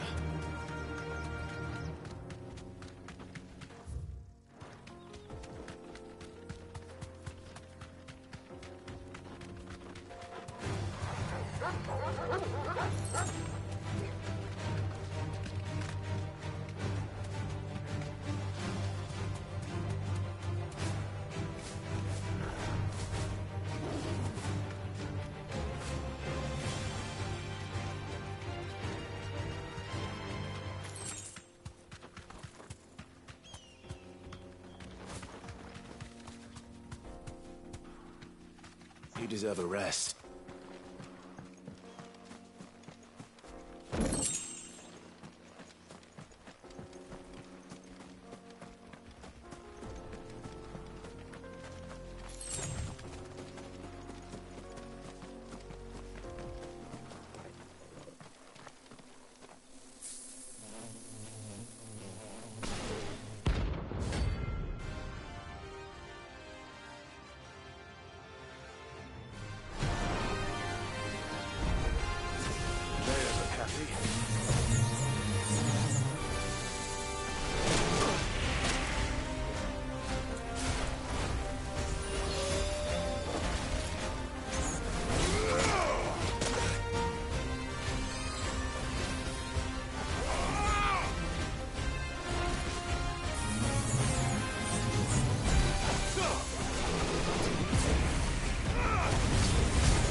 Not good.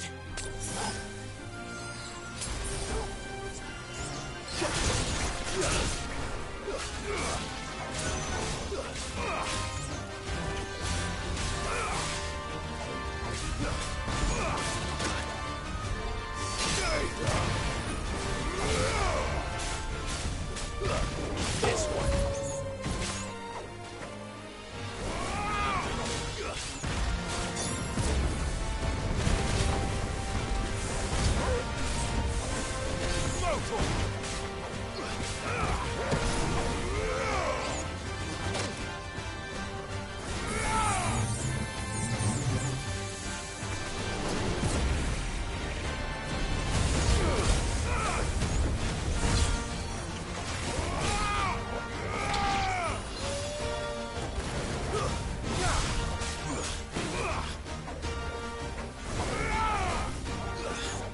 Too slow.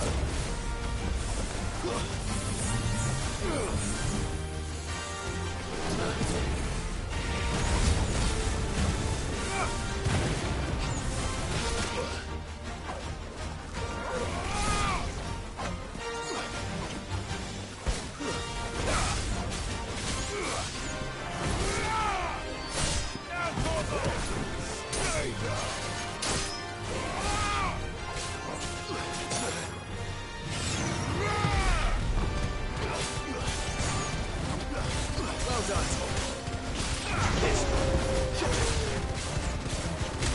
Farewell.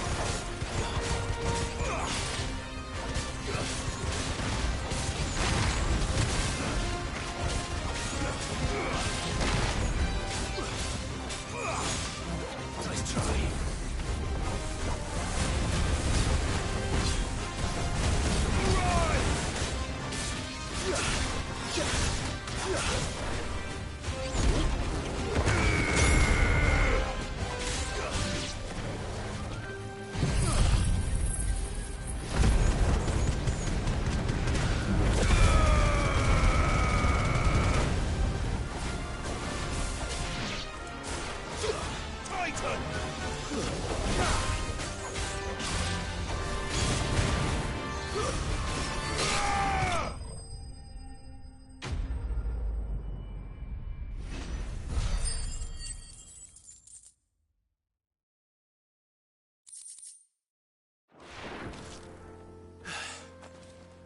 Peace at last.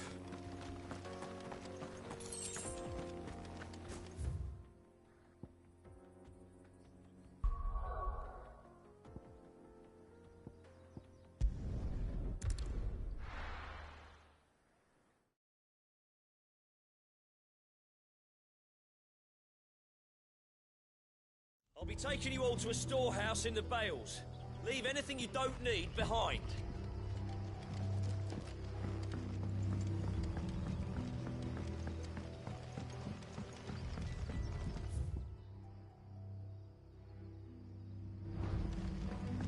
You know what you have to do. That his lordship's vultures should be found circling the village can mean only one thing. That he means to strike at us before we can strike at him. There is no time to lose. The final stage of our plan must be put into motion. If you're ready, we leave at once.